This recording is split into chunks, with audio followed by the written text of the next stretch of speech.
Bro. Hello? Chat, are you there? Hello? Testing, testing. Hello, refresh. Hi. Yeah, I think it's stream elements this dog shit. I don't understand. Man, I'm so pissed. What the fuck? I swapped browsers and it's still doing it, man.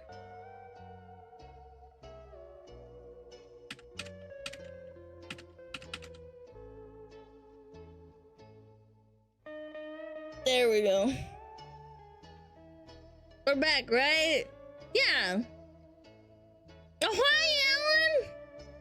Yeah, I hid the browser for my OBS and it crashed again. So, yeah, I don't know.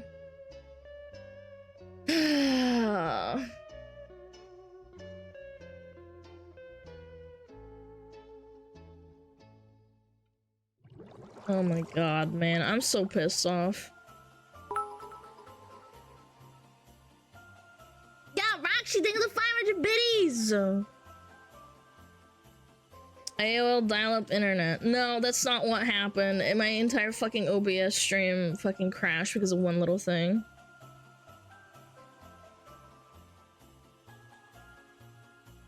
Oh, man. I'm gonna ask Choco. Hey, I promised to show you my ragdoll kitty Alana. She in Discord Pet Corner if you want to see. Yes, I typed this a second buddy, time. I'm really sorry. My OBS just crashed from opening a window. Like, this was not the time to TTS that. No. Sorry.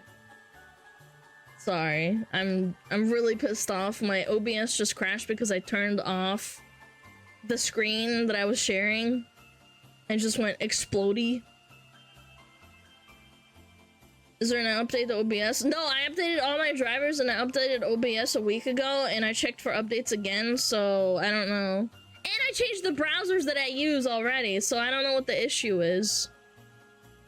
I'm gonna ask Choco. Hold on, maybe he can do some research, or Caius. Caius might be busy though.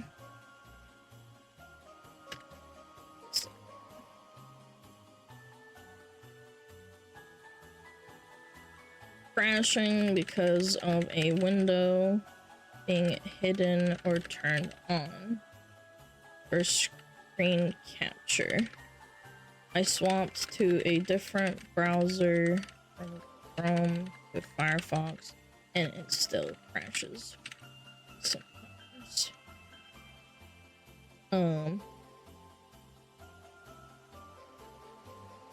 It just straight up freezes as soon as I turn on the screen for the browser. Share.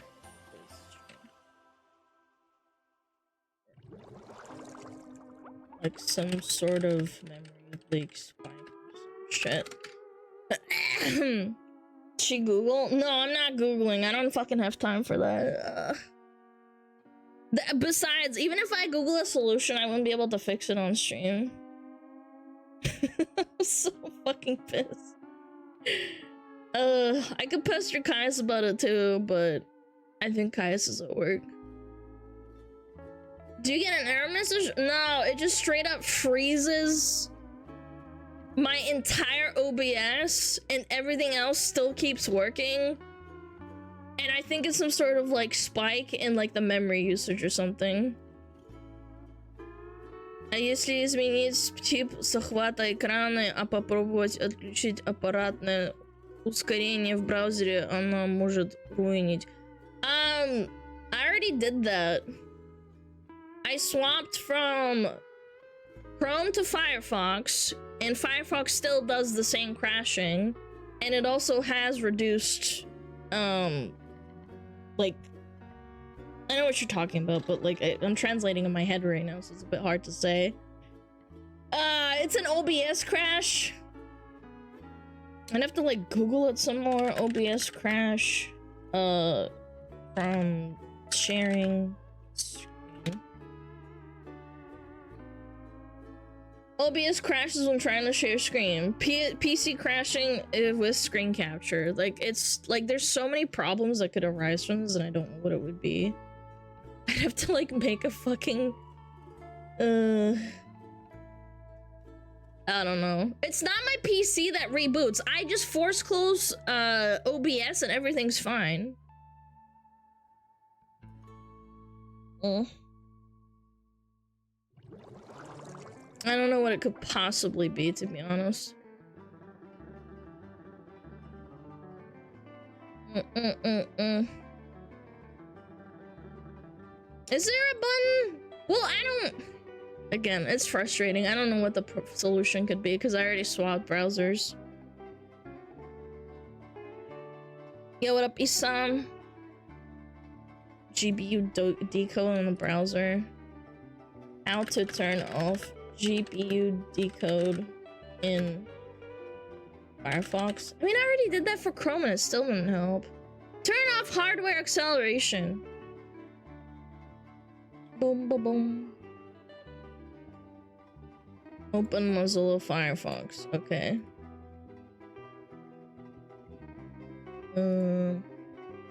Settings. Hardware acceleration.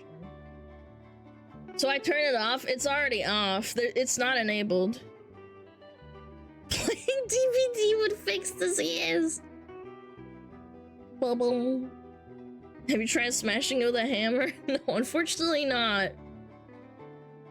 And turn it on? No, it's not on. Because I turned it off for Chrome and... What if it's because I'm using two browsers at the same time? I don't even overload them. I have like maybe like 2 tabs open on each one. Do you think that could be it? Software crashes are hard to diagnose. Yeah, they are. It shouldn't be an issue. I know. I'm not running like 10 tabs open on both browsers at the same time. And I need 2 browsers because sometimes I open links that I don't want people to see.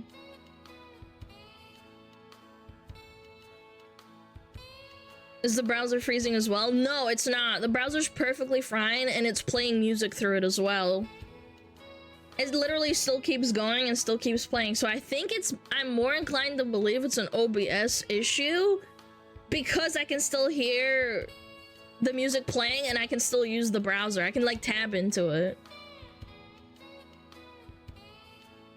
I'm more inclined to believe it's a browser issue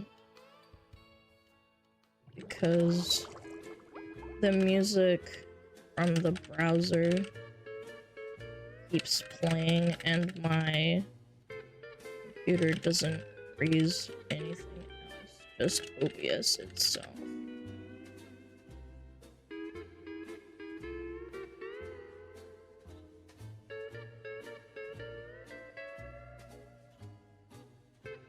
Okay. Really appreciate art.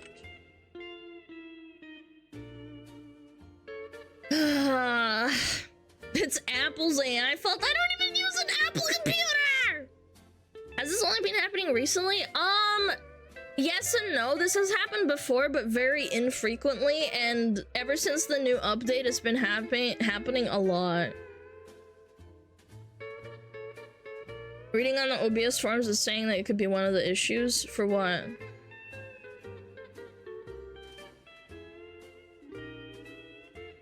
If you have a crash log? Yeah, I do have a crash log, probably. Log files, crash reports, show crash reports. I'm just gonna like... Oh yeah, I have them.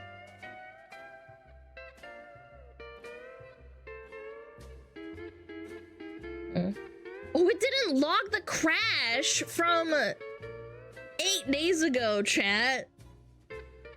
It logged it from 8 days ago, but this didn't count as a crash for some reason. So it's like not even registering this is a crash. How annoying. Yeah. I don't have a crash log from today or yesterday. It's because you force quit it? Oh shit, you're right. Yeah, I probably did.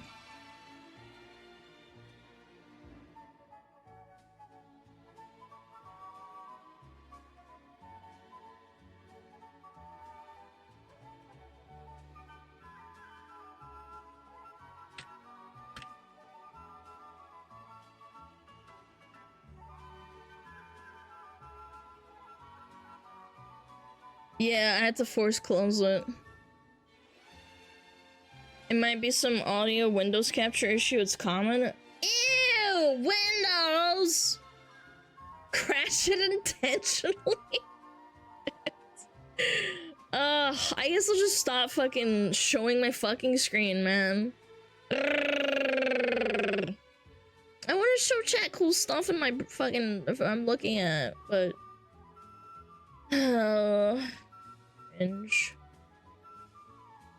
range.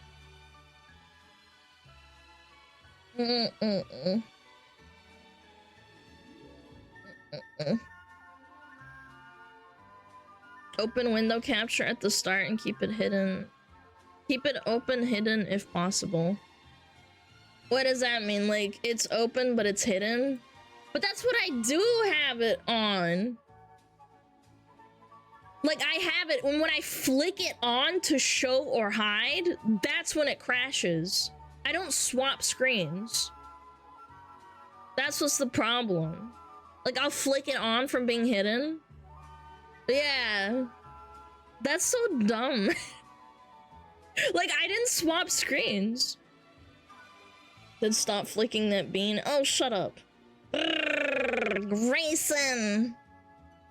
He did this. He's trying to take me down. Every time I crash. Grayson's fault. Not swapping, but adding an element or something. I don't understand. I guess you could explain it. I don't know. I'm talking to... What kind of capture do you? Screen capture? Yes. Yes, sounds like driver issue, hardware exertion, 2 browsers shouldn't probably, it's hard to tell.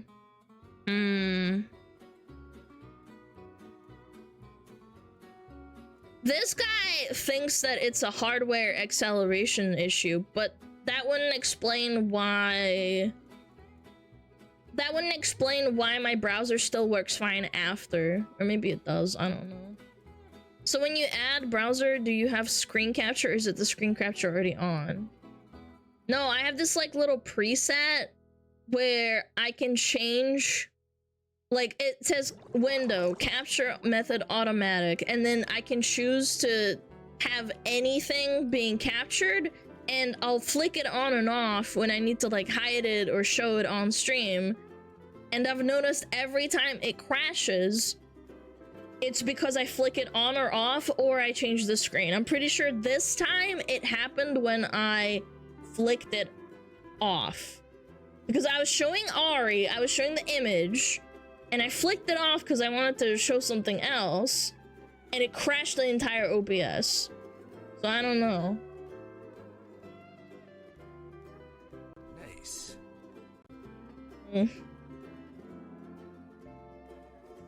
Might have to do some tests after stream to find out what's causing it, but I can't. I'd have to be streaming, which is impossible.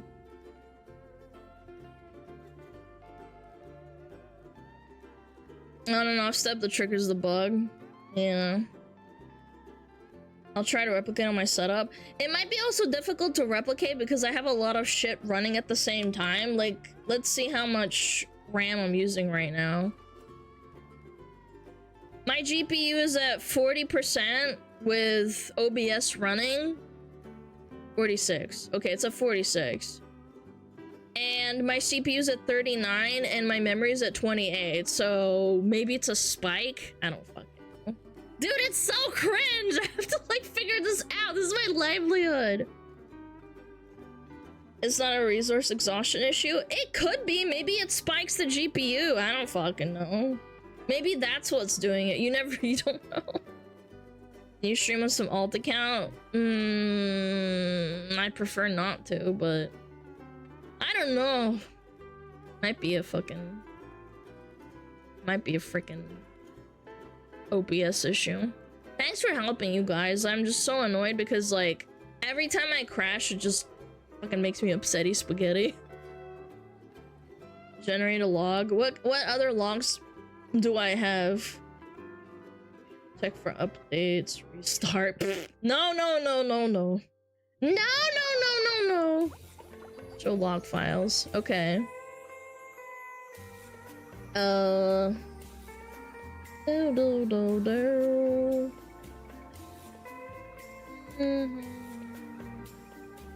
I'll send them this as well.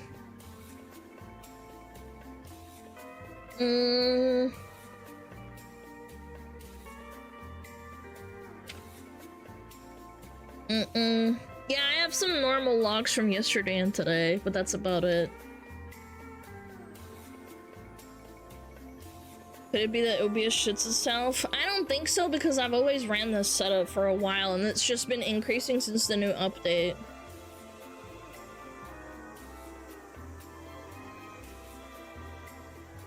Does it have anything to do with the gifts you're running? I kind of doubt it. Do you think that could be it? What if we hide the gifts? How about we try that, chat? We hide the gifts. It's never done this during React, because I don't switch my screens a lot. At the top of the crash log, it should have a field that says fault address if you have to paste that line. Can you install the most recent update? I already did. That was like 3-4 days ago. Did you ever do a full reinstall? No, not recently. Again, I installed OBS and I just kind of never uninstalled it. Crash log. Fault address.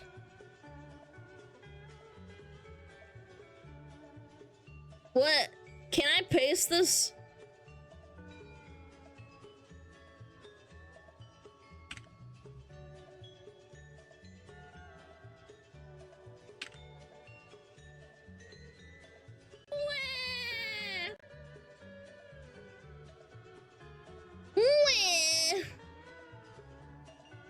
Wait, what? What happened? Why are you 07ing? Why are you 07ing? What's happening? What, did I die? Chat, am I still here? Hello? God, you guys are scaring me. I thought I was 07ing. Oh my god. They're the gifts? Oh god, okay. Alright, we're gonna try and do it without the gifts, I guess. Size of cringe and this. Okay, they're all gone now. They're still alive, they're just hidden. You guys are scaring me.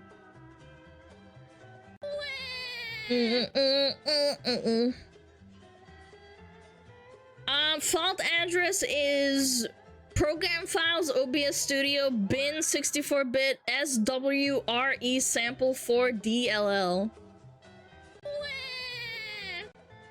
Stream looks so naked. I know, I'm not really believing that it's the gifts that are doing it, but like I don't know, I might just fuck them all again. I genuinely don't think it's the gifts, man. Can you paste that list file name in the DDL? Okay. Yep. Yep.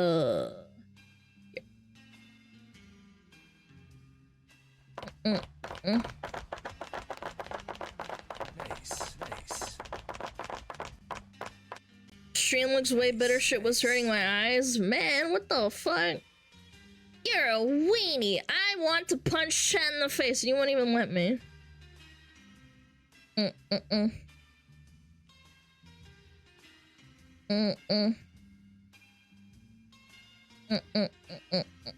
I tried crashing it. I'm about to, chat. Crash this! Nice. It's a defective audio data stream. Nice. Huh. Nice. Nice. Really? Huh. Try pausing all music sources while switching on and off. That would be so annoying though. Because I use that same browser. Should I use a different browser to play music when I'm showing screen?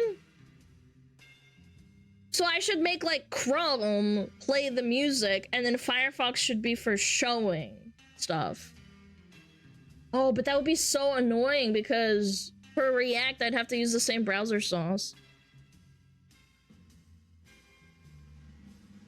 Spotify has an app. I know, I don't use Spotify though for like copyright-free music. It's easier that way.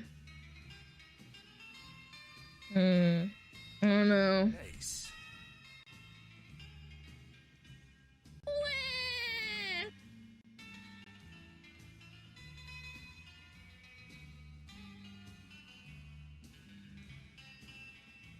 There's a bunch of forums talking about it. Yeah, how unfortunate. There's a topic in OBS about the SWE sample for DDL. You can play music and browser storage inside OBS. I don't know how to do that. I have... But this is like from a browser. I can't play Spotify. Like, I can't play this through Spotify. This is like just something I found on YouTube.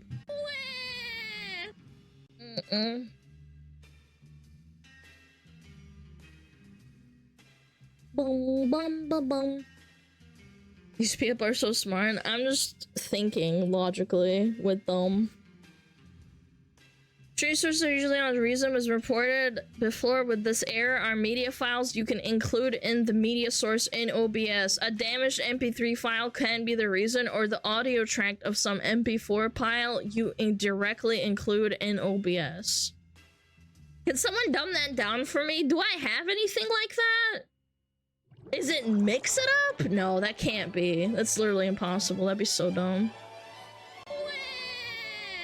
Do you have any OBS plugins installed? Yes, from my VTube Studio model. It's the sad. He's like, wah! Yeah, that's the only one I have installed, I think. And that's supposed to reduce the RAM usage of VTube Studio. It helps the OBS deal with the what is it called? The RAM. The memory usage, I mean.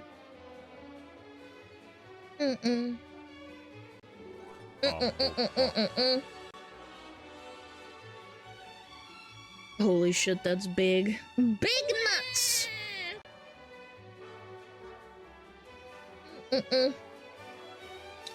Do you think it's because I have so many sources up at the same time? I don't know, man. I gotta figure this out, and my nightmare is to crash during debut, man. It's not gonna happen though, chat. Trust. You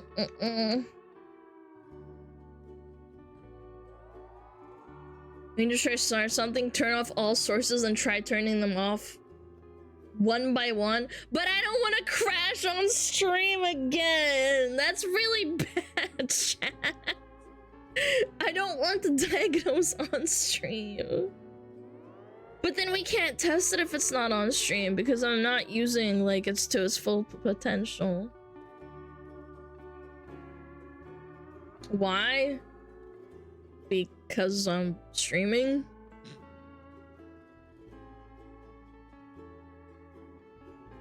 What up, Recky? Hi. You kind of have to if you want to test it, don't you? Can you check other crash log if it's the same nail file? Sure. This one is from April. It's the same one. This one is from November. It's a different one. This one is from February. No, wait, is it from February? No, this isn't from February. The other one was from February. This is January, same one. This one's from January the next day. This is a different one, VRC runtime, so it's not that. This one is OBS, so it's a different one. Yeah, this is recent. Oh, actually, no. It has crashed before. And there's 2 more in August and October of last year as well that have the same problem with the lib whatever. Actually, no. Okay, let me say that again. It's only recently that this has been happening. Yeah. Mismatch an audio sampling rate between your voice capture and the audio playing from the browser. I don't know what that means, but sure. Hi, Infer!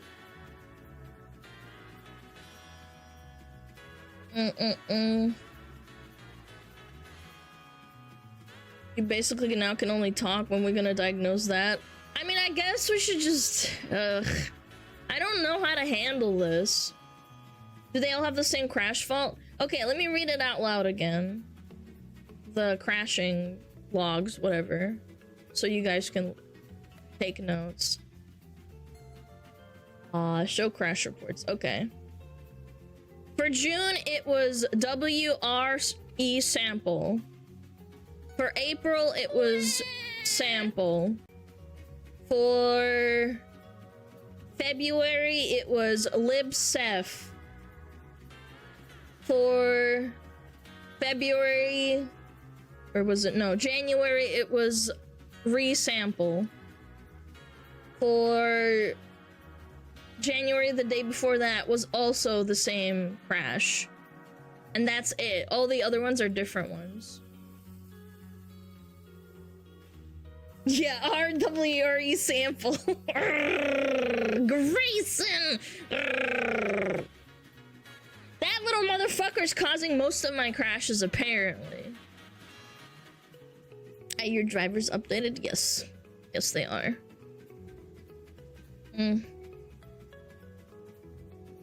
So, I don't know. Man.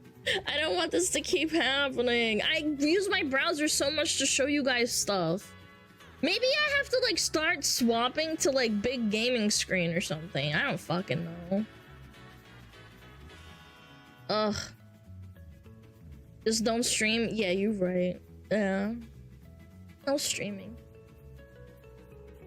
Is your SmugAlana updated? Yes! Yes, she is. Yes.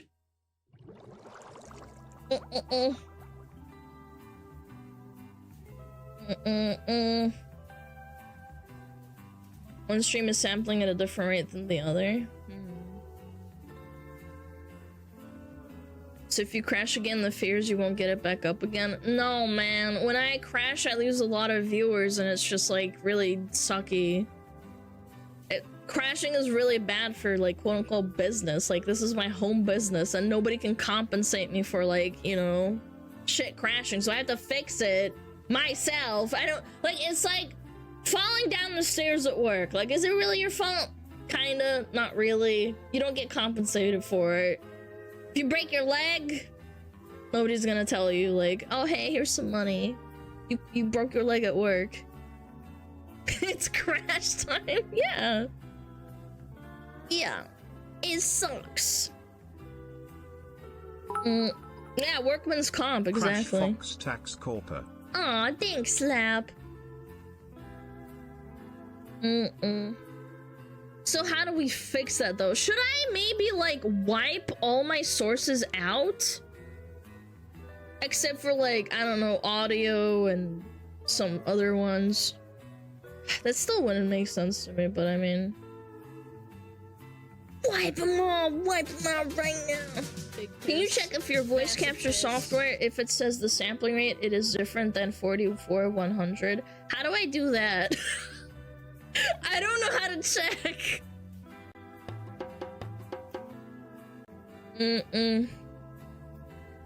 I have a question. The 3D model of whatever she is, did you design this, or did you just got it from somewhere on the internet? No, I paid someone to make this. How do I check what sampling my fucking audio is? I don't know.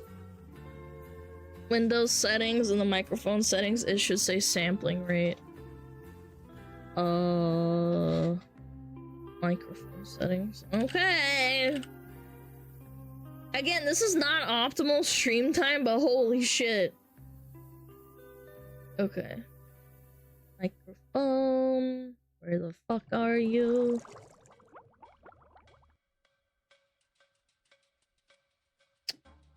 Microphone. On a scale of 1 to 10, how gay are you? I am 10 million out of 10. Bum bum bum. Also, this music is really tech supporty as well. I can't find my microphone setup. What the fuck? Manage voices. Speech. I click microphone settings and it just says no. Hold on. Open sound settings. Sure. Here's your input device. Manage sound settings. Manage sound settings. Okay. Big piss. Massive piss. Yo! Schmojo, thank you for the 10 gifted. I really appreciate it. Hold on. Input. Microphone. Yeti. Okay, I have the Yeti. It won't Crash let me. tax solve your business, Alana. We got you, lovers. Thank you. I know. It's not about like money, more so like, you know, people being like, oh shit, she fell off, bleh. Click advanced. It says disable and I can't right click it. Isn't that awesome? I love Windows 10. It says below is a list of all your devices. Select the device you want to disable or enable, and that's it. So I don't know. If you're running Windows 11, just right click on audio icon on the bottom right. Okay. I did. Oh my god.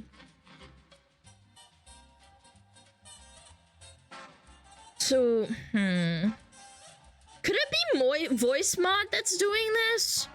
What if it's voice mod chat that's crashing it? I turned it off because it says that we're using it even though I'm not actually using it. Okay, I disabled it. Go to control panel. Okay, view devices. Advanced printer setup. Yes, that's exactly what I want. Manage audio devices, please bring it up. Recording. Okay, I got it. Wait.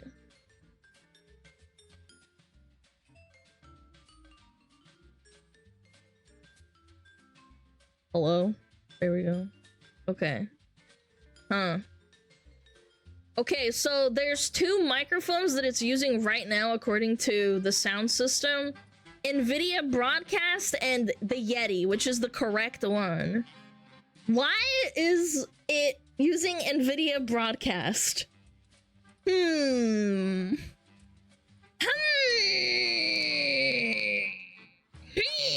wonder why. That's very weird. NVIDIA Broadcast is so it can capture the audio that the PC is playing. Okay, so it's fine that it's running. All right, that's fine. I know what it's doing. I just wasn't sure if it was okay. All right, let me like click it. Properties, listen, levels, advanced. It is using 4800 DVD quality. 4800 hertz, 2 channel 16-bit. Do you use NVIDIA Broadcast? Yes, well, I mean, like, yes, it's installed on my computer. DVD!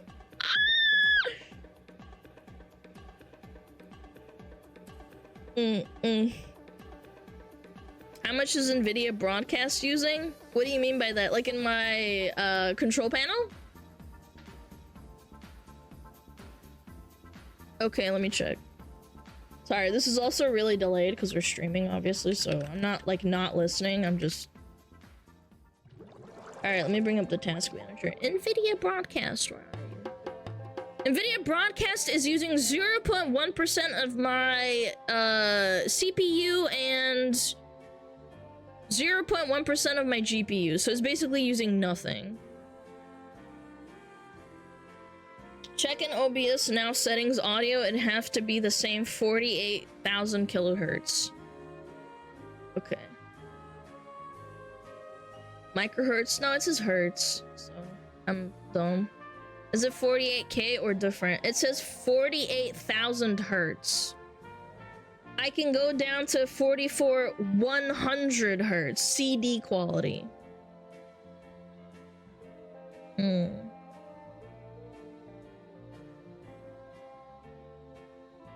48,000. Sorry, I'm cooked. Numbers. Yes, 48,000, not 4,800. Think.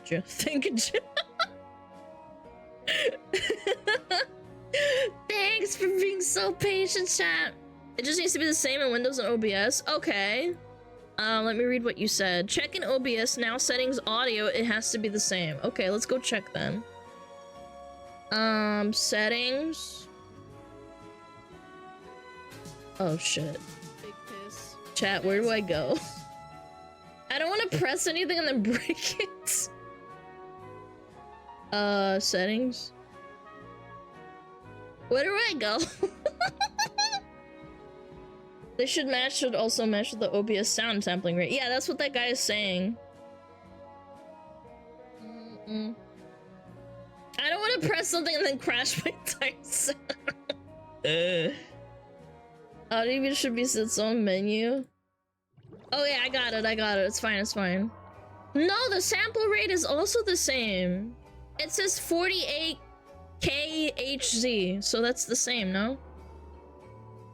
I can't change it because I'm streaming. Yeah, sample rate 48,000. Yeah, they match. That's not good. That means we don't have a solution. Huh.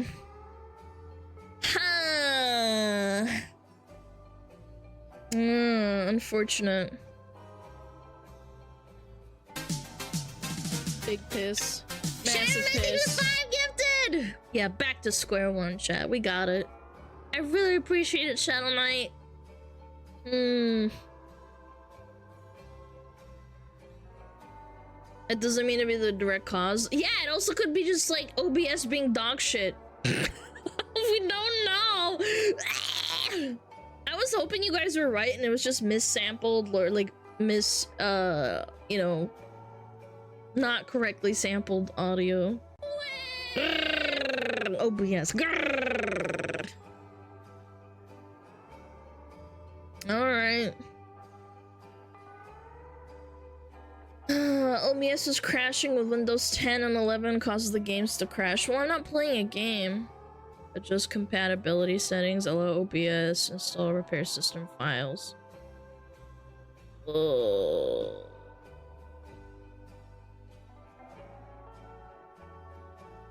Do you use NVIDIA broadcast for real, not just install? Do you need it? If not, turn it off.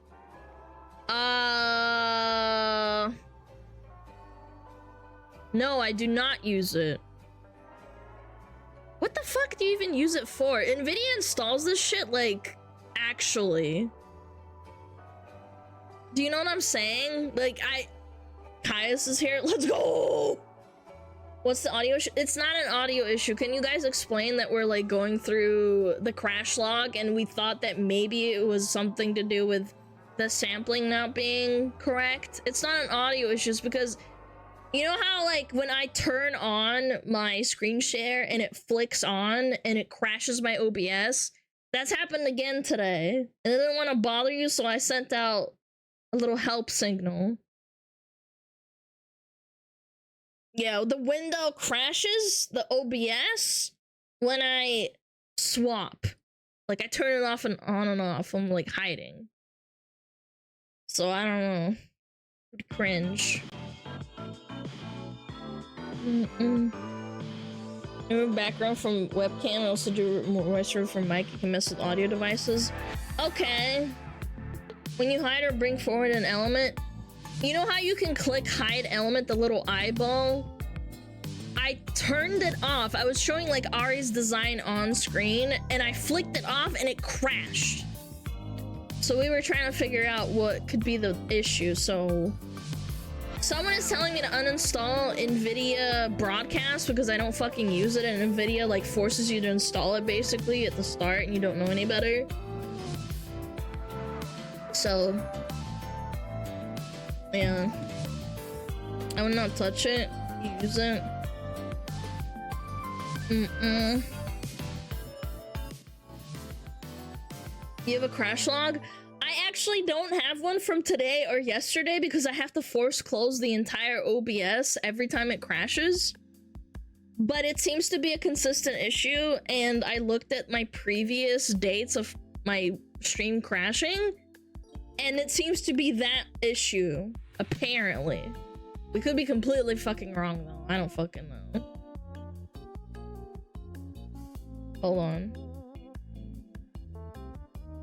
I'll send you the crash logs from the last fucking... It has dates on it, but... And at the top you can see what caused the crash as well. Tech support, tech support, tech support. And this doesn't happen during React because I don't like flick my windows on and off. Yeah, it's toggle source visibility, yes, correct. Crash it on purpose to get the log, but I don't know if it will, you know? Because every time this happened, it always like makes my OBS shit the bed. It doesn't even white out the program. It just crashes and then I just click around and then I have to task manager it because it's so bad.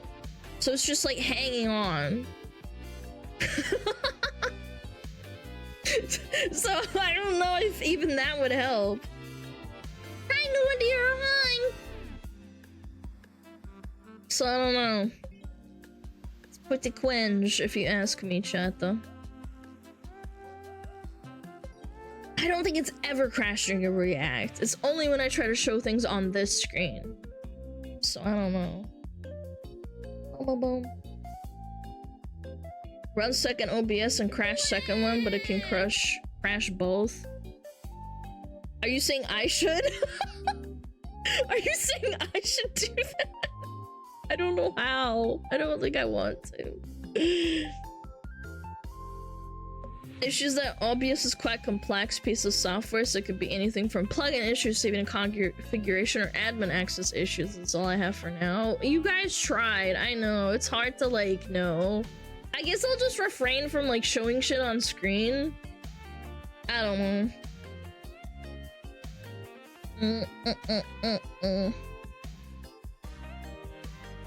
It literally can be anything. Yeah, correct. Спасибо за помощь. Я очень appreciate. So we'll see. I don't know.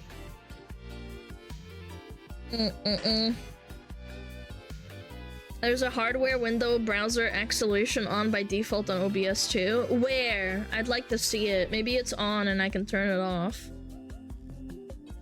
Mr. Pixelman, where is it? Maybe it's on. Maybe that's what's happening, is spiking it and like making it shit itself.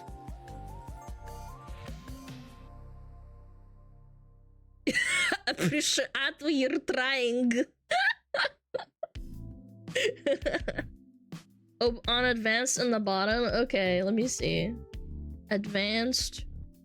At the bottom. It's ticked! It's ticked, chat! What if we turn it off? It says enable browser source hardware acceleration. Should I turn it off? Okay, boom. The program must be restarted for these settings to take effect. Okay, never mind. We can't restart to the whistles crash. It'll crash my stream again because I have to restart. How about I do it after stream? Yeah, that might work. You never know. Besides, can someone explain to me why the fuck that's a thing?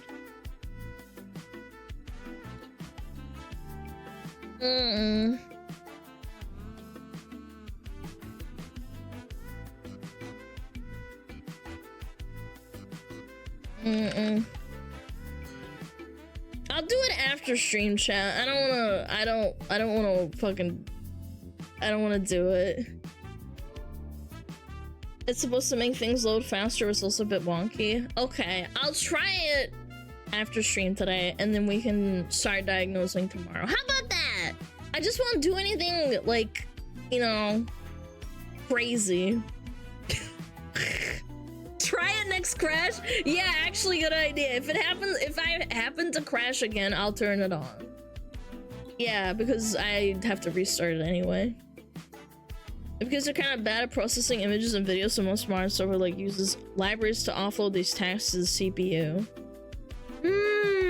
So what if the CPU just spikes and like fucking shakes a fat shit on an OBS or something? I don't know.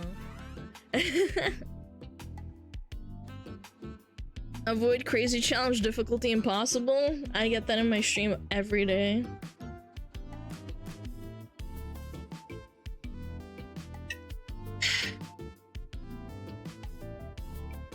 It won't spike for just one window capture. Yeah. I don't know, I'm just speculating. I'm not a tech wizard. It's unlikely to be a resource exhaustion issue.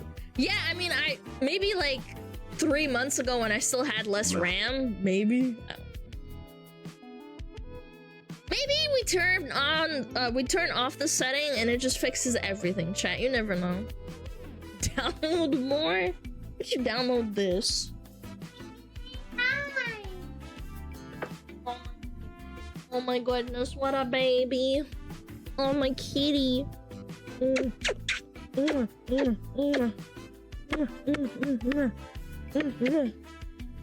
He hates it when I kiss him.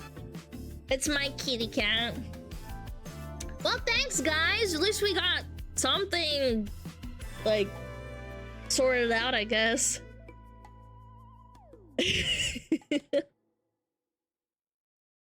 I know it was not fun, but we found some info. Yeah, and we got to talking and figuring shit out. So, I mean, at least we came across the whole... And I'm probably... I don't know. I might uninstall NVIDIA broadcast. I don't know. It seems kind of annoying. Like, why do I even have that? Boom, boom, boom.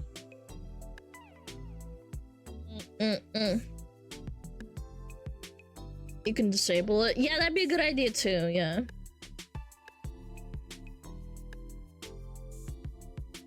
And turn it off. Okay. Alright. Let me write this down though, because I'm gonna fucking forget.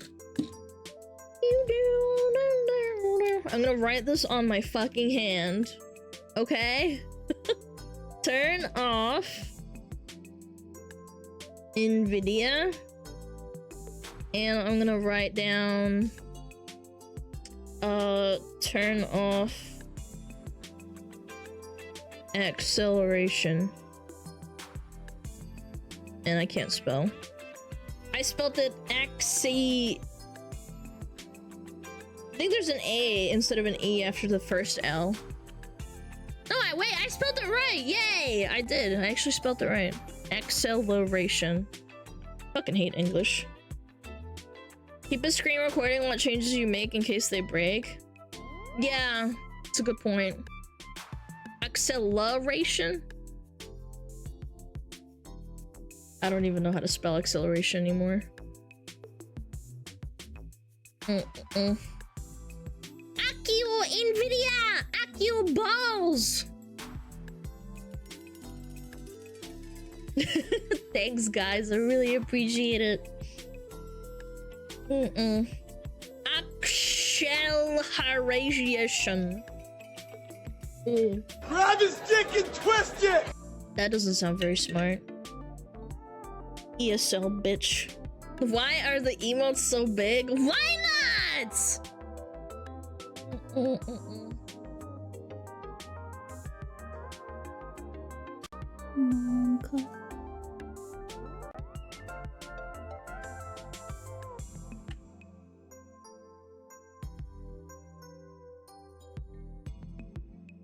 I have another question. If I keep Task Manager up and running, is that like gonna fuck with my computer, or is it just something I can keep running to like diagnose shit? Shouldn't be an issue. Okay. I'm gonna keep it up and maybe see like if anything's like spiking and shit when this happens, or if it happens again.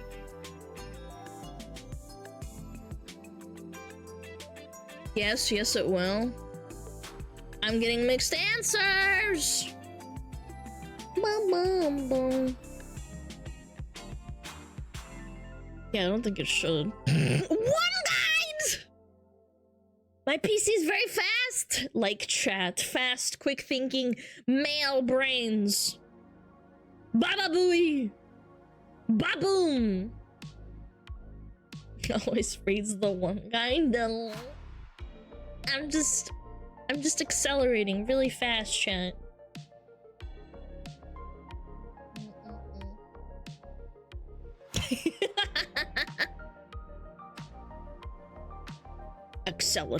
Acceleratron, chat. Proper oils and correct prayers wouldn't have crashed. So true, gang. You're right. Huh. My disk says it's running at 99%. Hello? Disk transfer rate. Monka. What? No, I'm serious. SSD 100%. Why? I don't know. I don't know. Chat, am I gonna die? Huh? 96, 68, 81, 95. Like in the performance section?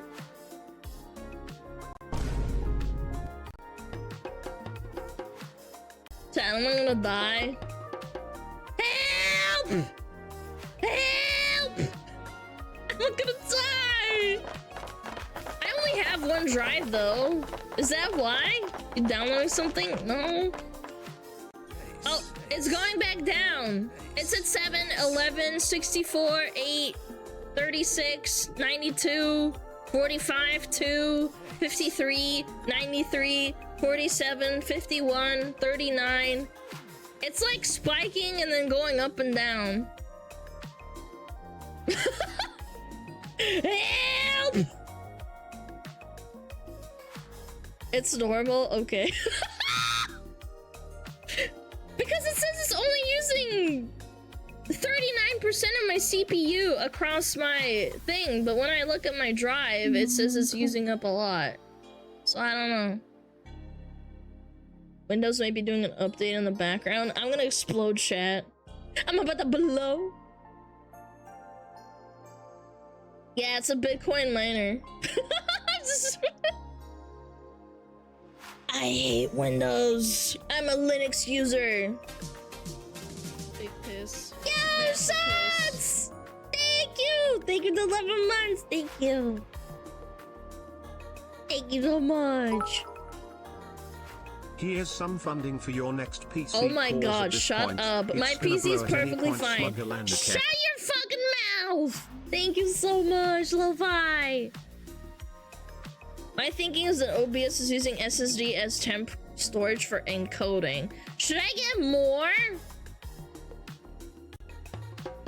Should I get more SSD? I need 4 terabytes to store all of my Fox Girl pictures. I need more terabyte storage. It's not about storage, just speed of access. That makes sense. I was looking at the performance sheet, not the processes, so I don't know. I do actually need like more space because like I have to ration my games to like 2 to 3 games at a time installed on my computer. So I have like no space essentially. I should probably get another one and just have it installed.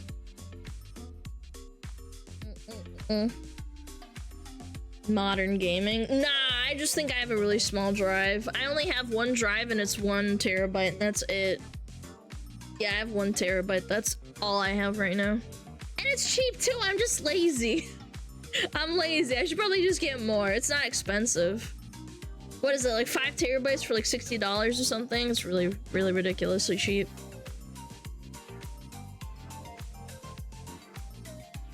buy a 5-gen SSD, only $543. Yeah, let me just shell out $500 for an SSD.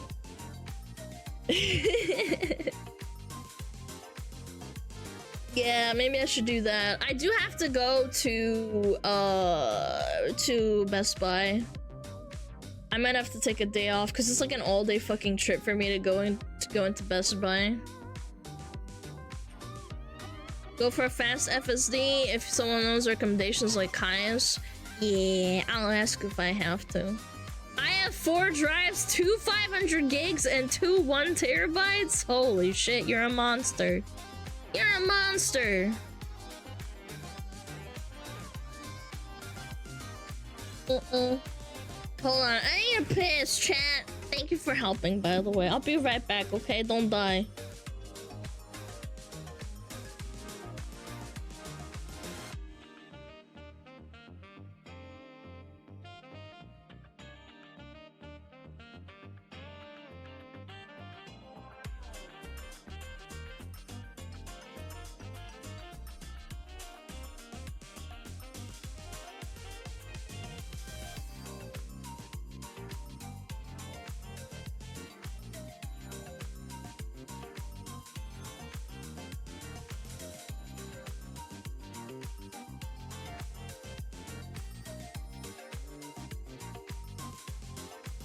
Oh, Metapod. Oh, Metapod, use Harden. Metapod, Harden. Oh, yeah, Metapod, you're so hard. Metapod, Harden. Oh, he's so hard. Look at those 2 hard throbbing Metapods. They're so strong and hard. Wow.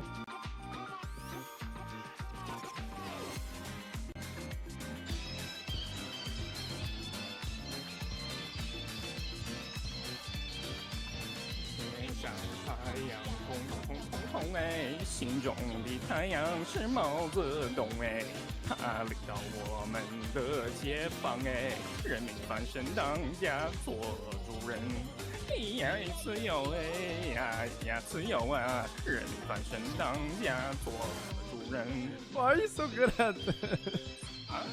My language, man. What's up with me?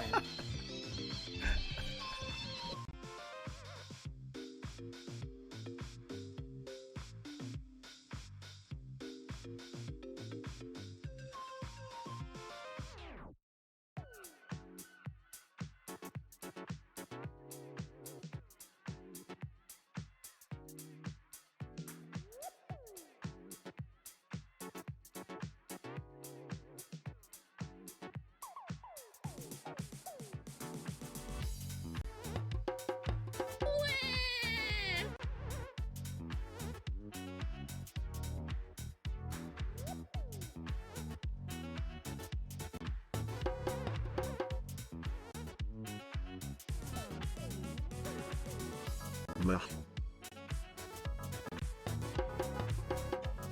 Meh. Meh. Abba.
Abba.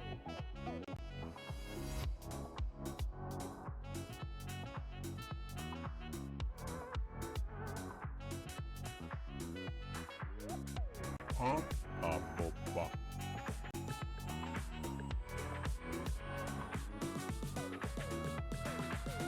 Hello. Hello. Hello. Hello. Hi. Hi. Sorry. Dude, you wanna know something funny? My dog came into the bathroom when I was peeing, and it reminded me of the time I had a really bad stomach ache. And my dog came in and he like did the little doggy hug on my knees. And I was gripping his like fur on his back because I had such a bad stomach ache. He helped me like get through it. He like stayed there the whole time. I was petting him. I was like, oh, Gigi, I'm in so much pain. I'm like keeling over. I think that was one of the worst like stomach pain I've ever had in my life. And I remember him just like staying there the whole time. And I was like petting and I was like, okay, I feel better. Thank you, man. Thank you. I'm here for you, bitch. Yeah. Was it the Bulldog Ramen one? No, I think I ate, I ate Taco Bell one time for the first time in like 3 years, and my stomach just exploded. It was literally, I almost threw up with how bad the pain was for my stomach. I never ate Taco Bell again. I legit haven't had Taco Bell in probably like 3 or 4 years. It's so bad. Shit is so ass. But that was the worst stomach pain ever. So it was so bad. I wanted to draw it to you, but then I remembered I probably shouldn't do that. Because it was so funny. I'm like, you know, I'm sitting on the toilet and he's doggy hugging me. Like he's got his body curled into me, like his little back, so that I can scratch him and like hug him. And I remember patting him and gripping his little fur because it helped me like not want to fucking die. Is Taco Bell even good? It's literally just trash, not Mexican food. Hi! Hi, Snake! Hi! No, it's not good. Big piss. Massive piss. Gungers. Gungers! Thank you, Snake! I never ate a Taco Bell. Have you ever had Mexican food? It is literally the most watered down dog shit, like, form of, like, I guess, Tex-Mex food ever. Yeah, it's just horrible. I would rather make my own tacos at home or something. It's not even considered Mexican. Well, I'm saying like quote unquote, I'm saying it in quotation marks. I've had real Mexican food. There's a really good Mexican restaurant with like actual Spanish and Mexican people running it. And they're awesome. And they give you so much fucking food. I never finish the plate there. It is so much food.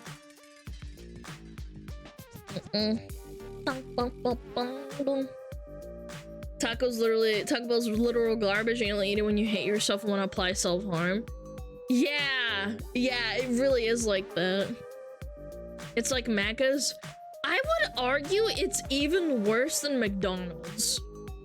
Genuinely, it's just so bad. I don't even remember what I ate, but my stomach was like curling. It was like it was eating itself.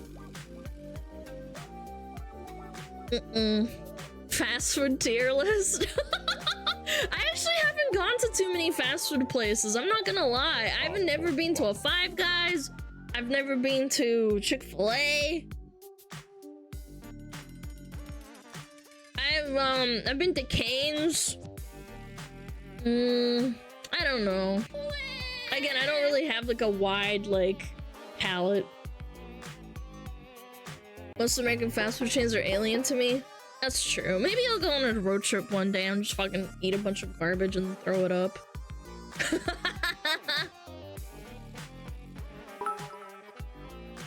As a comedian once said, Taco Bell is the only place where you can get a colonic for $1. Yeah, no, for real. Wasteful Alana? No, I always take it home and I eat it, but I'm just saying I never finish the plate. I always ask for like a takeaway.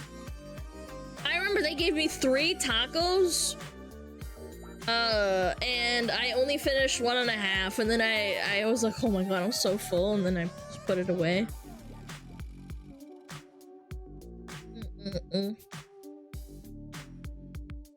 There's a movie, A Million Ways to Die in the West, where dude ate every spicy stuff and died after 2 steps. I have no idea. I've never seen that. A tier list ranked based on how much the food made you cry. I'm pretty sure McDonald's made me cry one time. I felt so bad. You have a bird stomach? No, I'm saying they give you so much food. So I ordered, I think it was tacos rancheros or something. And they piled on so much guac and cheese and meat. Like, they give you so much food. Like, that place. Rancheros tacos. Yeah, that one. Super good. Yeah, there's so much. Bye, Earl, bye! Hi, Con Man! Hello! You need a better fast food stomach, brother. That's right, I really do. I don't know, I don't really eat fast food.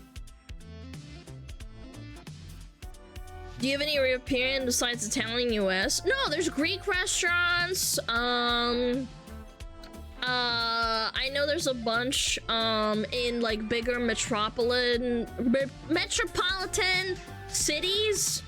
Yeah, there's different culinary and cuisines. French? I don't know. I've never been to a French restaurant in America.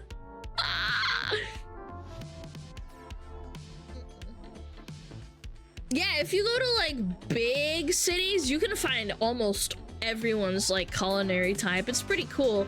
I know someone went to an Ethiopian restaurant once, so it's really nice. Weirdest dessert you've had? I can't really think of one, I'm not gonna lie. I like all desserts. I have a massive sweet tooth.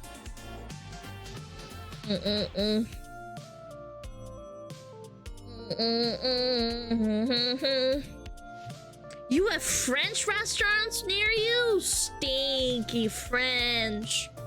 Si, señor. Señorita, would you like to upgrade your meal?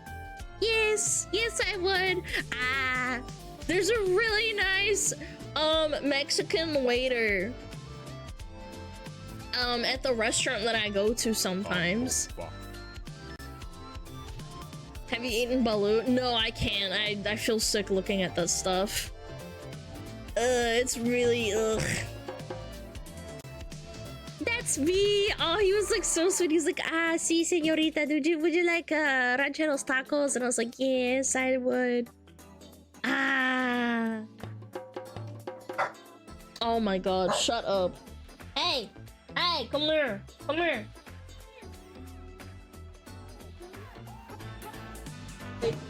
Oh my god. He is such a toddler.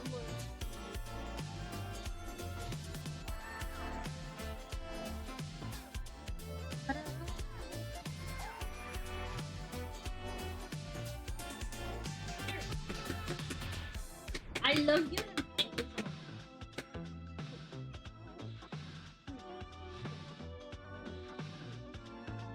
No babe. One of my favorite things at Ethiopian places is injera. Ooh, that sounds good. Injera.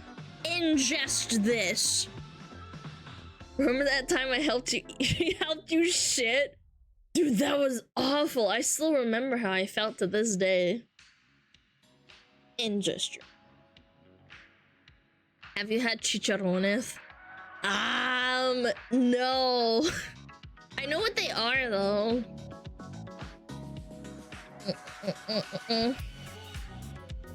Boom, boom. Bow, bow, bow. Bow, bow, bow. Bow, bow, bow. European food near me, we got Ukraine, Ireland, Germany, Italian, Greek, Mediterranean, Poland, and a few others. See, if you live in a big city, you can get all sorts of stuff. My town is kind of small, so like, I'd have to go into the city. I don't know. You gotta try those. I know, but like, I know they're really like fattening and they're filling too. Yeah, I've had ceviche before. I love ceviche. Carne asada tacos? Yes, absolutely. I'm surprised how good the Mexican restaurants where I live are at, like they have them. Like it's impressive how good they are. Like I've had a lot of Mexican food, like not fast food, like actual like at a restaurant, and it's actually really good. I don't know what they do. Maybe it's family owned and it's not like they're hiring people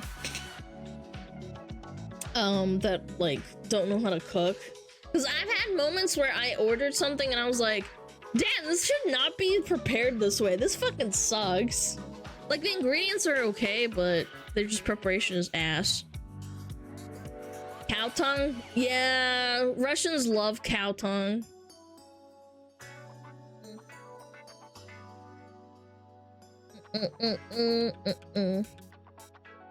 Bum bum bum bum.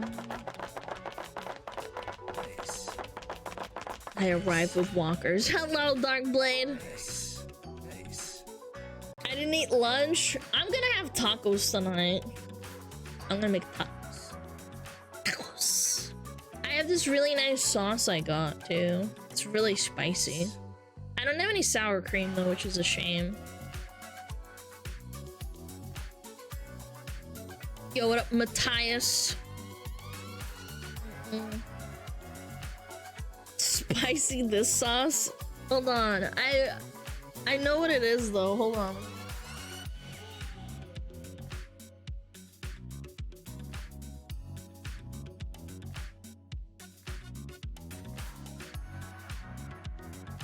It's habanero botana sauce. Have you ever tried horchata? No, I want to get it from like an authentic place, and they don't sell it at the restaurant that I go to. Botana habanero sauce. It's really spicy, but like not unpleasantly spicy. Hard shell or soft shell? I love soft shell. I can't handle doing a hard shell.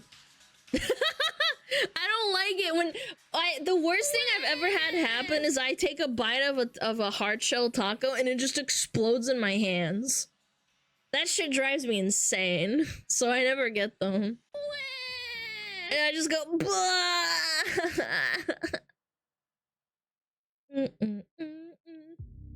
hard shell needs to be eaten immediately. That too as well. I don't know. I prefer soft shell. I don't think there's anything wrong with liking hard shell, but I just prefer it. Alana, what is your opinion on flan? I love flan! I had a Filipino friend in university, and she had a really, really old grandma, and her flans were amazing. Yeah, flan is awesome. I know if like Filipinos and Mexicans are not the same, but like they have like a overlap in like food culture, and I think it's awesome. It's delicious. It was amazing. I have 16 flan in my fridge.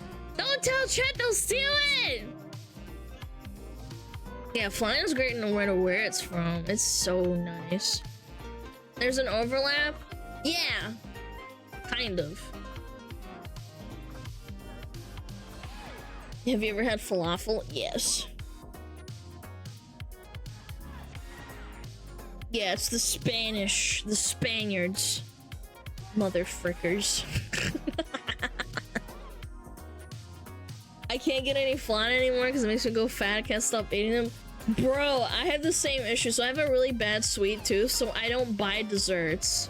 Like, I can stop myself from eating more than like 5 chips at a time. But when I get something sweet, I have a hard time controlling myself, so I never buy sweets.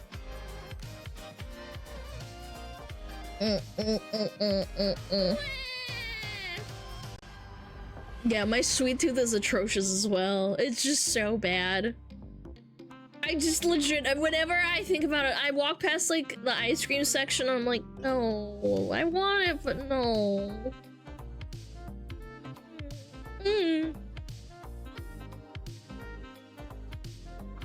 If it's not the home, it's fine. If it's in the fridge, it's gone in days. Yes, like, it's bad. It is bad.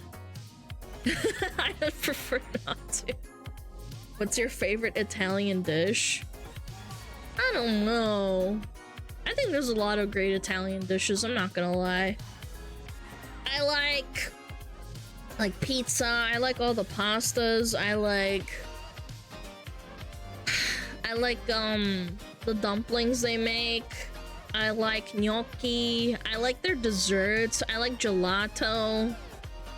Manicotti is really nice too, yeah. Cannelloni.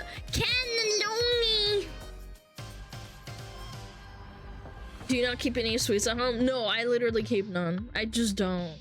The only thing that I have is quote-unquote sweet is fruits.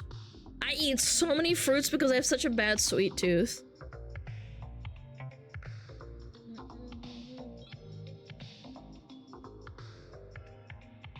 My Thai grandmother has been making me sticky rice every day. Oh my god, I'm so jealous. Like, sticky rice in savory and sweet form is great. Some love today, lovers. No, I love food, I know. That's why I run and like work out. Cause like I love food, but I can't. If I become sedentary or I'm not like fucking stressed from work, I get self-conscious. I'm like, I can't. Then I don't eat food and I get sad. Another thing that's really neat, okay, this is not a shill by the way. You can do this with anything. If you get a bunch of ice and you have a really powerful mixer, you can make like slushies at home. And what I've been doing is I put in a little bit of watered down gamer subs and you mix it and then a slushie comes out and that helps with cravings. It's basically like almost 0 calories. Because you're just making slushies. And I've learned that helps a lot instead of eating ice cream. But again, you have to like the flavor that you're putting in there. You can do that with like Gatorade and stuff too.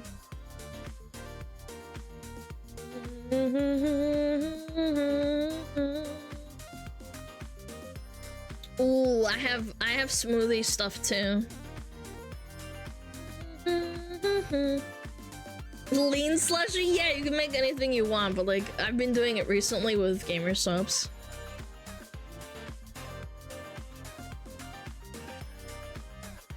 Gatorade is loaded with sugar. Well, it's electrolytes, yeah. They use the caffeine-free ones usually. Yeah, unless it's like not close to bedtime, I will indulge in a caffeine one. But usually, if it's at night, I don't do caffeine. What happened to Biden one? They put some funny glasses on him and said it's not Biden anymore, and now they're reselling it.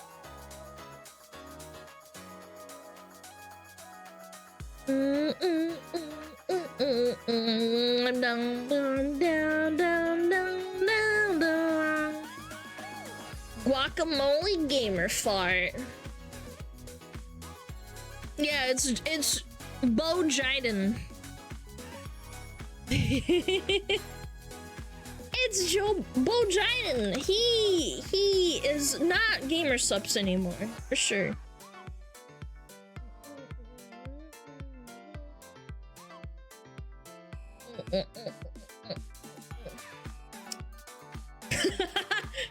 SmugAlana, reminder, you're invited to apply for a PayPal business loan.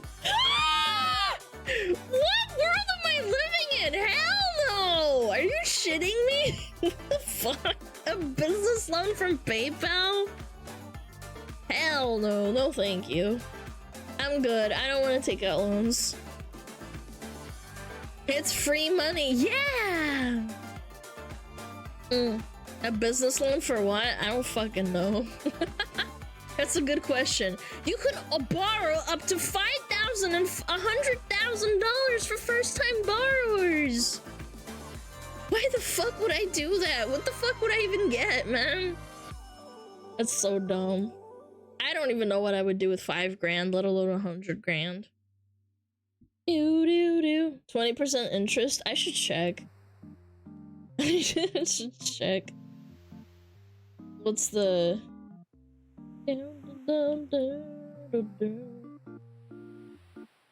check eligibility. Never mind, I don't want to log in. I'm bored. I'm already bored. I wanted to see what the interest rate is.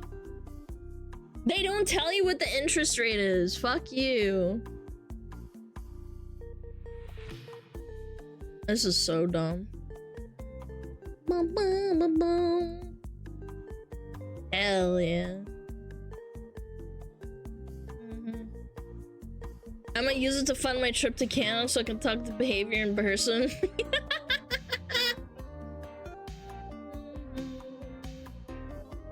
10,000 hot dogs? It's a good idea. I noticed you haven't reacted to Kurzgesagt. Because Kurzgesagt is government owned, so if you react to them and post them online, they immediately copyright strike you. That's why. I read they're super aggressive because they're government owned. So I don't do that. I could react to them on stream, but like I wouldn't be able to post it. Wait, seriously? Yes. Yes. I hate feds. Based. Government funded? Oh yeah, government funded, sorry. They're funded by the German government. Yeah, so you don't see any Kurzgesagt reacts because they don't want you to infringe on their money. Those damn Germans. Bum bum bum bum bum bum bum.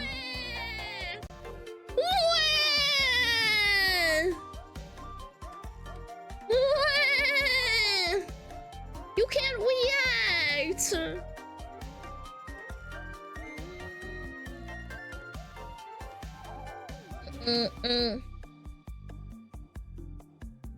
Bum bum bum bum bum bum bum bum.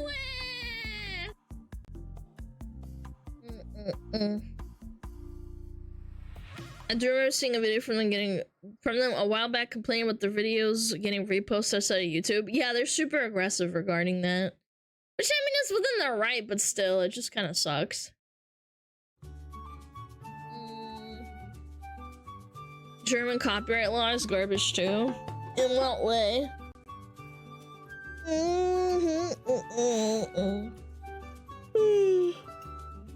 remember their argument was something along the lines of like, well, the government, we're using taxpayer money to make our videos, so you're stealing money from like the people that pay for taxes in Germany.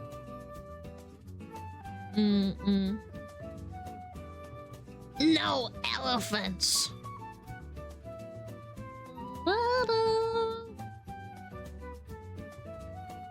Did Disney ruin German copyright law too? I have no idea. Disney enforced a lot of really random, stupid copyright laws that just have stayed for years now.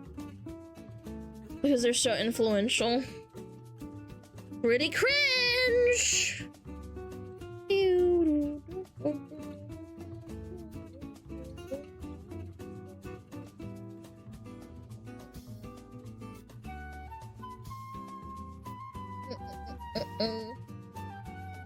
Apparently new Star Wars show's ass. Yeah, we talked about it yesterday on stream. Yeah, it's ass. It's horrendous.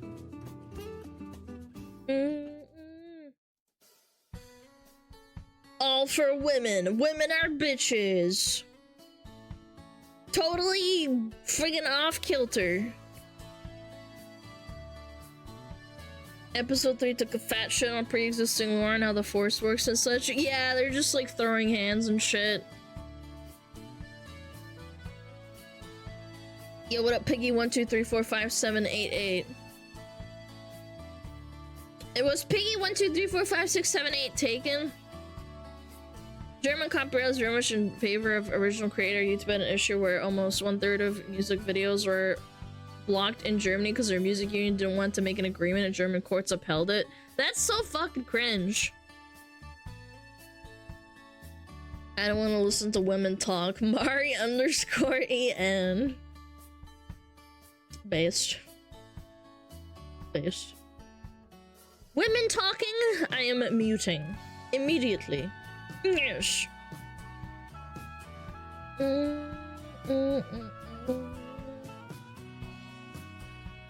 I hate women. Messenger woman? Muted. Woman having an opinion outside of the kitchen?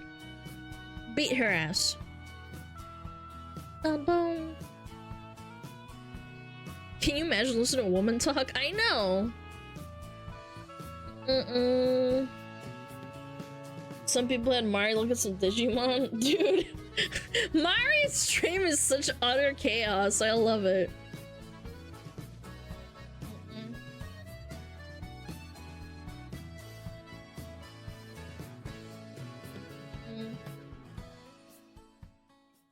So brave of you to be anti-feminist. I'm not anti-feminist, I'm anti-stupidity. I'm anti-stupid.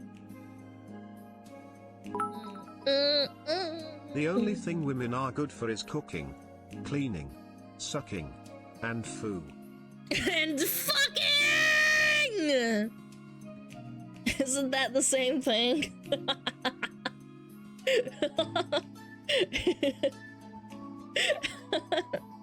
The only thing women are good for are cooking, cleaning.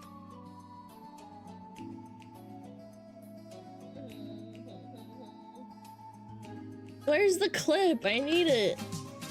Big piss. Massive piss. Fuck, I can't find the clip. I'm pissed. I'm malding, Chad. I'm malding. Kurisu, thank you for tier 1. Thank you.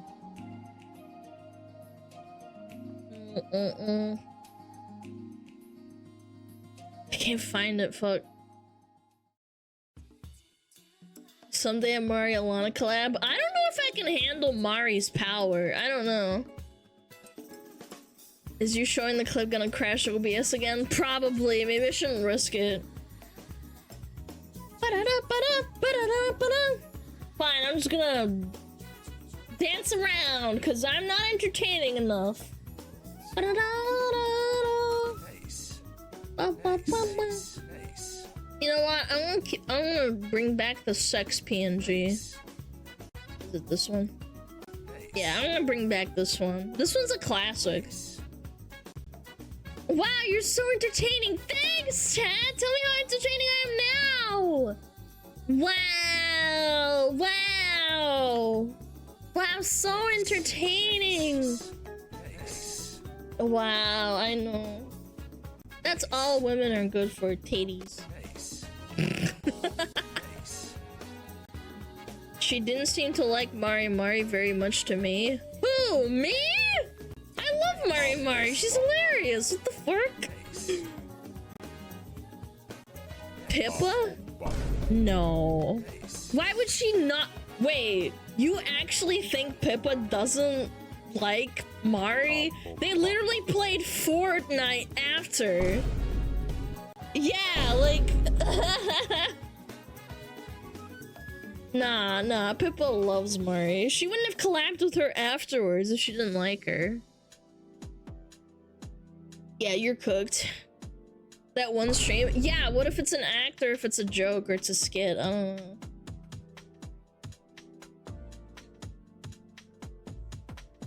Really high! Mari's just very random. I would love for Mari to analyze me. I would ask her how to talk to women. Kingdom Hearts is on Steam now. Oh, shit. Chat, buy it. Hi. Привет.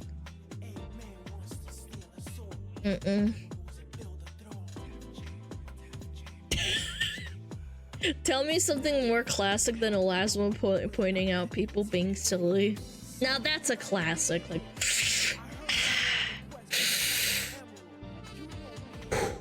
classic. That's a classic.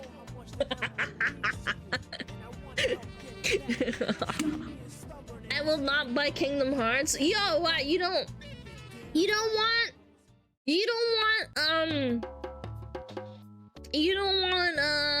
play Kingdom Hearts? Why not? Let me see Kingdom Hearts. Where is it? Kingdom Hearts now available. Kingdom Hearts 1.5, 2.5 remix. Kingdom Hearts Chapter Prologue. Kingdom Hearts Remind. Ooh, I didn't play Kingdom Hearts when it came out. Fuck Epic Store. Wait, people are saying it's good. Is Kingdom Hearts actually good? Like Kingdom Hearts 3? I thought it was trash. People were complaining the whole time and saying it's ass.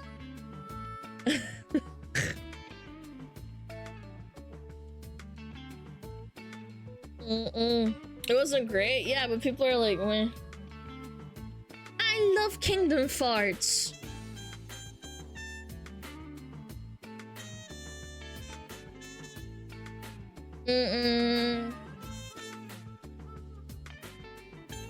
Like FF8, some people love it, some people hate it. Okay, it's pretty polarizing.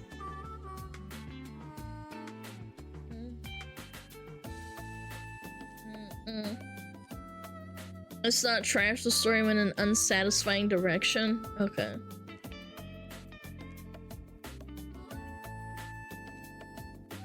The franchise anime? No, I played Kingdom Hearts 1 and 2 when I was a kid. I played it with my best friend. She was from England. Yeah.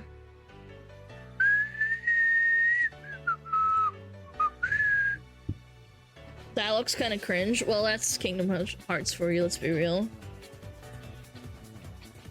But who would have friends? I did when I was a kid, okay? We played Kingdom Hearts 1 and 2 so much when we were kids.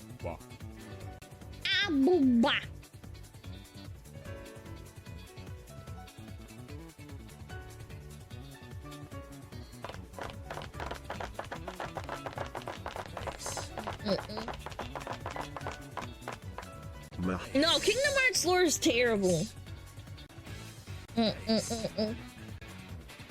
Where's the smoking hot Zub, babe? I don't know. Where is Tammy? She disappeared. I think she went to bed. Or maybe she's hanging out in someone else's chat. Unbelievable. Cheating. She's eeping. I don't believe it. She's cheating on me.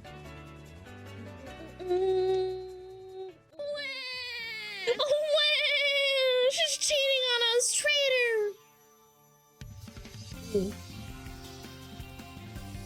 Savix has custody. Fuck you! Don't say that in my fucking chat. I will freak out.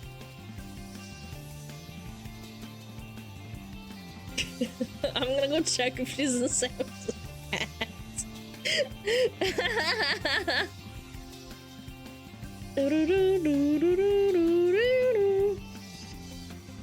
Where's Tammy? Tammy cat! Pss, pss, pss. Where's Tammy cat? Pss, pss, pss, pss, pss, pss. She was cheating. I saw her. Tammy cat, give me back my cat, Savix. I knew it. I knew it. I knew it. My cat's cheating on me. Ma, Tammy is cheating on us. No wet cat food for my mods. None. Absolutely zero. She's getting second breakfast. I'm pretty sure my cat got really fat at one point because he would go out and go to the neighbor's what is it called? The neighbor's house to get fed. And they did it anyway because they loved him. 2 owners, 2 breakfast. Mmm, tasty. Boom, boom, boom, boom, boom. Cats are like that. They are. They are. Mach. Mach. Mach.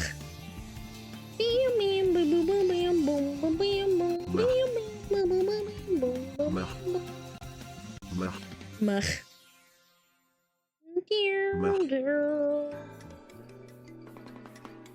Oh, Terms is playing hardcore Dead by Daylight.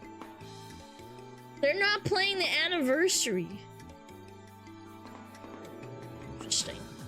Hello, I'm new here. Hello, new here. I'm Alana. Just playing racist golf?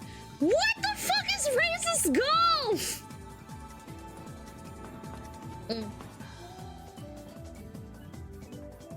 Hi, I'm new. Hello. Hi. My cat used to get breakfast off the neighbors, but then she got into so many fights. I guess she needed the energy. Good kitty. Sperms on during the day. It's because I think Sway plays during day hours, if I had to guess. Yeah. Oh shit, he crouched that. Whoa. Big piss.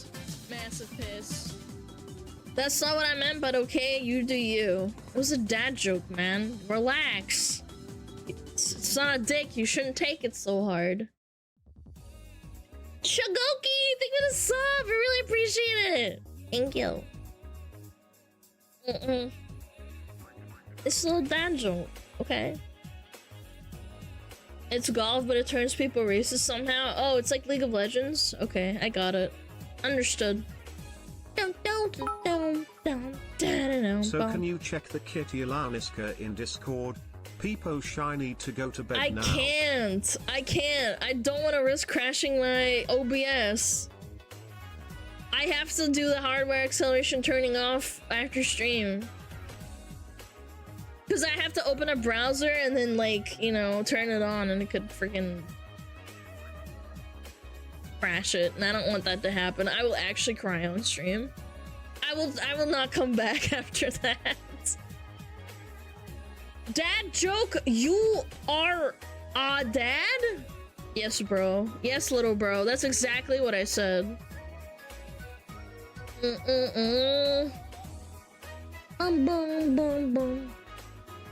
I just through Kentucky Ballistics. I almost says Ken Lucky. Ken Lucky Ballistics. I appreciate it, man.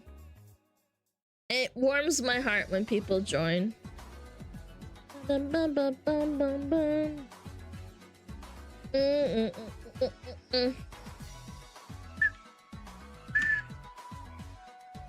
Typical women crashes? Yeah, but to crash these nuts in your mouth.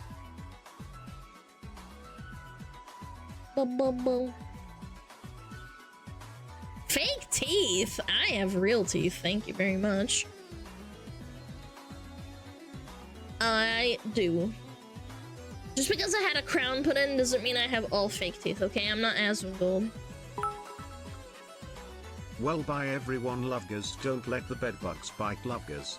Thank you! Good night! Sorry, I just don't want my shit to crash. I want to show you guys stuff, but I literally can't. Or, not that I can't, I don't want to risk it. I will cry. I will shit my pants.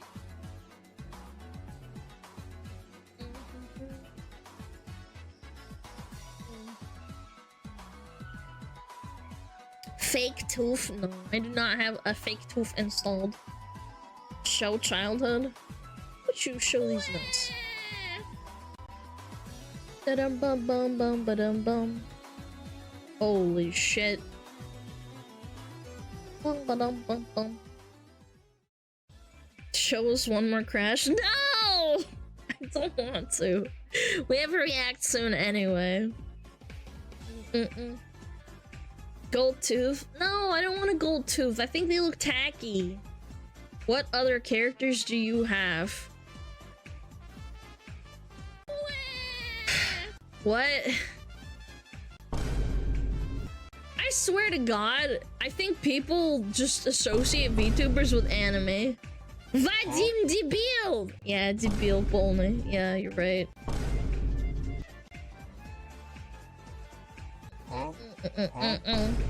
They associate and they're like, oh, anime, do you have more characters?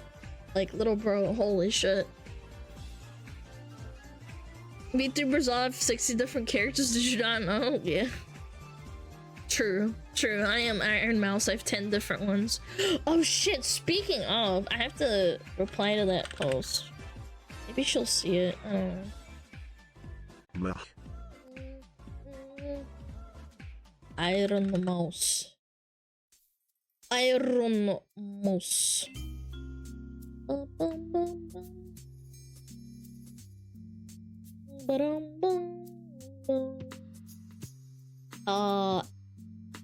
It's art.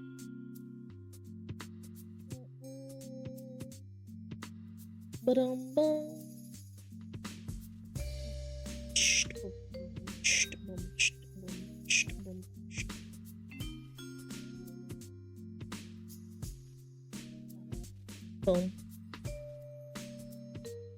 1 second, chat. Oh shit. Oh. I bet you are small, like 4'5" small. Samuel, I'll have you know I am 5'6". So you're pretty much wrong. Weird thing to say though, but you know, I've had worse. I've had people say, hey, you have small tits. Still small. I know, it's kind of strange, but I feel like people who are not very smart don't realize that 5'5" is the average height for a woman. Yeah. Like, my mom is 5'4", but that's like short for a woman. 5'6" is kind of small. What part of like 5'6" is average for a woman? Like, it's actually above average. Yeah. Bum bum bum. And for a man, yeah, you're right. It's over. I'm a manlet.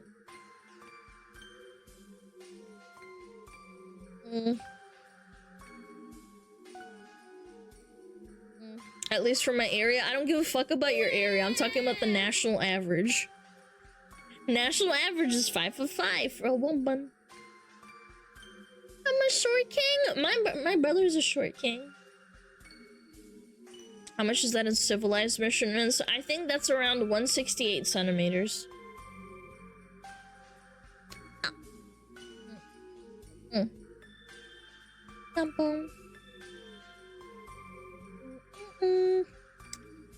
Yo mama.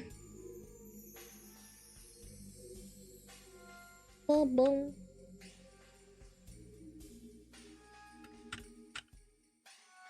Oh shit, what the fuck? Why won't it let me delete?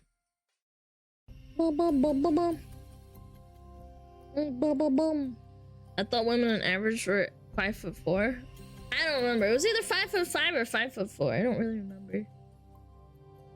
Your brother's a dwarf? Whoa! He's not a dwarf! No. I think he's like 5'7" or 5'6". I can't remember. He's like almost my height. He's a little bit taller than me, like by an inch or two.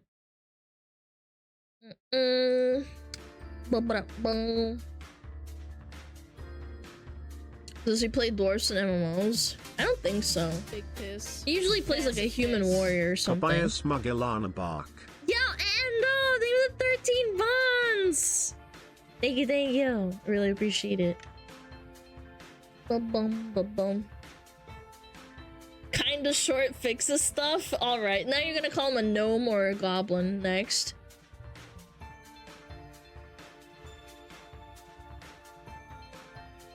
Bum.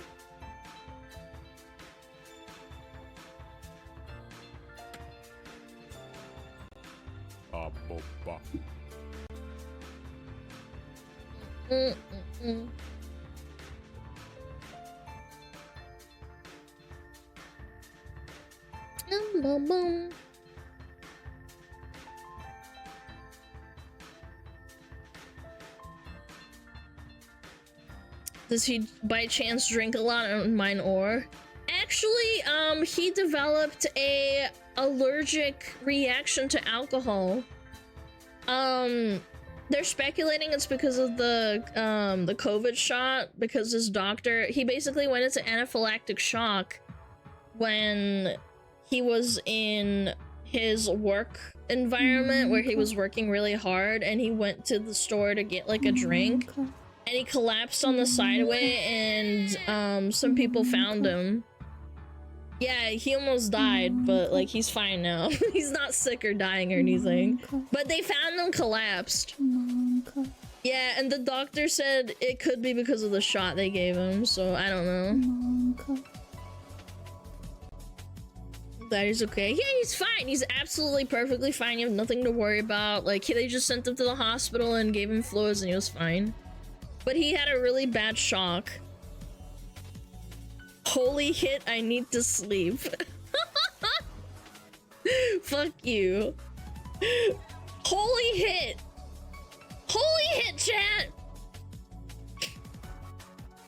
He didn't get myocarditis. Yeah, my mom actually has myocarditis since she was a kid, and she can't, like, she's been told not to take it by doctors and stuff because it might make it worse. So, and yeah, it's super scary because like she's been told, oh well, it could make it worse, but it could also like do nothing. And she's like, is there a chance? And they're like, yeah, there's a pretty high chance it could fuck you up. And she's like, all right, well, I'm already pretty old. I don't want to take the risk. And she's like, I don't want to deal with it. Holy hit! My dad had a stroke after the vaccine. He's fine now, though. Yeah, my dad had a horrible, like, borderline, like, life-threatening, migraine after his shot for some reason. Does she have a medication sensitivity? No, I literally just said she has myocarditis, and she's been taking blood pressure medication for, like, 40 years now, since she was a little child. Myocarditis, she makes bad, brother. That's right. Fucking Pippa, man. No, they're both fine. It's just like, it was scary at the time. Yeah, she has the meds. She takes them every day. She's really high blood pressure and she has to take meds to keep them down. And it's not that she's unhealthy or anything. Like, she's the normal weight and everything, eats normal food. Actually, she has more of a Mediterranean diet, if anything. But unfortunately, they said it could be hereditary, but I don't have any signs of myocarditis, so I don't know. I don't know. They said it could develop when I'm older, and I'm like, monka, monka, monka, monka. Are people aware of Aboba origin? No. A terrible reaction to the 5G? That's right. The 5G's killing us, chat! What is Aboba? Aboba. Aboba. Aboba. Aboba. I'm gonna die, chat. No, I'm perfectly healthy. It's Russian meme. Is it? Aboba meme. Aboba. Aboba meme. Inside, is a meaningless word that became popular in Russian shitposts as a spam in early 2021. From the animated short Inside Zmishenka. Zmishenka.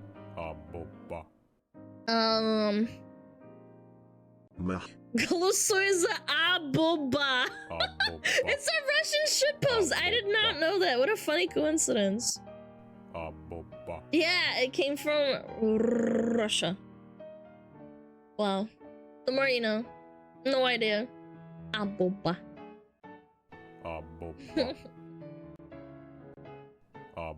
Read the first comment in the thread. What? Let's see.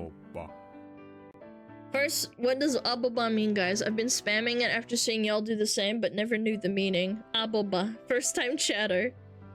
Aboba. Aboba is Aboba. Aboba equals Aboba. Aboba. I love that. That's so funny. I love that. wondering because you know Russian. I didn't know. I just like the meme. I just like aboba. I just like how it sounds. I didn't know it was from a Russian meme. What a funny coincidence. Aboba is greater than equal to aboba. Madden, did they fix the Xbox servers yet? Did they let you play DVD yet? DVD. No. Oh. No. Bo. What's wrong with the servers? I don't know. Xbox has like a bad update with DBD. Can't play the game on Xbox, but you can play it on PC and PlayStation. No sleep, no DBD. Why don't you go sleep and then you can play DBD? Sexbox being trash. Microsoft, more like micro hard. Stupid.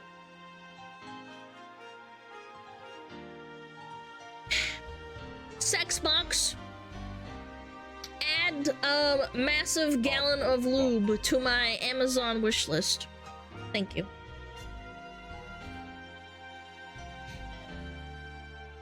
Sexbox series, none. Yep.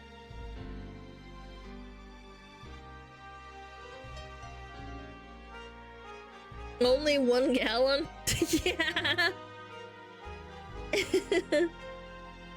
Abobus.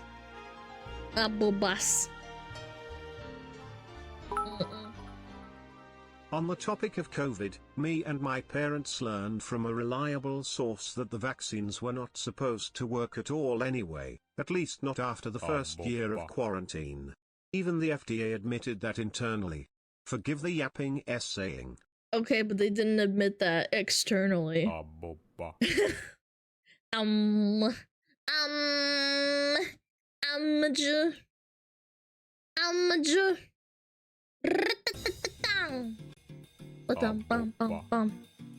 Pog, we have yeah, is great. Yeah, Tammy added that.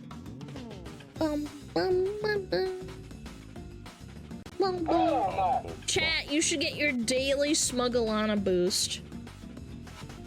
Yeah, get your daily SmugAlana boost. Your booster shot of cute based fox girl, please. Right now.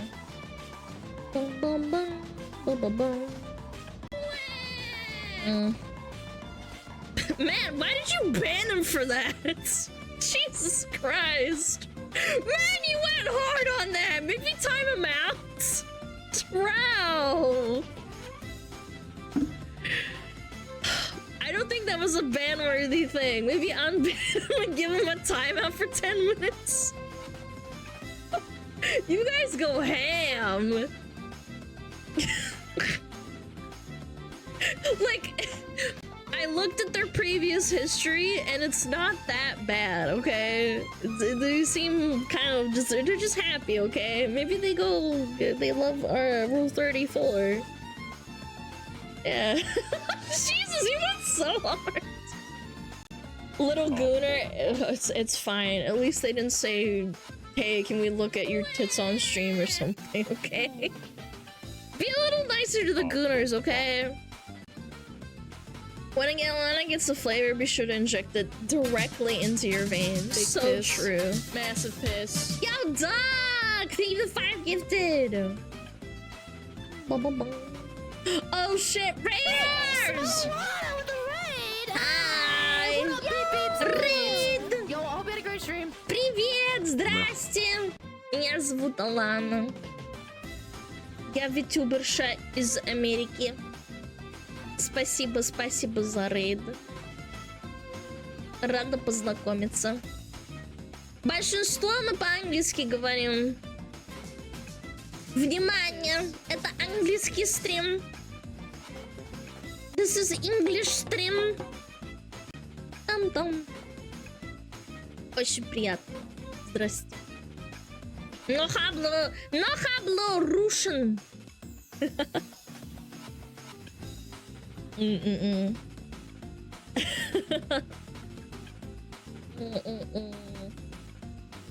Dun dun. They took everything from us. Quit your whining!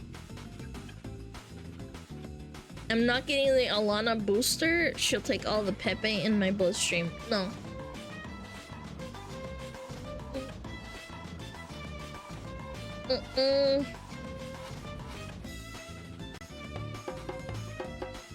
Alana got MMD. I have Mr. Pixel, who has a working 3D model that functions in VR chat and MMD and Warudo, or whatever it's called.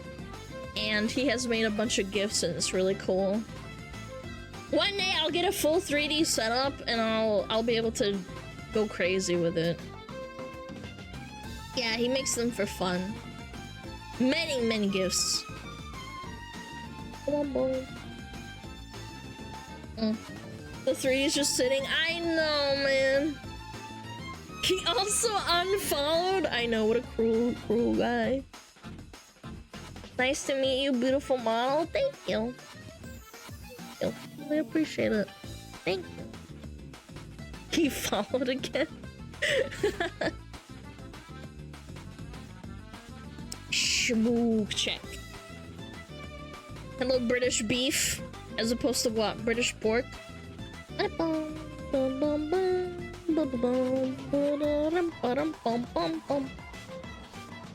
Woo!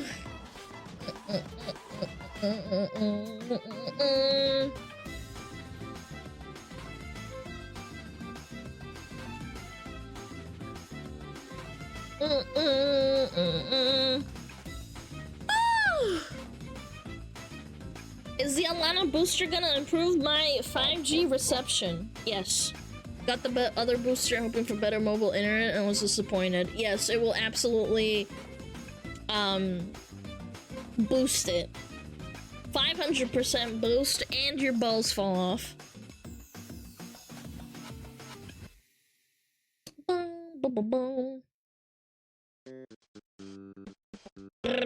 Pork? Wait, what's wrong with pork? You guys don't like it?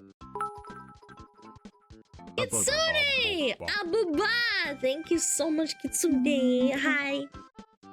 What microchip does your booster have? It's called an NVIDIA microchip, and when it becomes enabled, if you don't show up to stream within 5 minutes, your head explodes. It activates every time I go live, so yeah.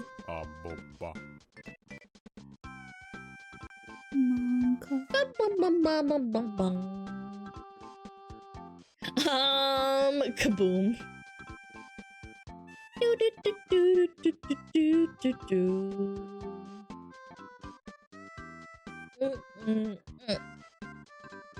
Introducing power-ups, unleash special effects with bits.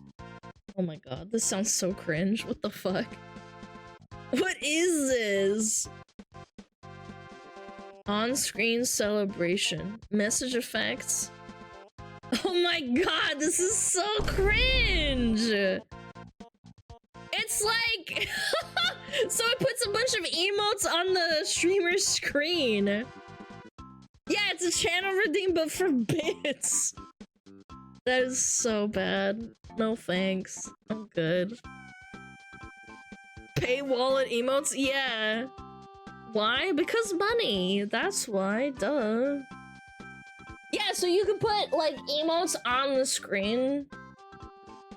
So, like a SmugAlana rave. What are we yapping about today? Well, the first, like, hour and a half, I was trying to fix why my fucking stream crashed yet again. And we came to the conclusion that they don't know, but also we can try and turn off the hardware acceleration after stream ends, because if I do it now, it'll fucking restart my stream, and I don't want to do that. Because it'll piss me off. It'll make me piss. Shit! I didn't think it could be any worse than hype chats. Yeah, no. Capitalism is wonderful.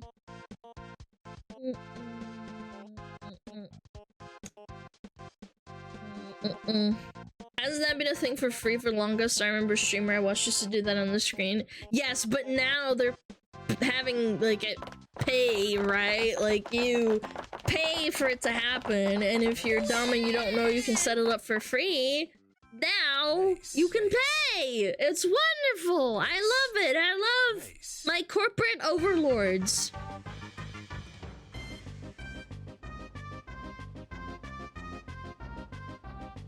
Why free when money better? Yes. Bam, bam, bam. Bam, bam, bam, bam, bam, bam, bam, bam, bam, bam, bam, bam. Donation was just something similar, but for real money you can play meme on stream. No, it's not meme, it's just emotes. Yeah. With bits. It's ridiculous. Instead of channel coins. So, I don't know. How much does the average VTuber make here on stream, I wonder? I have no idea because it's really varying between people. Yeah.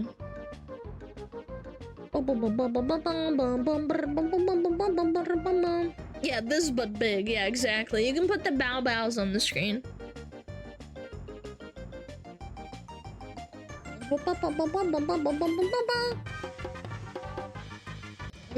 I'd pay if I could get a giant version of Muh. What's average when it comes to VTuber, the mean or the median? I think it would probably be similar to like OnlyFans, where the top like 0.5% earns like a lot, and then the bottom 95.5% don't actually make a lot. If I had to guess. I'm not sure because it's like, I don't know, it could vary from person to person. 80-20 rule. Yeah, something similar to that, yeah. Twitch takes a 50% cut from these bits? No, bits don't take 50%. No. No. Bits don't get cut. Gifted subs do. That's where they get their money from. Or do you mean like you give them money and then they give you? Because that's different. Like when you buy bits from Twitch, they are an increased price and they take that increased price as a cut. Yeah, you pay taxes on them when you buy them, like an extra like $2 or something. Yeah. Yeah, what up, Lord of Vord? What up? Bum, ba-dum, bum. I'd have to add "ma" as like an emote for the channel in order to get the really big "muh." If that makes sense, I don't know if it does. Plug. Muh. Muh. Muh. My chat has brain rot. Muh. Muh. Muh. I could. I could add it. I think I have space for animated emotes, but I'm not sure.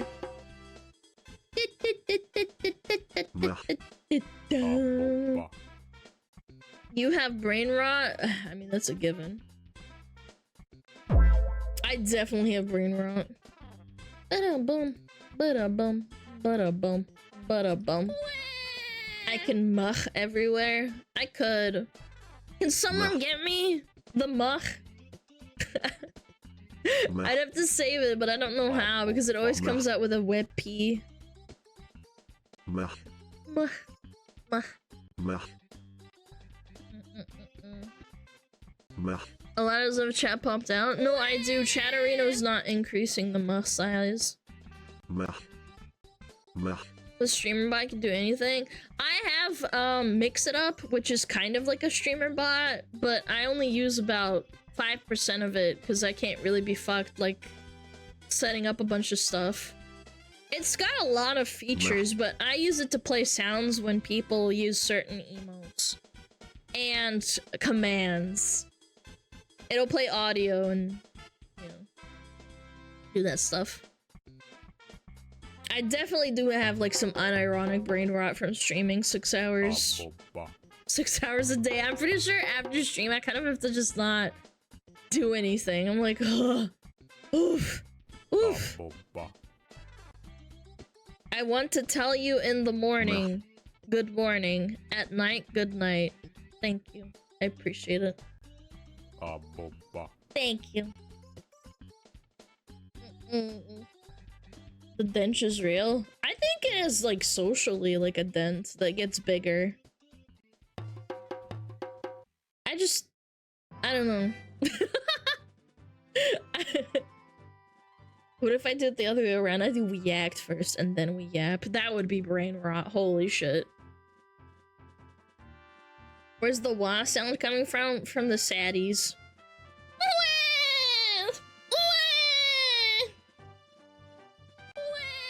I want to tell you you're redacted. Mirror emoji. Big piss. Massive piss.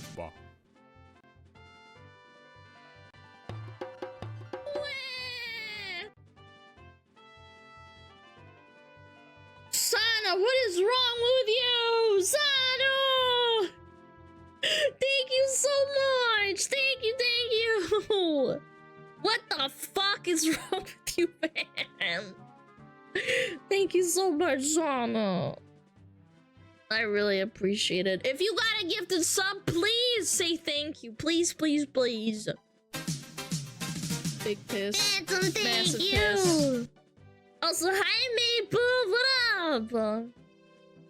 Hello. Gift chat. I still can't believe that hung around. That emote hung around from DBD.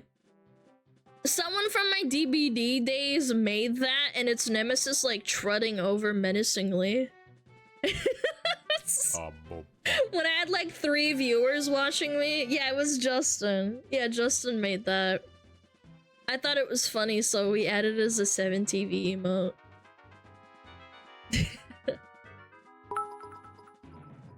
Happy early birthday. Just got word I may not be able to be present on the day due to work. Oh no! Oh no! That's okay. I hope you can be there. If you can't, that's okay. Hopefully I have my fucking trailer done.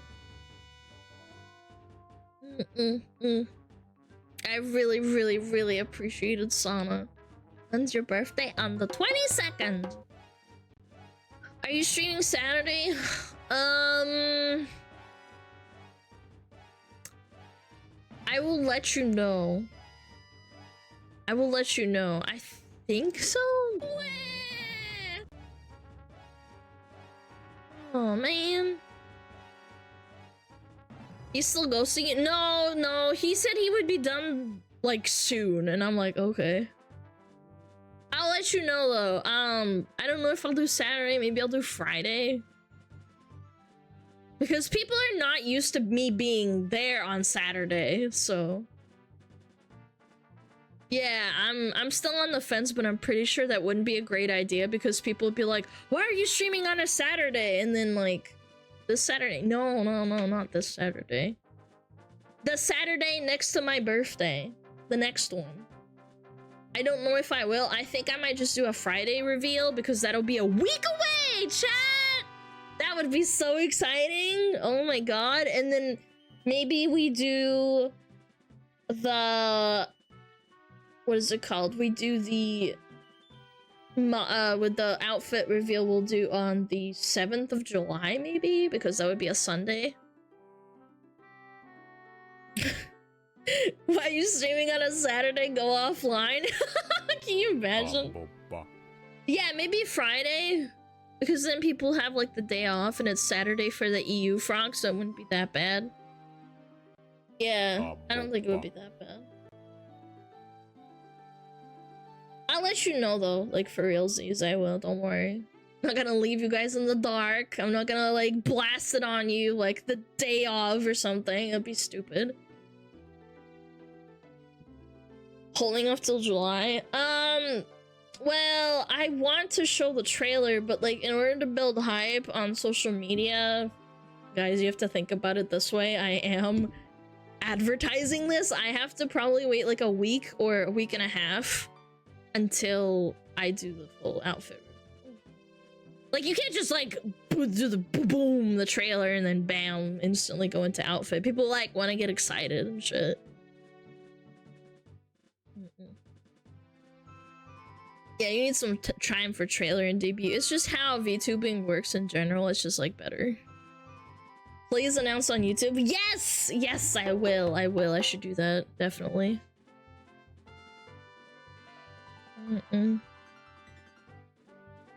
You have to hype it. Like, it's ultimately the outfit is like a business investment. So you have to kind of like look at it that way. Like, you bought a new car and you're like a race car driver. You don't just like say, oh, I'm gonna be racing, and then boom, the next day you are. It's like, oh, jeez.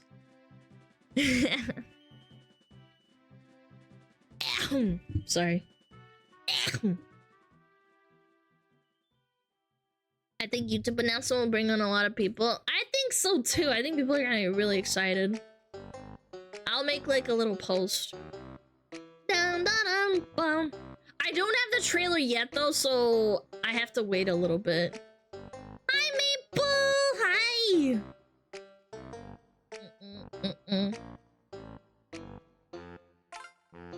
Musicians do that too. Yeah, I never thought about it this way, but I guess because like VTubers are entertainers, you have to think about it that way.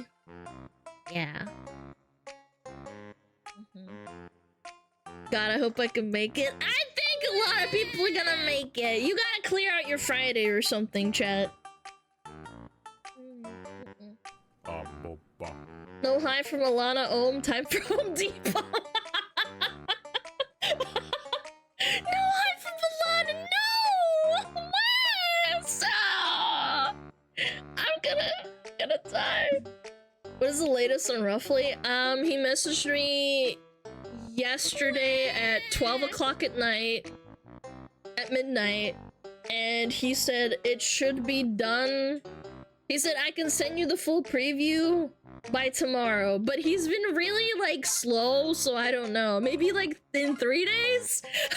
I'm not gonna pester them, okay? No hi from Alana. Okay, I'll say it. Hi, Schlump. Hello. Yeah. This music seems perfect for yapping. I thought you wrote fapping. Because your name is Falcon, and my brain, like, switched yap with Falcon and the F, and I thought it said fapping. Is he not giving any progress shots? I'm really annoyed because I said, can you show me work in progress? And he's like, yeah, I'm gonna just finish it and send it to you. And I'm like, ugh, okay, like, whatever. I hope it doesn't disappoint me. I told him, please show me work in progress. And he's like, yeah, okay. I was like, oh. What if you want changes? Yeah, and I'm like, what if I want changes? And then he's like, oh, sorry, I'm busy. Hey, YouTube viewer here. You're the only React Indie VTuber I enjoy watching. Thank you so much, King! Thank you! I really appreciate it. Have you seen it? No, like, I haven't seen anything. I would tell you, but I literally don't know. He's been delayed and then delayed again, and then he's like, I'm sorry, I'm late, blah, and I'm like, okay. Whatever. I guess I'll die. It sounds like me when I procrastinate. Well, he said that he had like a power outage for 24 hours at one point, so I don't know. I don't know. Chat, I think it's time for React. What do you think? As an artist, this guy annoys me. I get really annoyed with some people, but it's fine. I can't really say anything.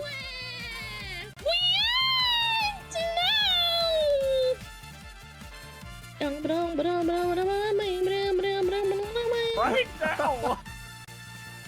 He can't stop touching himself while editing. No, I don't think so. I think he's just special. He does really good work, though. That's the sad part. So I'd rather not go to someone else. So unfortunate. Okay. Chat. Let's regroup. I'm gonna go. I'm gonna go. Aboba. Yes, correct. Aboba. boom, boom, boom, boom. Way! Do, do, do, do, do, do, do, do, do, do.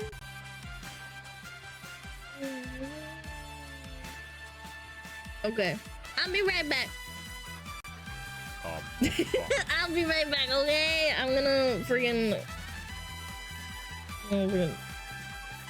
shit myself.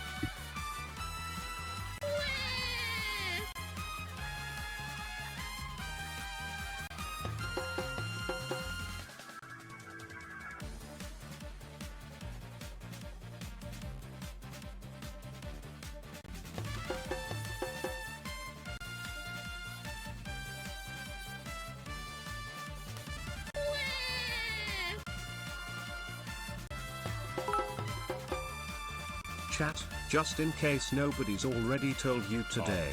You're doing great by the way. And looking great too. Oh, Metapod. Oh, Metapod, use Harden. Metapod, Harden. Oh, yeah, Metapod, you're so hard. Metapod, Harden. Oh, he's so hard. Look at those two hard throbbing Metapods. They're so strong and hard. Wow.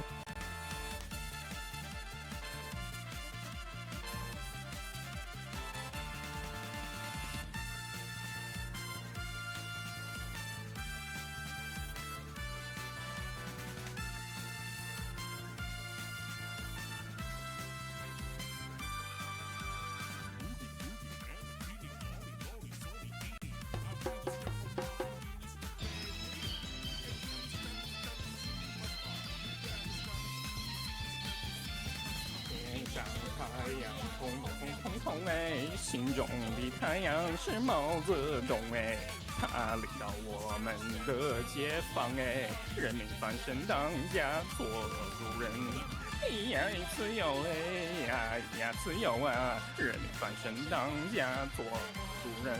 Why are you so good at this? My language, man. What's wrong with me?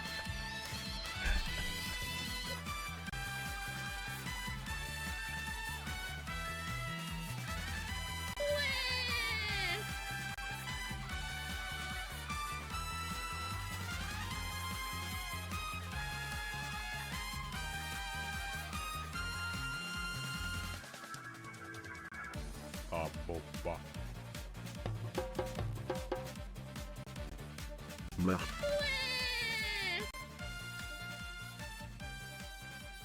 Meh.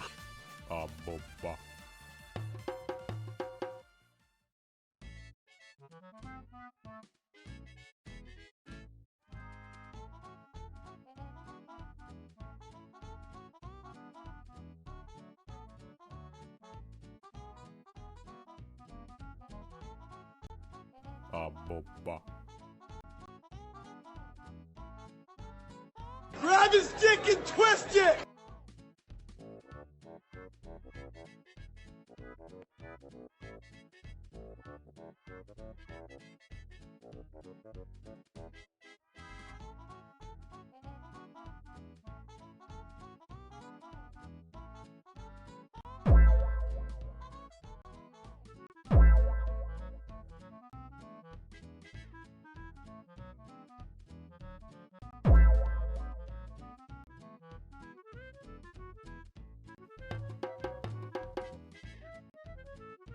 Plug.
Plug.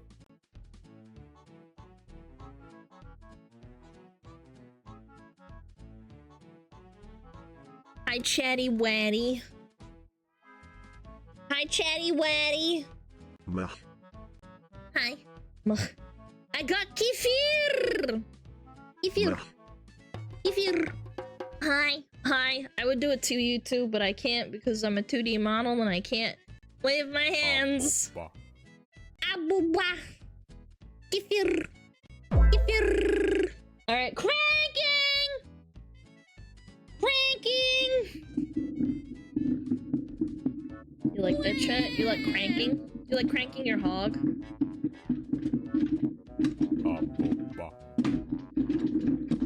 you like the crank? Do you like it when you crank your hog? Yeah, that's the shit. Yeah, you like cranking. Don't you?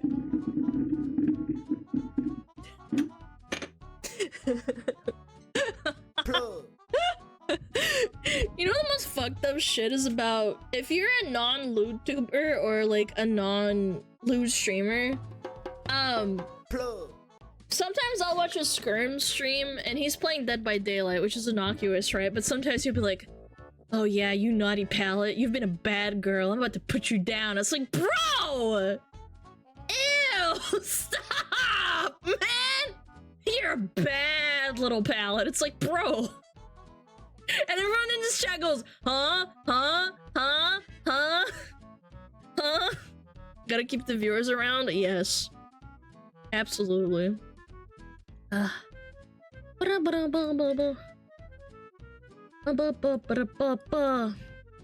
you're being a bad little thing. Yeah. Why are you asking me about cranking my hog? Because I like Marianne and I think she's funny and I wanted to make a crank your hog joke.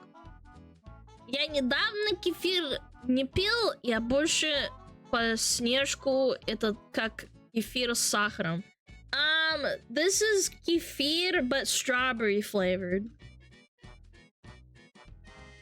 Yeah, it's strawberry kefir.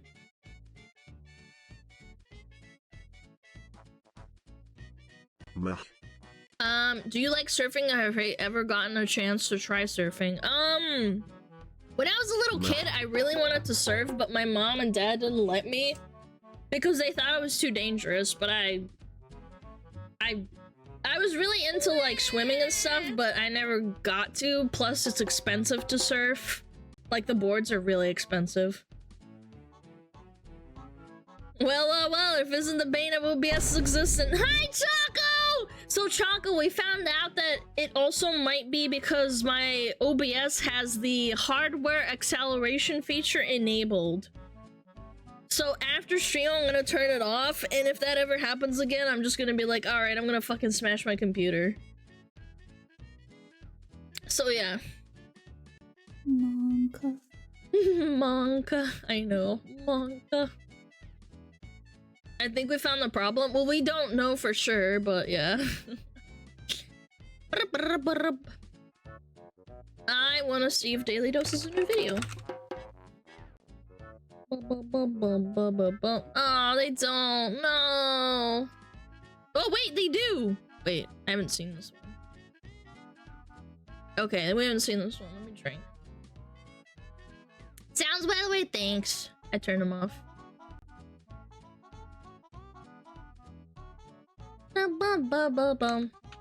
Yeah, so I'm gonna drink my kefir. Kefir! Hello everyone, this is your daily dose of internet. This is why you never wake up a sleepwalker. Oh my god, wait, what? Bro, what? Whoa, you're sleepwalking like this? Late. Oh my god! This fake fall looked a little too realistic.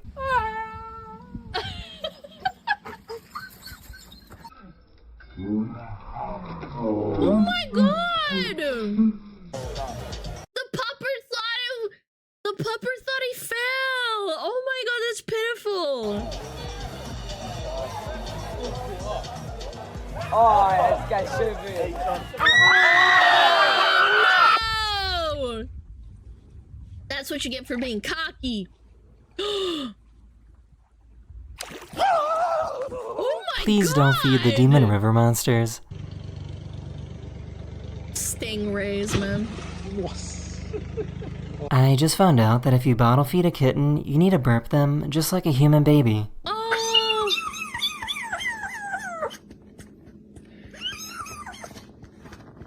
Oh! Oh!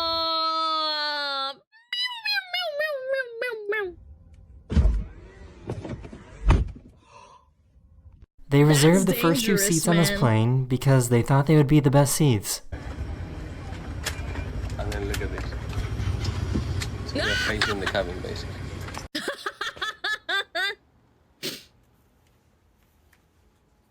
Oh my God. They're in love. This is chat 1 or chat 2. They're together. Oh. Why are you? Package Oh. thieves are starting to get really bold now.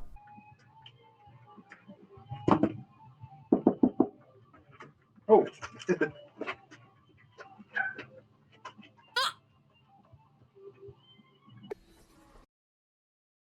Oh, that's scummy as fuck, dude. Look at the postman. He's like, what the fuck? What the fuck? What a bitch, man. I would be so pissed if that happened to me.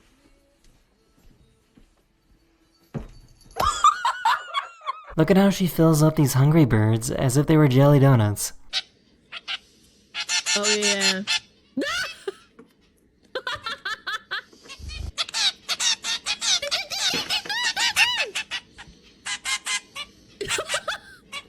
Shut up! Shut up! Take your food! Why is this I orangutan love so it. nosy?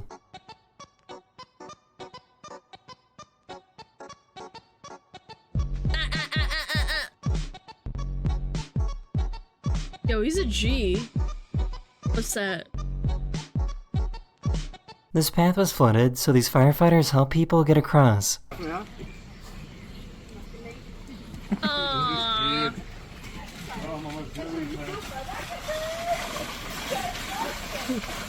Oh my God! One of my friends from my old work, she has a family, right? And her husband is a firefighter, and he's really nice. Like extraordinarily nice and down to earth and funny. And they kind of all are, to be honest. I've met a troop of them at our local town. I just want to let everyone know that I read your comments all the time, and I love the positivity in the comment section. I'm glad everyone enjoys the videos that I put together. So yeah, bye now. Aw, so cute! Yay! That was a good video, chat. I'm almost done with Make You Feel. Yeah, firefighters are cool people. He told me a story. Well, we were at a barbecue at their place. And he told me a story of a time where they all got blasted and they came over on Monday. And they, they hung out at the station. Because you're allowed to do that even if you're hungover and you're not feeling too good. And then they, like, pump, like, fluids into them. So that they can recover faster. They IV them fluids so they recover from the hangovers faster on the day before where they were drinking. So yeah, they do that. Naughty, naughty firefighters.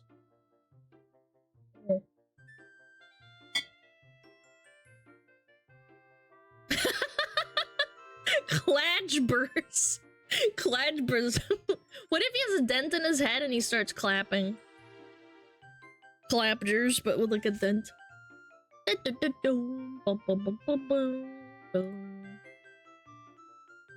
Kicking. I love the name of this video. Yeah, I mean, is it really that wrong? I don't think so.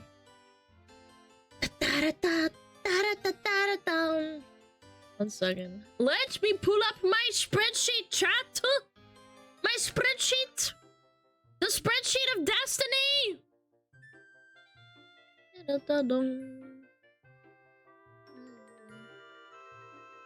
Spread this. I can't, it's too small.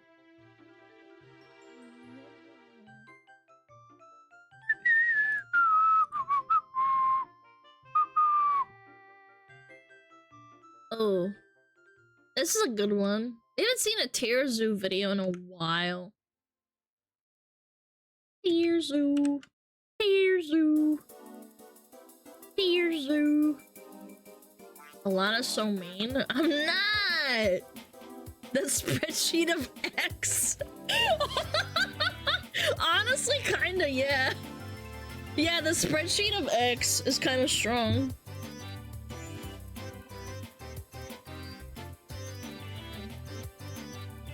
Okay, I'm good. 87% X. I'd say it's like, yeah, it's like 25% is good, and then the other 80, but no, actually, no.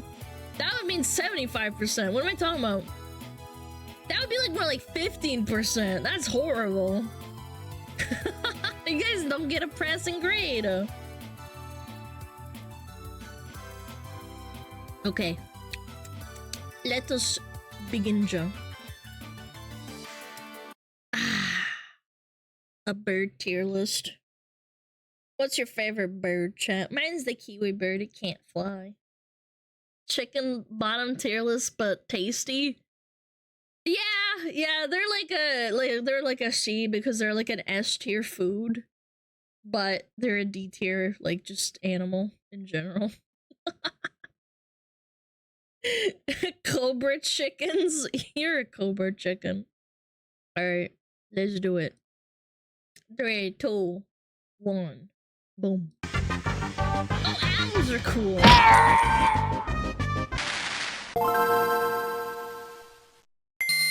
Brother. Birds are one of the most popular playable classes in the game, with a huge number of successful builds and tons of cool strategies. However, some of these strategies have clearly been more successful than others. So today we'll be going over the bird tier list to see which bird ranks highest. I love the RuneScape little memes that he puts in. But before we get into cute. looking at specific bird builds, let's do an overview of the basic attributes and special abilities the bird faction has access to, as well as a quick rundown of the history of the bird faction. Oh shit! So birds are one of the newer factions in the game, joining the game's roster during the latter part of the Mesozoic expansion. They began as an offshoot of the dinosaur faction that was specifically adapted to arboreal gameplay, but when the devs dropped the Cenozoic balance patch, these small avians were the only dinosaurs not to be hit by the banhammer. Fast forward to today's meta, and birds are one of the most successful factions in the game, owing this success to a handful of powerful unique abilities, in addition to the obvious flying attribute. First of which is their beak. Now, beaks were not an entirely new ability for the reptile player base, but birds went far deeper into the beak skill tree than most dinosaurs ever had, with many bird players opting for extremely specialized beaks to give them an edge in specific scenarios. I've seen pelicans straight up eat entire snakes. It's so fucked. However, even the basic beak offers plenty of advantages. While their lack of teeth does mean that they deal reduced damage with their bite attack, birds can be far more accurate with their pecking attacks, enabling them to hit weak points or secure grabs on smaller targets, such as the thin hurt box of a snake. Beaks also offer moderate protection, potentially reducing headshot damage and nullifying imprecise counterattacks. Beaks also offer some of the best stab type damage in the game, which, when used accurately, can deal massive damage on crit. Let's go! Beaks are also excellent tools for dealing with parasites. In fact, they're so good that oftentimes, other less dexterous players will party up with bird support players in order to have a better Look at that! Look at how happy he is! He picked off an entire fat little tick off the kangaroo. matchup against parasites. Feathers are also a unique and powerful trait exclusive to birds that provides excellent cold protection without causing the user to become too over-encumbered to fly. Feathers also offer pretty substantial defense against crush-type attacks, which is especially important to birds because of their hollow bones trait. Hollow bones are another ability meant to synergize with the flying playstyle. Now, a common misconception is that bird bones are hollow in order to reduce equipment load, but actually they're hollow in order to let bird players fill them with air, which grants them a massive boost to their maximum stamina. Without this, it'd be extremely tough for a bird to fly for any significant period of time. The trade-off, of course, is that a broken bone not only deals serious damage, but also potentially reduces the player's maximum stamina by a huge margin. So a bird player will need all of the blunt damage defense it can get, And speaking of blunt damage, the bird's lower bone density means the bird's own blunt force strikes, like wing attacks, also deal reduced damage. The top tier bird builds are the ones that can best capitalize on the strengths of their class while mitigating potential weaknesses. That about covers the basics, so let's get into the tier list. At the bottom of the tier list we have two flightless bird builds, both with essentially the same glaring weakness. These are the kiwi and kakapo. Kiwis are They are essentially worthless, chat. They lay eggs that are bigger than them. Imagine you are a parent and your baby comes out being larger than you. Are hilariously part of the same faction as ostriches, so emus, and cassowaries. For some reason they opted to give up the flight ability, but didn't use the extra available skill points to spec into gigantism like the rest of their squad did. The result is a build that can literally only exist on island servers where there is no active mammal player base, aka New Zealand. The kakapo is a flightless version of the parrot, and although parrots are undoubtedly excellent bird builds, the flightless weakness is too glaring to ignore. Due to invasive species like rats and cats establishing a presence on island servers, both of these flightless bird builds are seeing major declines in their player base, and I would not be surprised if they all ended up switching mains. Yeah, they're critically endangered. Super bad. Yeah, when the people came over to New Zealand, they brought in big problems with the rats and the cats that they brought in. Flight is just too strong an ability to pass up, which brings me to the next builds on my tier list. So I see what these builds were going for. Being giant could potentially make up for the lack of flight, but in practice this didn't quite pan out. While these are technically the strongest birds in terms of base power and defensive stats, for their weight class they are woefully underpowered. They're one of the few megafauna builds that can be taken down by cheetahs, when they should be able to completely annihilate cheetahs with their powerful claws. Their huge weak point presents a lot of opportunity for counterattack too, so if they ever get too bold, they're setting themselves up for a tough loss. Lastly, seen that clip so many times. The fact that they are forced to nest on the ground forces them into an even more vulnerable position than most birds, as ratite eggs are extremely valuable as loot. Objective defense is not an easy task even for high-tier builds, so for ostriches, emus, and cassowaries, this is a huge hurdle. No, that little Next on the tier list we have the hummingbird. This build spec'd purely into mobility and just about nothing else, and as a result is the only bird build with full 360-degree movement, similar to a dragonfly. This combined with its and they have to eat so much every day or they die. Because their metabolism is so extreme. Extremely small size enables the hummingbird to very quickly change direction mid-flight, allowing it to easily dodge attacks and fly around obstacles. More importantly, it allows the hummingbird to access nectar, which is an extremely valuable source of energy that's normally inaccessible to birds, since birds are usually too heavy to land on flowers and not agile enough to access nectar mid-flight. This all sounds great, but the hummingbird also has two very serious weaknesses. The first is pretty obvious. They have no combat prowess at all, and any attack they fail to dodge will send them right back to the character select screen. But in addition to that, the insane energy cost of their flight ability, combined with their total lack of fat storage, means hummingbirds will run out of stamina very quickly if they can't constantly find food. Dude, just bully the butterfly, man! It's a bug! He's just like, please, I'm so hungry, To me, this is a high-risk, high-reward strategy where the risk far outweighs the reward, so I have to place them in F tier. At the bottom of D tier, we have the pigeon. The pigeon build doesn't really have any critical flaws, but they're held back by mediocre stats. In particular, the pigeon is sorely lacking in any combat-focused stat, like power or defense. They do best in cities where their excellent navigation ability grants them an extra bit of safety, by nesting among high-rises in loot-rich locations. But even in cities, pigeon players tend to be the main source of XP for higher-tier predators. Plus, if you're just looking to play a bird build that's good at looting cities, there are better options available anyway. Seagulls. The peacock build is another generally understated build, with high HP but little else to rely on. The park that I grew up near at, they had peacocks that strutted around the park, and I have pictures of them with them. But then they had to take the one away because people would keep ripping out the feathers from the back, and my parents were so upset. They taught me to respect the bird. So mean. Yeah, they're noisy too, and I loved hearing them go, ah, ah, and they're super loud and cool. And they were walking around the park, but then the public started abusing them, so they had to put them back in the zoo. Bunch of assholes. It does, however, have one of the highest intimidation proficiency bonuses in the game, gaining a— Oh, and another note is that my parents found one of the feathers, like, somewhere in the park, and they brought it home for me to look at. They didn't rip it out, because they're nice, normal people. Bird. Yeah, it's a scary bird, but I remember my parents brought home one of those. It was, like, plucked out or something, or someone left it there, I don't know.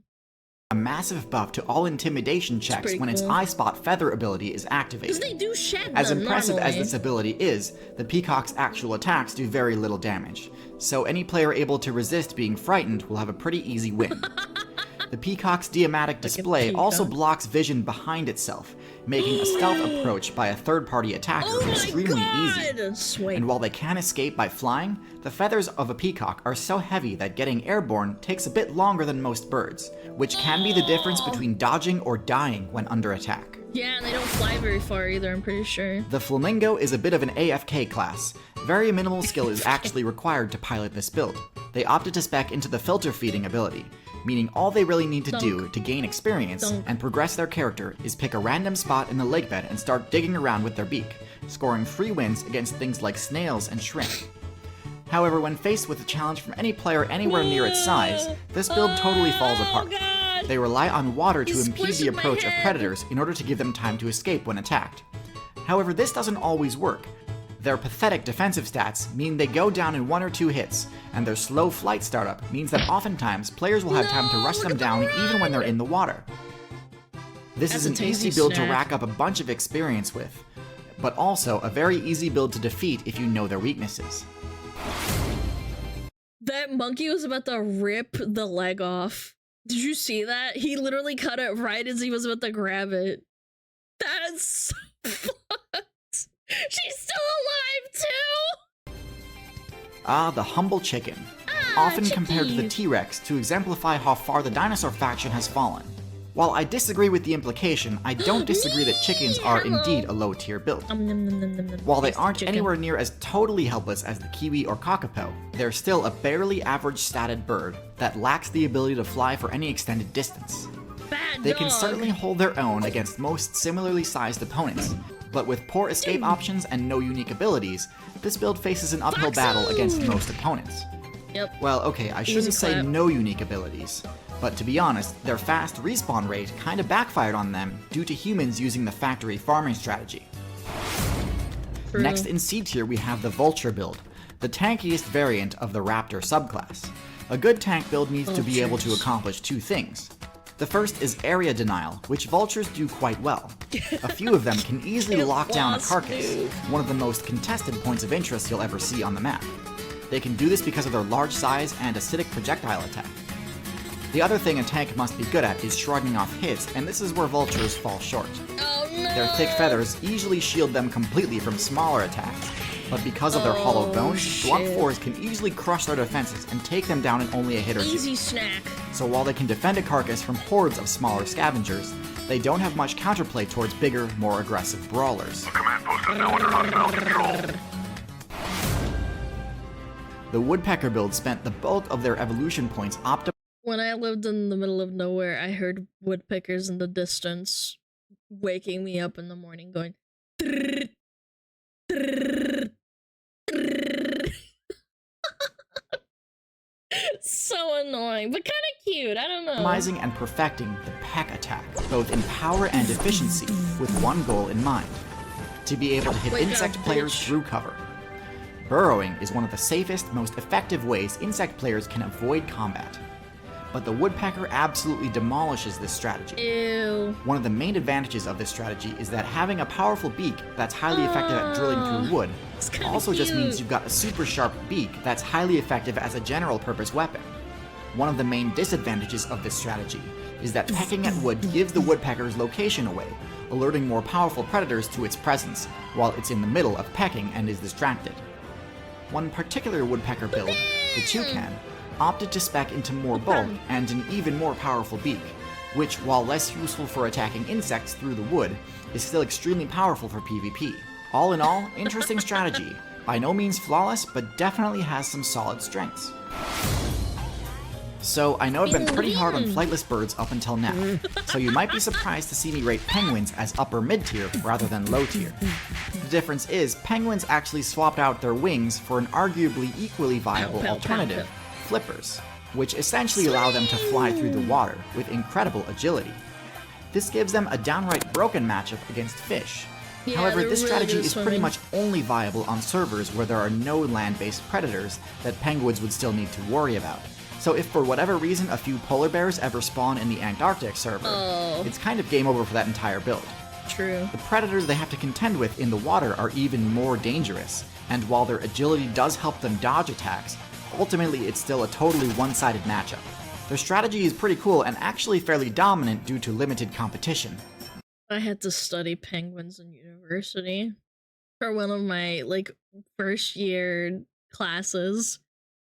I know so much about penguins, and I have no use for it whatsoever. Thank you, college. Love that. But I wouldn't be surprised to see the entire penguin player base collapse if the devs ever add new DLC in the form of an Antarctic land predator, or even if they just buff the land mobility of the leopard seal. Still, top of C tier is a respectable position for a flightless bird. At the bottom of B tier, we have the goose. I've got an entire video dedicated to the goose build. Why are people so scared of them, man? Like, even if you can't hurt them, okay, argument, counter argument, you can't hurt them because they're endangered or protected or whatever. You can just not get attacked, man. Just don't. But in short, the goose has solid base stats, including above average hit points. However, its abysmal power stat leads it to rely heavily on intimidation to secure territory. Look at this. This can be unbelievably effective at times, and it's not uncommon to see top-tier predators flee an encounter that they easily could have won. Still, the obvious flaw in this strategy is that if the goose's opponent resists being frightened, the goose will be wide open to a punishing counterattack. In addition, the goose's weak spot is I love this so one. Still, the obvious flaw in this strategy is that if the Look at him, he's just like, what are you gonna do to me? What are you gonna do to goose's me? opponent resists being frightened, the goose will be wide open to a punishing counterattack. In addition, the goose's weak spot is easily exploitable by intelligent players, so careless aggression tends to be the goose's biggest strength and biggest weakness at the same time. Yeah, all in all, still a surprisingly effective strategy. The heron build put a huge amount of evolution points into maxing out the puncture damage it can deal with its beak, and it did so to great success. Herons have one of the highest damage pecs of any bird, and frequently one-hit their targets, even those with scale armor like large fish and juvenile crocodiles. The effectiveness of their piercing attack is amplified by their long neck, which gives their attacks a deceptively long range, giving their strikes an almost cobra-like flash to them. They have downright oppressive matchups against fish, amphibians, and all other small aquatic builds. One vulnerability they do have is that their flight ability has a lot of startup, making it a bit less reliable as an escape option if they do happen to get ambushed. Still, it's certainly not terrible. Another weakness is that their long neck presents a bit of a weak point, making lunging forward with repeated pecking attacks a bit risky if you get too predictable about it. Good players will be able to punish careless lunges quite hard. In high B tier, we have the Falcon, a raptor build that opts to defeat its opponents using speed and superior maneuvering rather than actual power. Falcons actually have a below average power stat for a raptor, and don't deal particularly high damage in close combat. Their talons are pretty small compared to hawks, owls, and eagles, and so instead of slashing and stabbing with their claws, falcons actually punch with their feet to disorient or concuss their target, and then finish the fight with their more powerful beak. In the right situation, this can deal absolutely massive damage, enough to one-shot a mid-sized target at full HP. Wow. The drawback of this strategy is that falcons can only dish out high damage when they have the time to build up speed first. This makes the falcon a pretty poor defender for objective game modes, and means the falcon can struggle to win fights if its first attack doesn't connect, as follow-up attacks will likely not have the same force built up as the first. Still, the burst damage potential of this build cannot be ignored, so it earns its spot in high B tier. This might seem like an odd inclusion to cap off B tier, but songbirds are a highly efficient build for their size, and do deserve recognition on this tier list. This is a huge group, including finches, starlings, sparrows, wrens, and birds of paradise. And while some are flashier than others, they all have relatively similar stats, with extremely high agility being their core stat. Unlike many of the builds lower on the tier list that have difficulty getting themselves airborne quickly, songbirds have extremely low startup on their flight move, allowing them to reposition themselves easily and quickly. This makes their approach very difficult to punish, making songbirds excellent at chipping away at defensive players, and makes them great at stealing loot from slower builds. Their safety in numbers strategy can actually be somewhat intimidating and disorienting too, making it rather difficult to attack a party of songbirds mid-flight. While they certainly aren't invincible, having one of the lower HP stats among birds, they're an often overlooked but undoubtedly successful bird build. Oh my god, swans. At the bottom of A tier we have the swan. The swan is essentially a goose that has the power stat to actually back up its attempts to intimidate. The wing attacks that most bird players use do very little damage and aren't very useful aside from pushing other players around. The swan's wing attack can break bones and concuss foes.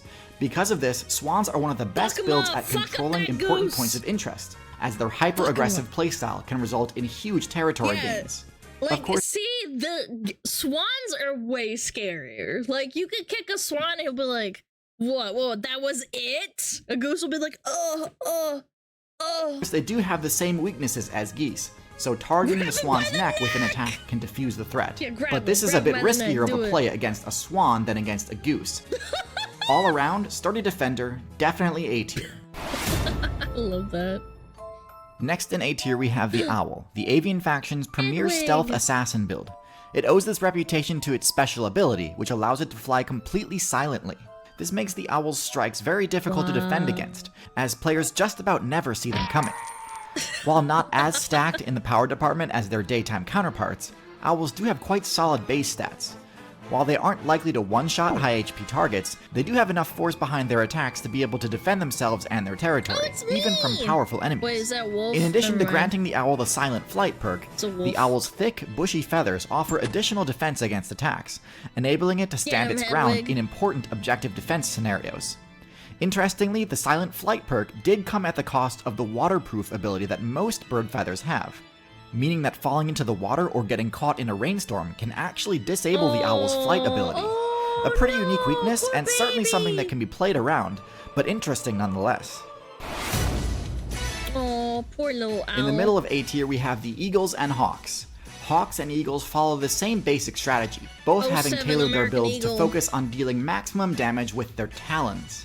Hawks are the smaller variants of this group, and because of this they are far more agile.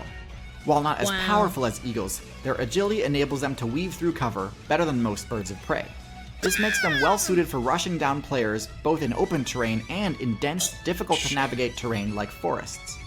Eagles, in contrast, are much more powerful, but their larger size and wider wingspan prevents them from entering dense forests.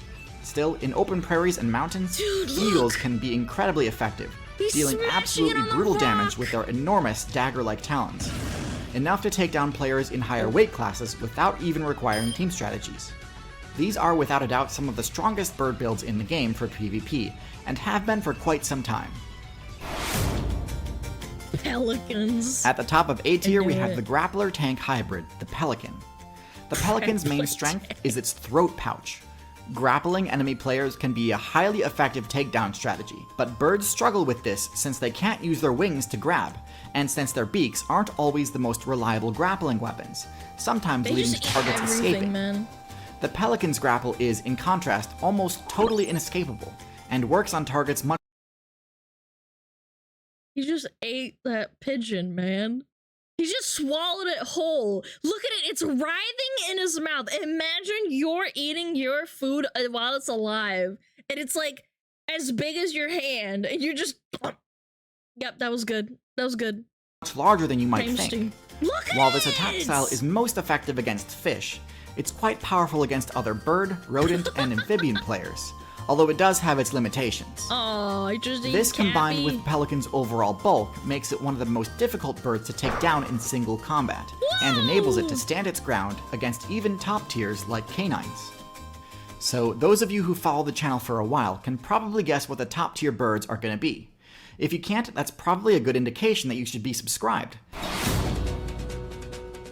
Those of you wishing the devs could unban the Velociraptor build, look no further than the Secretary bird, as it has basically all the same awesome abilities and more. Hunting on foot and in pairs, they prove time and time again that striking from the sky is overrated. They can easily defeat other high-tier builds such as the Cobra and Mongoose with their high-damage kicks.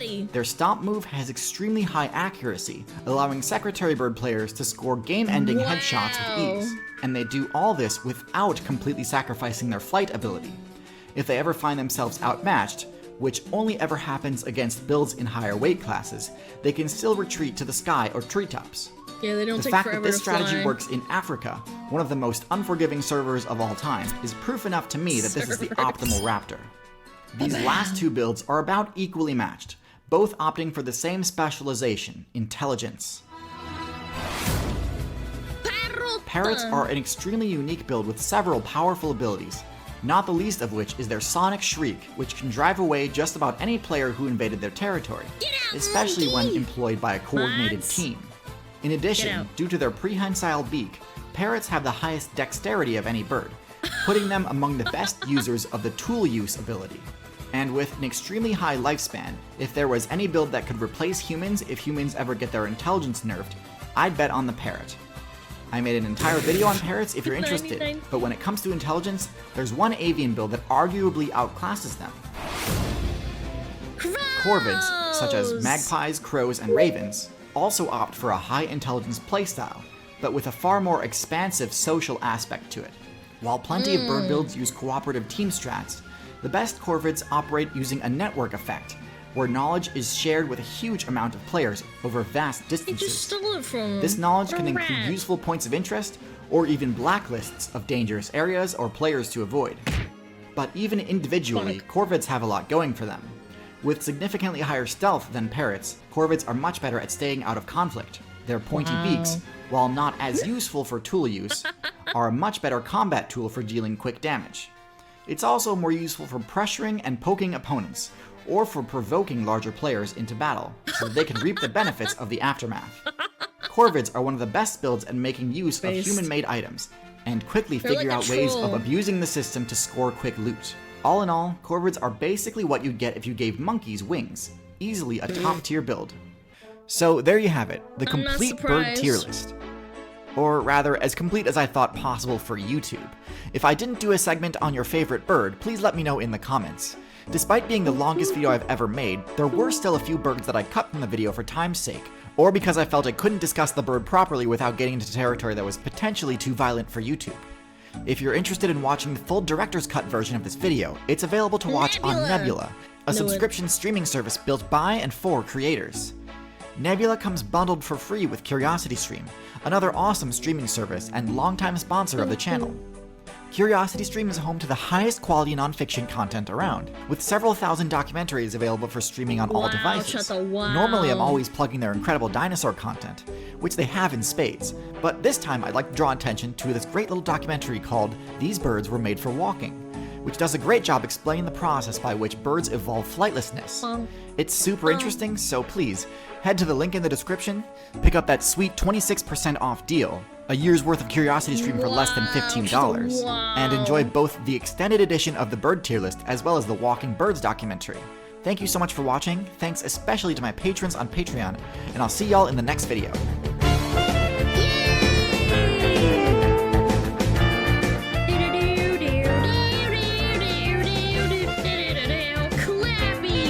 That's right, Clappy in the chat. Say thank you!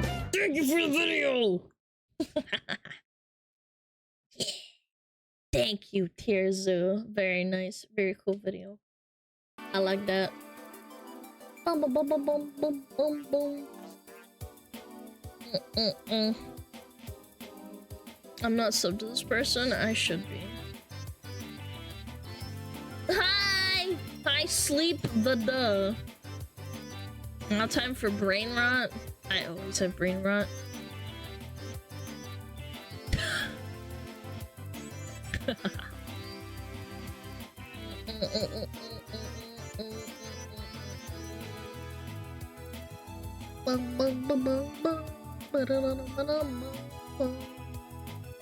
Likes are no longer public. Yeah.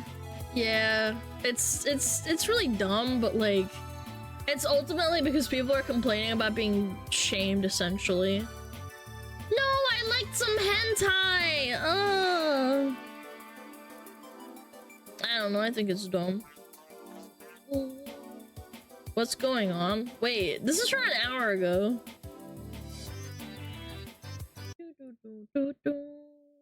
Update on Helldivers 2 Discord situation. One of the moderators blatantly lies about no one getting banned, despite the fact that many people got banned. Not that I particularly want to continue this conversation, but for clarity's sake, no one is getting banned for vomit reacting.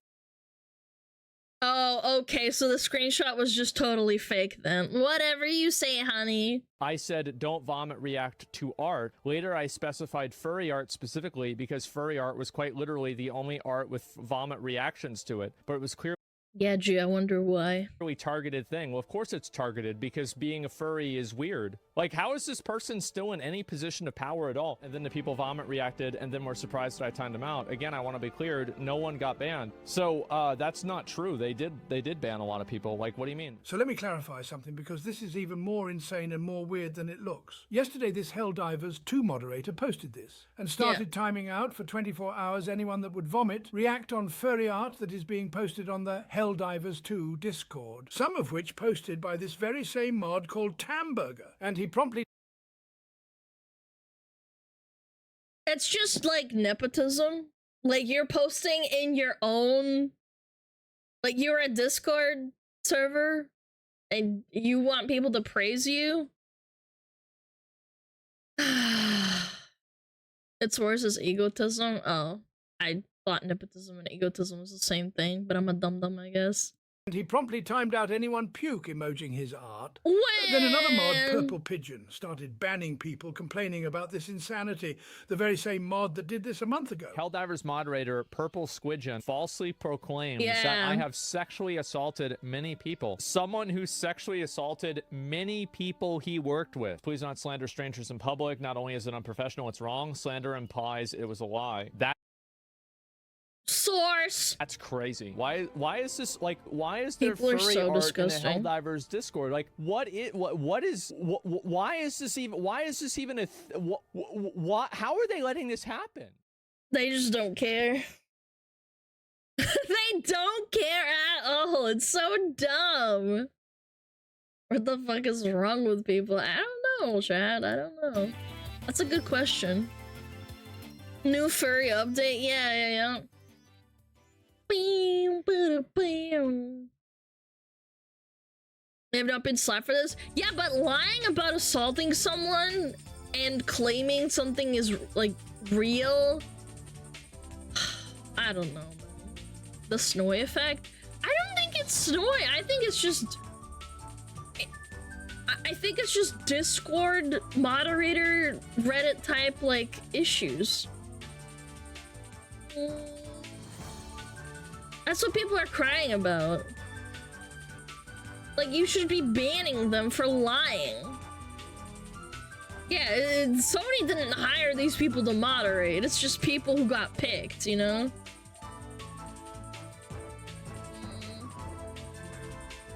If there's a fan art section, there's nothing wrong with furry art, fan art, but it's irrelevant, but it's also silly to judge people for not liking it. Yeah, that means they got butthurt over some people not liking their shit. I bet you if they posted a VTuber in like a Helldivers costume, people would also be like, whoa, that's weird and dumb, I'm gonna vomit emoji it. I bet you people would. They might not like it because it's like different, so I don't really blame them.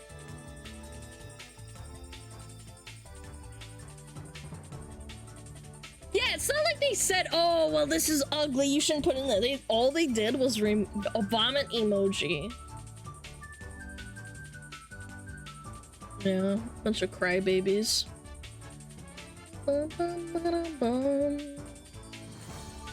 Oh. Dude, I hate this stand sometimes. Too many people think being a mod makes you feel authority IRL. Oh, I think it's people who have no control over their life getting a position of power and abusing that position of power because they don't feel that in real life, so they feel they have something they can control. It's just, if you give them a grenade, they will blow themselves up eventually, but they will also take out everyone in their vicinity as well. Like mall cops? Yeah, in that same kind of like vein, I guess. My dad yelled at me to clean up my room, so I'm gonna take out my frustrations on this person that is in my Discord.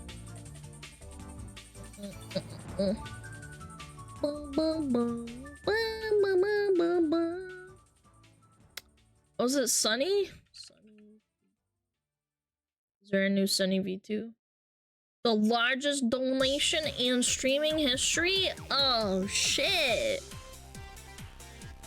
I'm mad! SmugAlana with the raid! Exie! They're Jeeps. Hi, Exie! Hello! Hi! Thank you for the raid! Thank you so much! How was your stream? Hello. Welcome, Raiders. We are doing React! We're doing React. We're about to watch some Sunny V2. Exie says you're short? Nuh-uh. I am 5'6".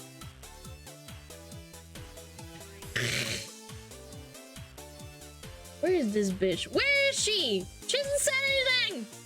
Maybe she had to go. Well, regardless. The streamer smells great. I do! Thank you very much. Womanlit? I'm about to fucking punch you in the mouth. Hi, Hexy. I hope your stream was good. Hi, Richard Art. What up? Thank you so much for being here. Taller than me.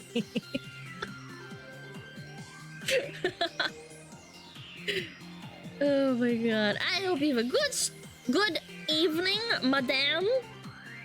Hope you have a great freaking day. I'm having a great stream. Thank you for asking. Even though it fucking crashed because my stream balance is cringe.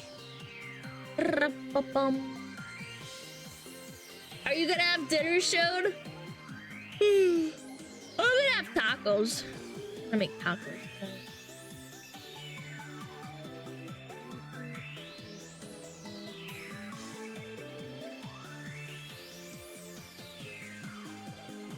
TURDS Day? Yeah, it's TURDS Day. Disgusting. Alrighty. Let's work rolling.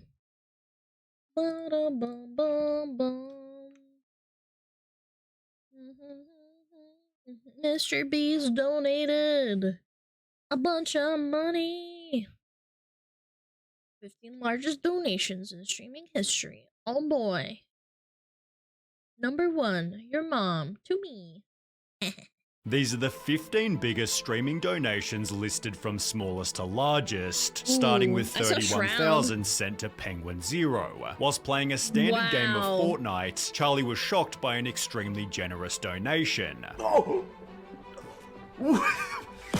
There's no way that's not a. There's no way that's a real one. He understandably thought that 2,500 wasn't even real. There's no way. That's. Is that real, Uhara? But after Urara sent another $3,000, Charlie didn't even $5,500 know what to say. Holy shit, Uhara. If those are real, man, To appear in Charlie's top donators, Urara sent another. Oh my fucking. Oh my god. There's no way. This is the. Holy shit. What the fuck? Holy crap! He's a Saudi Arabian prince. Or he's the world's most powerful kingpin, and he's laundering money through the stream. You know what? No matter what it is, Uhara, thank you. Yet he wasn't finished there. Oh my god, this madman! Rounding out the stream with another 11,000. Did someone actually donate 20k? I'll do the podcast, but I can't until I'm home from Japan. P.S. Hope this makes your year easy. That's insane, Holy bro. Alright, I thought the $2 grand was already enough. I was like, holy crap. me an email for real.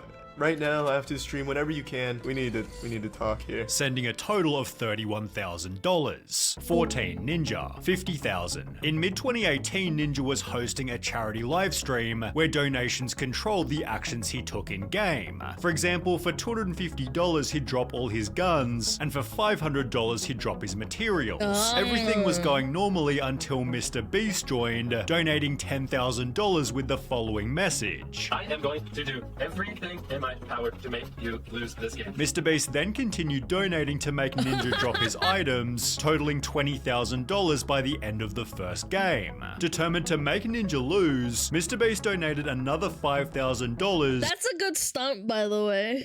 That's a good stunt to get them to, like, you know, each other's audiences, like, aware of each other. So Ninja couldn't farm any trees, yet this was reversed by Ninja's wife Jess, who donated $10,000 herself so Ninja could play normally. This led Ninja to taunt Mr. Beast. The only way that can be overturned is with a donation larger than $10,000, which I don't think Mr. Beast even has that much amount left to donate. Who went over budget to send another $10,000. That was a direct call out to me. I'm overriding this. I don't even care for overriding. By the end of the stream, Mr. Beast had sent Ninja a total of 50 grand. 13 Finster, 51,000. In July 2020, Finster? Oh my gosh, I know Finn who was this sent a is. dono that left everybody speechless, and the person who had sent it was well known by the stream. 10 users had previously donated $16,025, as well as $5,000. I wonder how many of these are lottery winners. I don't think a lot of them are. Being a lottery winner is exceptionally rare. You're more likely to find someone who's just an oiler. I mean, there can be only one. Which was on top of literally hundreds of $1,000 donos. Finster explained 10 Muses had sent this much in total. You know, 10 Muses literally has donated $500,000. The fucking craziest donator I think Twitch has ever seen. But being over the course of one entire year will just... I'm gonna puke. Holy crap. Use the three biggest, totaling $51,025. 12 Soda Poppin, 57,000. In early 2013, a mysterious figure known only as I remember this. Amhai began sending Soda Poppin some serious sums of money. $7,639 from Amhai. This 7,000. Yeah, this was during MOP, I think. Yeah, I remember this. This was a big deal. I remember. Everyone was freaking out. Yeah, I think he gave Wreckful 10k as well. Yeah, Here he for the really good loved times. WoW. I totally didn't forget to send this since the start of the stream. Haven't caught a stream in a while, but I am still here lurking sometimes. Yo, Nax, thank you so much! Thank you for 14! Yeah, he really loved WoW streams, whoever this person is, I don't know. $639 was followed by another 10,000. I'm done. I'm not gonna. Nope. That's not what you're supposed to do with money. I'm high. Why do you do this? This guy's giving me almost $19,000, guys. Oh, dude, young Soda Poppin. Almost. Yet Soda Poppin's reaction only prompted more. He donated 10,000 again. Thank you, but like, why? No. After donating a total of 57,000, forum threads became dedicated to discovering Amhai's identity, concluding he was likely a member of the Saudi royal family. 11 Co-Carnage, 62,000. Yeah, it could be. During a charity livestream in mid-2020, Co paused his game to read the chat before making the following face. He'd been sent a donation of 32,000. Stretch, $32,000? But while sitting there stunned by the money he'd received, Co was sent another 30,000. What? What is going on? Explaining that the 62,000 total was more than I made after taxes at my last IT job per year. 10 NRG Ronaldo, 64,000. Ronaldo explained that his mum had debts. It's Ronaldo, chat! she couldn't pay, and she refused to accept Ronaldo's money as he'd earned it for himself. Well, fellow streamer Trainwreck, who's known for being generous, joined the 2 on live stream to help out with her problem. All right, let's see here. Let me get this sent. Good news, it is sent. You said it's sent? $64,800. Oh my god! I swear to god. Oh my god! Trainwreck sent them one full Bitcoin worth $64,000, which the mother almost refused to believe. He actually sent it! Oh my god! Oh my god! I swear to god he sent it! That's it, I swear to god he sent you 64 grand! And after the two eventually finished crying, Ronaldo tweeted, Trainwrecks literally just gave my mum 65k. What the actual? This man is truly one of the best people in the world. And his mom refused to get money from her son too. That's like, I don't know, this is heart-wrenching. Massive piss. That's very sweet. Lord Seth, thank you for the prime! Courage, 70,000. Mr. Beast was back with another Fortnite challenge. The rules were pretty extensive, but all you need to know is this. Courage was offered 70 grand to win a single game. If I lose, I'll probably never have my parents speak to me again. They will probably disown me. Courage began the match with a super safe landing, although he was quickly caught in a pinch, leading Jimmy to state this. Oh, no, this is not good. This is not good. Thankfully, Courage was able to free himself with 16 players remaining, although after taking out another player, he was minigunned to 16 health. After healing, he had another close call, and then another one, yet he managed to pull the victory, with the final player being caught in the storm. Courage was so excited he had to call his parents. They just joined my stream and said, if you win this next game, we'll send you $70,000. And I just won the game, Dad. Ending his day a whopping 70,000 richer. 8. Exotic Chaotic, 75,000. Exotic Chaotic was a Fortnite streamer who, at the time, had just 16,000 followers and 32 viewers per stream. He and a loyal viewer named King Mascot were trying to purchase every Fortnite cosmetic, with King Mascot being an early investor in Bitcoin and now trades stocks. I've heard this so many times. Holy. Well, for Exotic Chaotic's birthday, King Mascot decided to help. Dude! With the chat, bro! What is that? What is that, dude? What is it? Okay, so 75k? Exotic explained to Kotaku, at first I thought my moderator Aish was messing with me. He sometimes would test $100 donations through Streamlabs just to set the alert off and startle me. So at first it was like, oh, this must be a joke. Then I checked my PayPal and saw 72,000 on hold. It cleared 24 hours after he donated. 7. Shroud, 100,000. The donation came with the message, been saving my pennies all year for this, yet Shroud was extremely skeptical. That's a troll, right? What are you gonna do with all that money? You always have to be really skeptical of really big donos because people can also backcharge them too. Yeah, it's really scummy. I would not blame them. That's a troll, right? Yeah, is that it's a troll.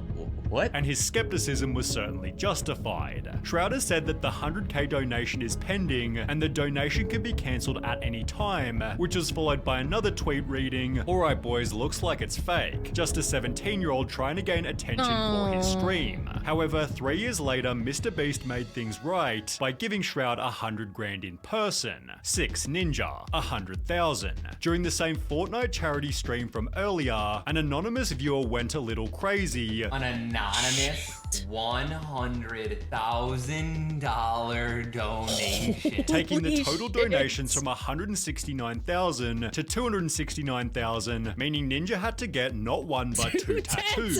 Where can I get a llama tattoo where you... Nowhere. What if I get it on my butt cheek? You'll never see that. His first tattoo came 6 days later, reading Ninja in Japanese kanji, although his second tattoo took another 5 years when he'd get banned from Legends of Legaia. 5. Sora629, 110,000. The Korean streamer joked with her chat, saying she'd cosplay as Yondu from Guardians of the Galaxy, but only if someone sent $10,000. With a small to medium 28,000 followers, her proposition was meant as a joke, until a viewer named Takeo actually sent the needed money. Sora honored her chat, I will not cosplay for $10,000. How about that? Her side of the bargain, then casually returned to normal until just under 3 months later when streaming on her birthday. birthday. Takeo 10x'd his previous dono by sending 100 grand with the message, "Happy birthday to our hardest working, best dancing, most beautiful Sora. All of our lives are better for having your positive energy in it. Hope all of your dreams come true. This is for Johns and maybe some good food and cute outfits too."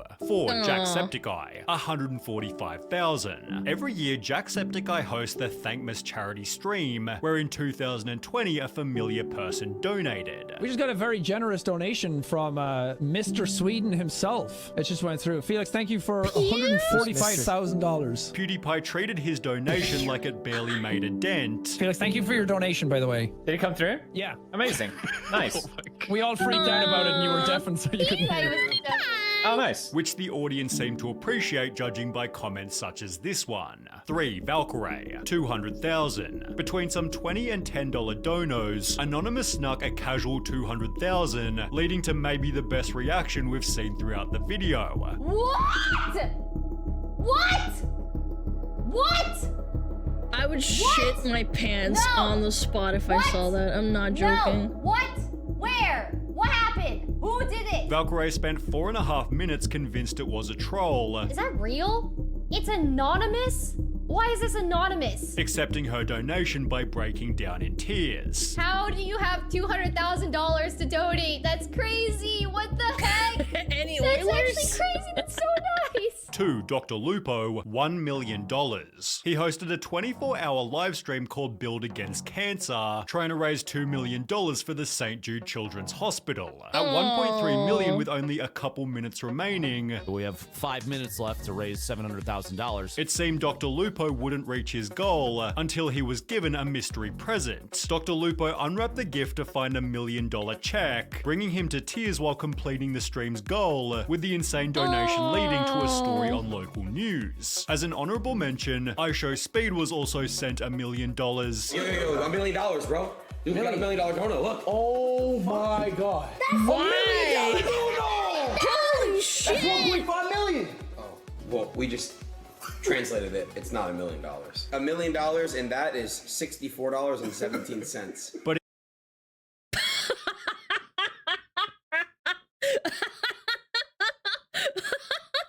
Oh my god, no! Wait, the little kid's like, wait, what?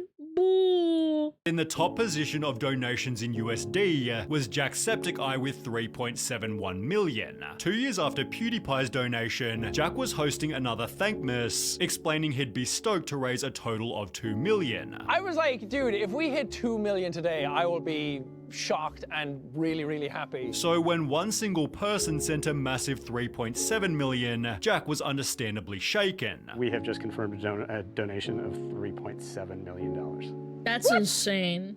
Are you kidding me? I am not kidding you. Aww, yay! Most of them are charities anyway, so that's cute. Where are these people? They're giving to cancer and they're giving to St. Jude's. Yeah, that was cute. Yeah, and then iShowSpeed getting pranked. You freaked idiot. Fillion almost flashed his junk on stream by accident when she was browsing Twitter. Don't. I show cock. Yeah, that's right. I show dong. That was cute. Yo, Saudi Princess in the chat, hit me up. We'll play Dota or something. I don't fucking know.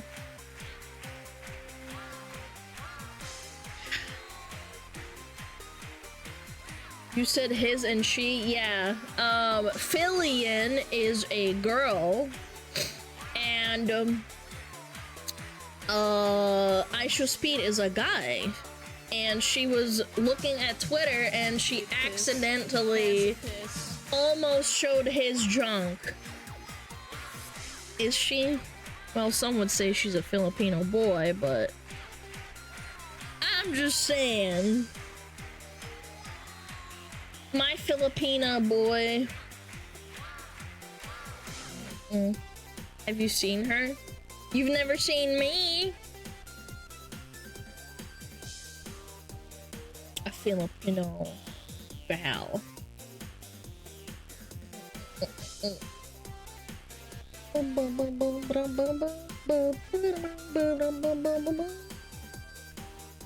Maybe you're a guy I know and you don't know. You'll never know. Staring at you? Yeah, it doesn't mean anything.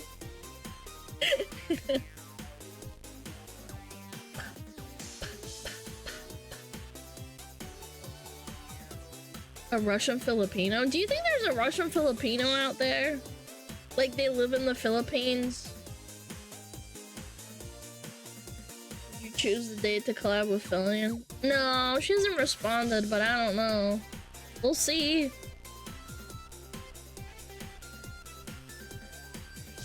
We'll see, maybe she ghosts me. Maybe she's really busy. Did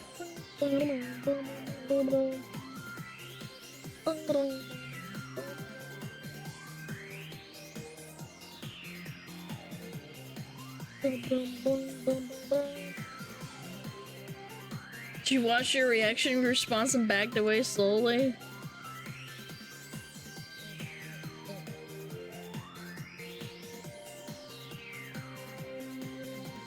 Yeah. It doesn't matter. She'll respond when she's ready.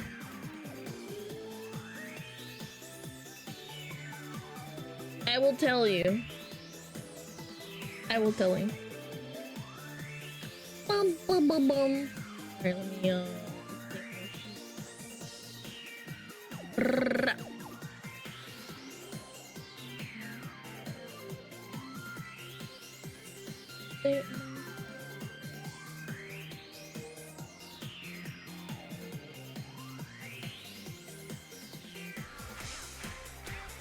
Yes, I watched the Niji report. Yes, I watched it yesterday when it came out.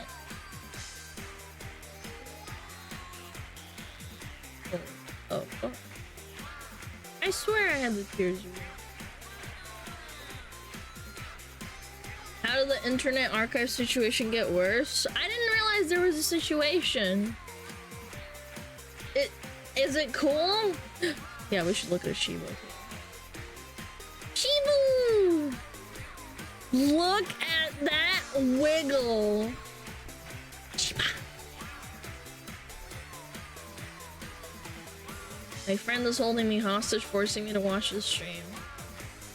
Cool. Goodness.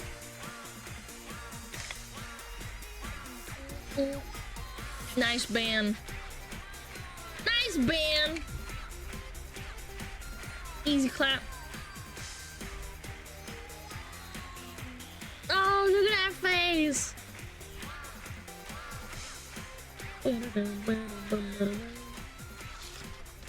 Got you, brother. Be free. Nice.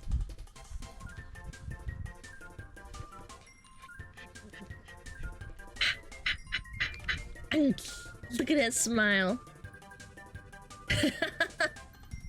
What if he comes back and is like, I didn't mean it, I'm sorry, it was a joke. Can't wait. Can't wait for the unbanned request. Look at that one over there.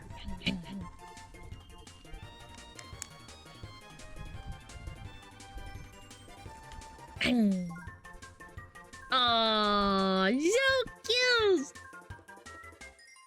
He's lucky he got the sweet release of being banned. Yo, I can ban everyone if you want. I can start now. I had no idea there was a situation in the internet archive shit. Is it interesting or not? I'll look at it if it's interesting.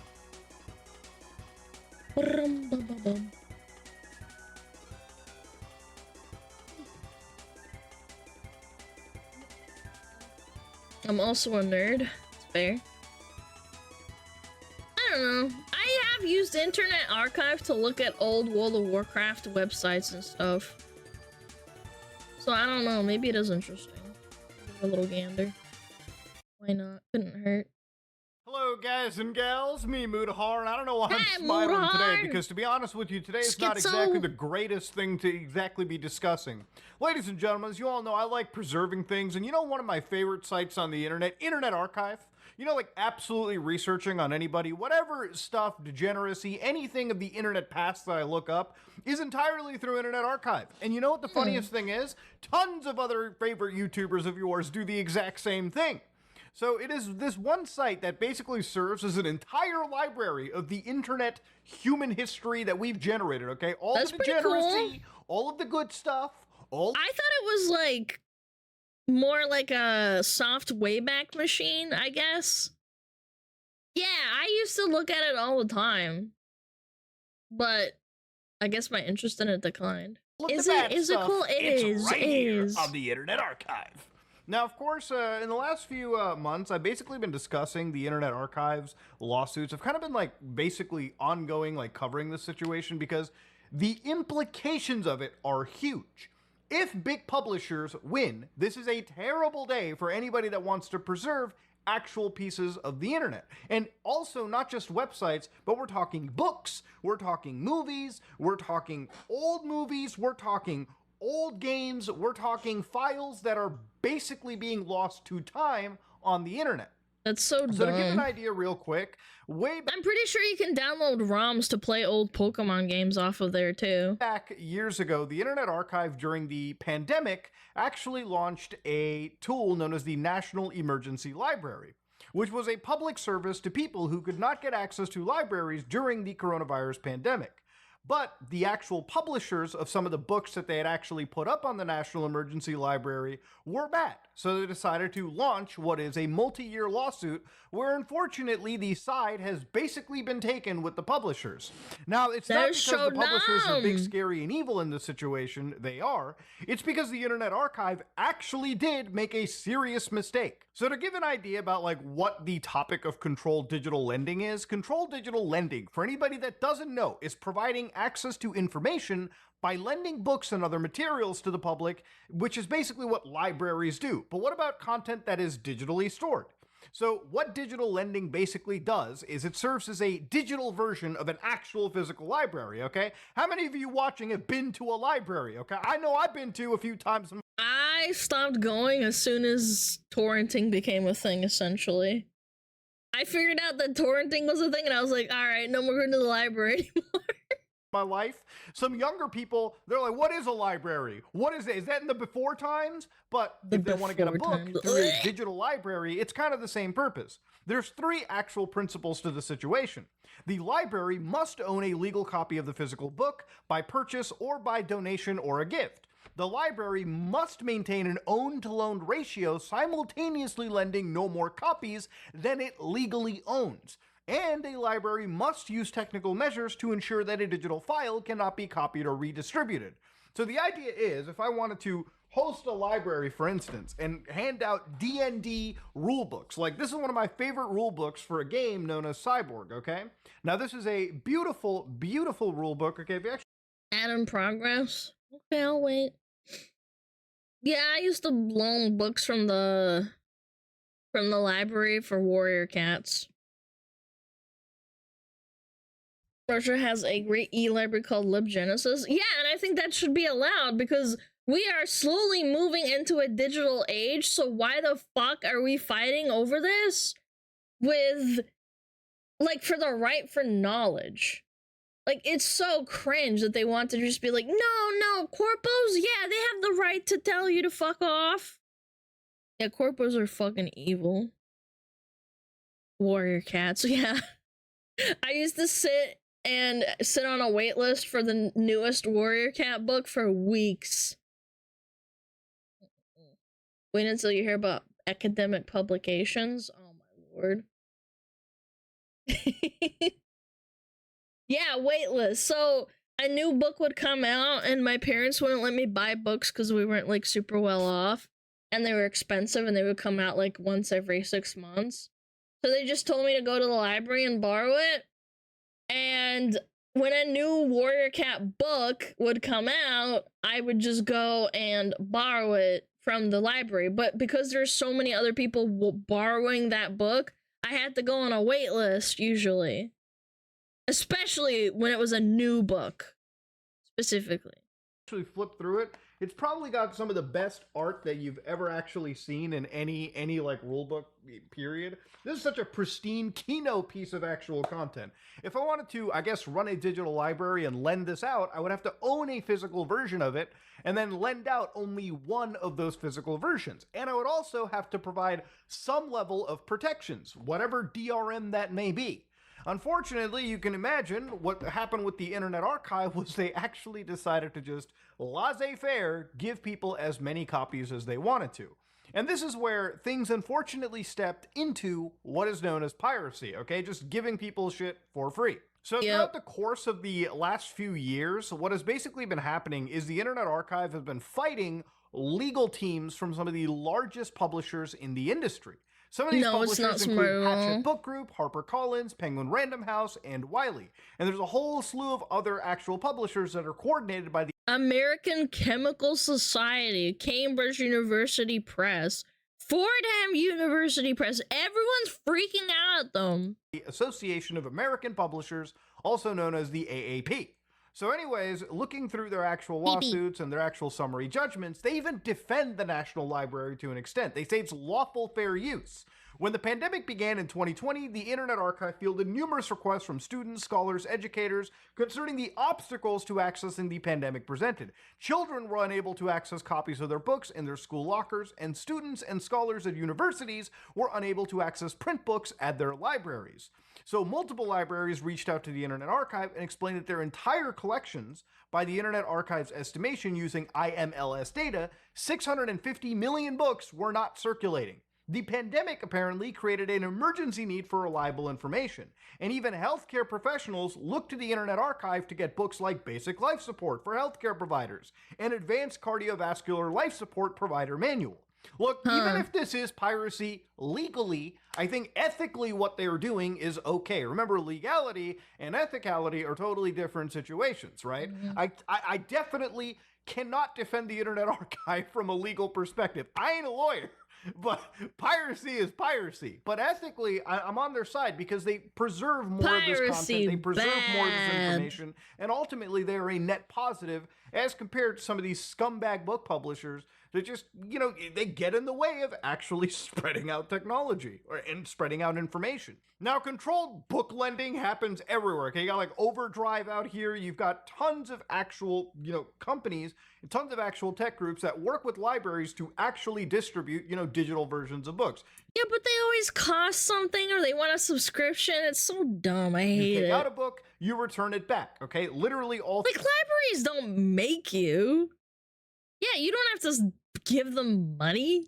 Through the internet, okay? It's wild stuff. It's the future. So anyways, what the Internet Archive said is, attention readers and researchers, more than 500,000 books have been removed from our lending library due to this publisher lawsuit.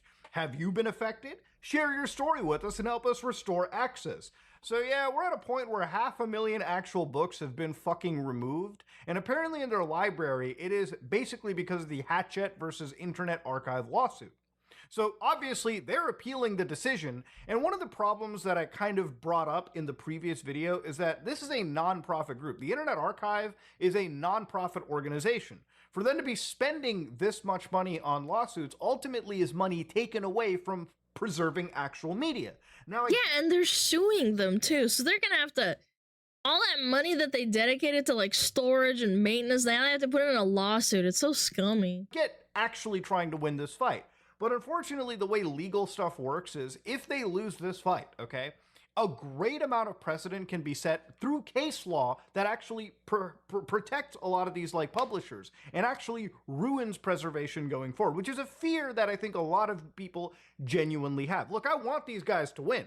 But unfortunately, it seems like settling and trying to like own up to the L might be a little better, but that's just my opinion. Now, obviously the Internet Archive is kind of dangerous when it comes to actually like, you know, storing content. For instance, literally right on the archive right now, you could get access to things like the Halo 2 full game ISO file for a specific emulator known as ZEMU. Now, obviously, again, if course, and again, these publishers, look, if the book publishers are mad, imagine. I totally didn't do the same thing for Pokemon. imagine if the gaming publishers like Nintendo, Sega, Microsoft, Sony decide to jump in and gangbang them as well. We just saw Vim's Lair got hit with copyright attack after copyright attack, and they were forced to remove a whole chunk of their library. So literally, the more and more ammunition you give to some of these people in the eye of piracy, the more and more you actually harm preservation down the road.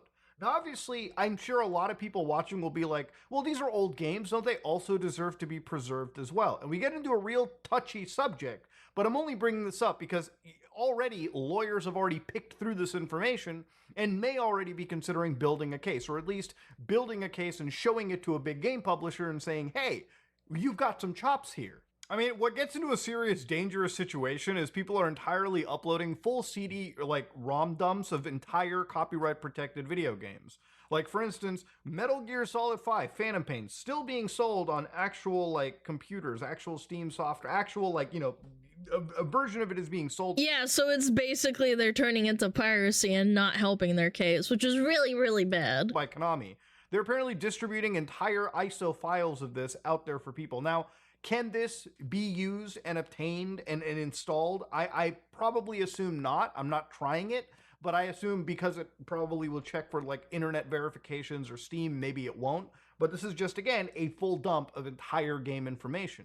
But again, you get into really obscure stuff that I sometimes feel is supposed to be preserved. Like, this is Metal Gear Solid Mobile. However, it's like an N-Gage version of the game. How many N-Gage versions do you think still exist out there for people to access? And it's this kind of stuff that I look at and I think, yeah, preservation makes sense. Without archives like this, this file would probably be lost to time. There's a really good example of something known as PlayStation 2 Linux, right? Now, PS2 Linux is a kit that Sony developed, apparently back in 2002, 22 years ago, by the way, released for the PlayStation 2 systems where you can actually install Linux. Now, this is something that is discontinued, meaning that you can't even buy this officially. That doesn't stop scumfucks on eBay selling this kit for like $1,000, $300. Now that's scummy. See what I mean? They will try and resell it to just fuck you out of money. $79. So Ew. Honestly, I was thinking, yeah, maybe I should make a video bro. on this and probably pony up whatever price that I can find, okay? But thankfully, on Vim's Lair, literally 2 days ago, at time of filming this video, somebody jumped in and basically uploaded that entire thing for people to access for free, Disc 1 and Disc 2. And yeah, they work. So this is where preservations and internet libraries are needed, okay? Not necessarily as a facilitation of piracy, because piracy is wrong, but as a facilitation to preserve a lot of the most obscure things. Without sites like the Vim's Lair and Internet Archive, a lot of files and internet history will be lost to time forever. Just because something is uploaded on the internet doesn't mean that it's completely safe. If there is just one server hosting a file and that server takes a shit, that file is then lost forever, okay? So having an entire organization like the Internet Archive, which is the largest internet-like archive out there, as of now, is important. Oh my god, Sir Baholio, thank you for the 10! I really appreciate it. Thank you so much. Thank you. If you got us a gifted sub, please say thank you to Sir Baholio.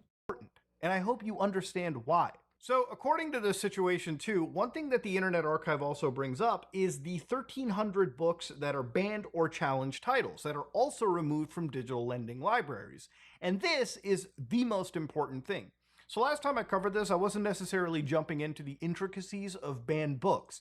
But according to the American Library Association, a banned book is a book that actually has been removed from availability in certain regions. So whether that be the United States or other countries, it is a book that has been challenged effectively. Massive piss. Landon, thank you for the 5! Thank you. I really appreciate it. So for instance, they'll tell you a challenge is an attempt to remove or restrict materials based on the objections of a person or group. A banning is the removal of those materials. So all these situations are terrible. Wasn't Catch from the Rye also banned? Like as a book? It's all effectively based on censorship. So for instance, when they talk about who challenges books, throughout history, more and different kinds of people and groups of all persuasions that you might first suppose, who for all sorts of reasons have attempted or continue to attempt to suppress anything that conflicts with or anyone who disagrees with their own beliefs. In the book Free Speech for Me, but Not for Thee, the American left and right politically relentlessly censor each other. Nat Hentoff writes that the lust to suppress can come from any direction. So true. So again, censorship is a driving force for a lot of these people who want their specific ideas reinforced, and any conflicting idea that challenges them, whether they be in print media, movies, or games, completely banned from access. And it even extends to websites. A lot of people may try to abuse DMCA or challenge to get their information or challenge to get things that conflict with their narratives removed off of even the webpage archives out there.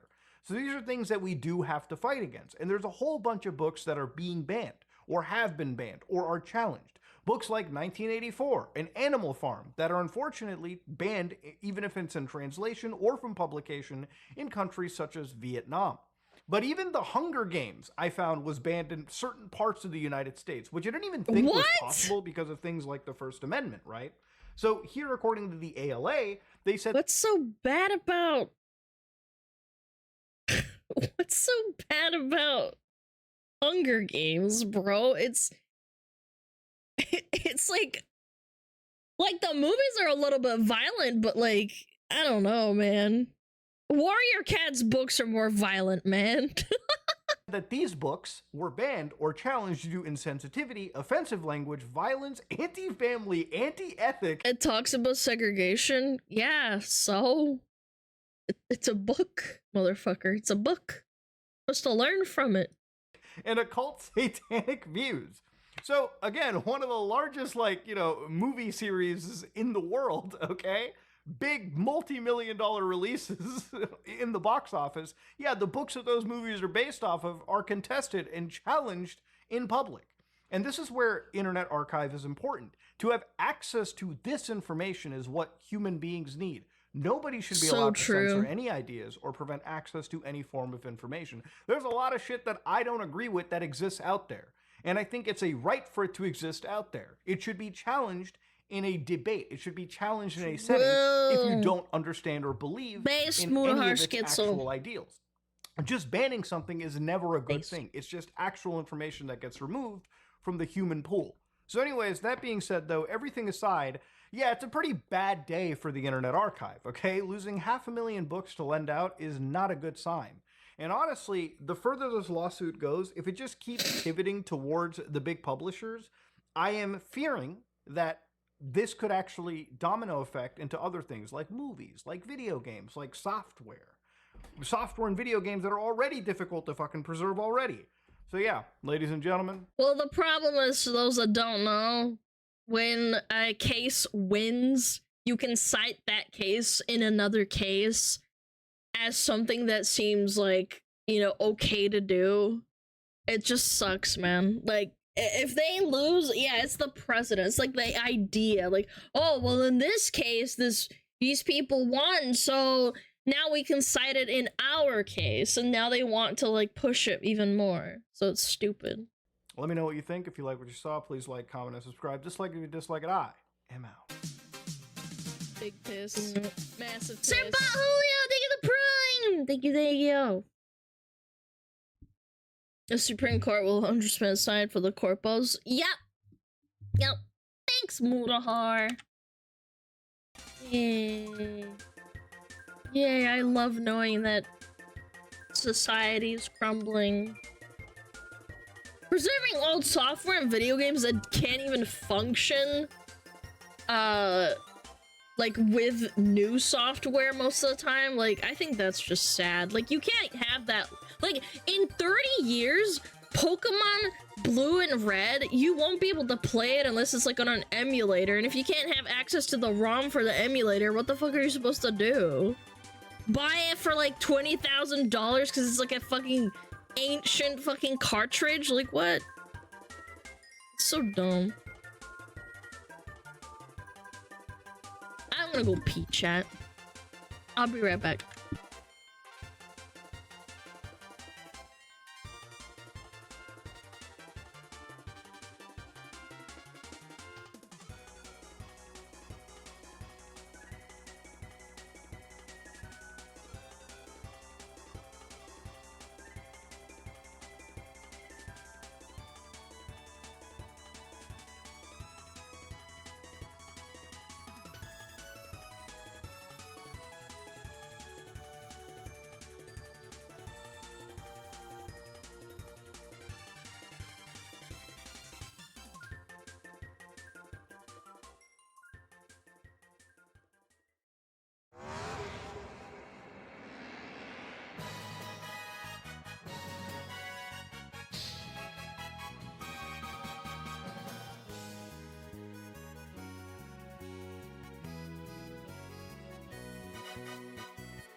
Big piss, massive piss.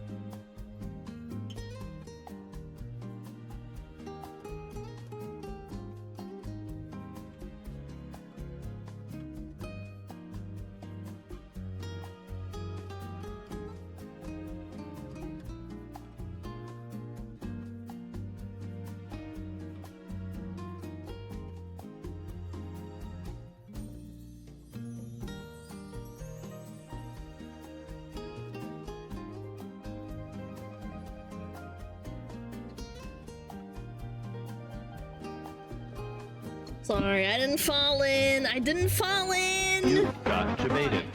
You got. I didn't fall in. You got debated. I didn't fall in. I pet my dog and I looked outside. Debated.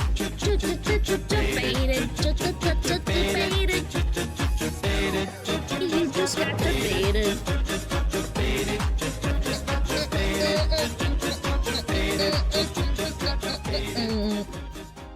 Oh. Peeking through the blinds? Yeah, I was looking at what was going on outside after I washed my hands to go to the bathroom. And then I pet my dog. Can I pet that dog? Can I pet that dog? My dream everyday tech. This guy's a tech guru, huh? Look, critical drinker.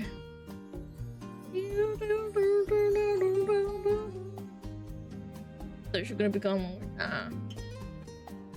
I didn't fall in, chat. Alright, let me fucking. Let me give it a little. I want to find something that is on the longer side, chat. Wait.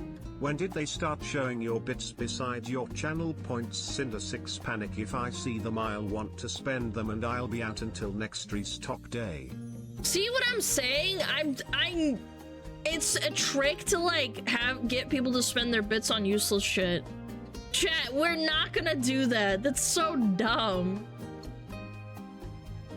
No, bad setup. No, it's a great setup for like trying to scam people. It's ridiculous. It's a fucking suggestion box. How about that? How about we get to see what chat wants to see? Okay, boom, boom, boom, boom, boom. Let me read this.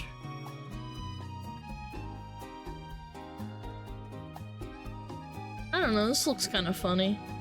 I am not watching the entirety of Kingdom Hearts Story Explained. You are out of your goddamn mind. You're done, chat. Banana, the 4th most popular game on Steam. Please don't play this. Is this a virus? The bananas. What the fuck am I looking at, chat? What? Who the fuck submitted that? Yeah, ban him right now.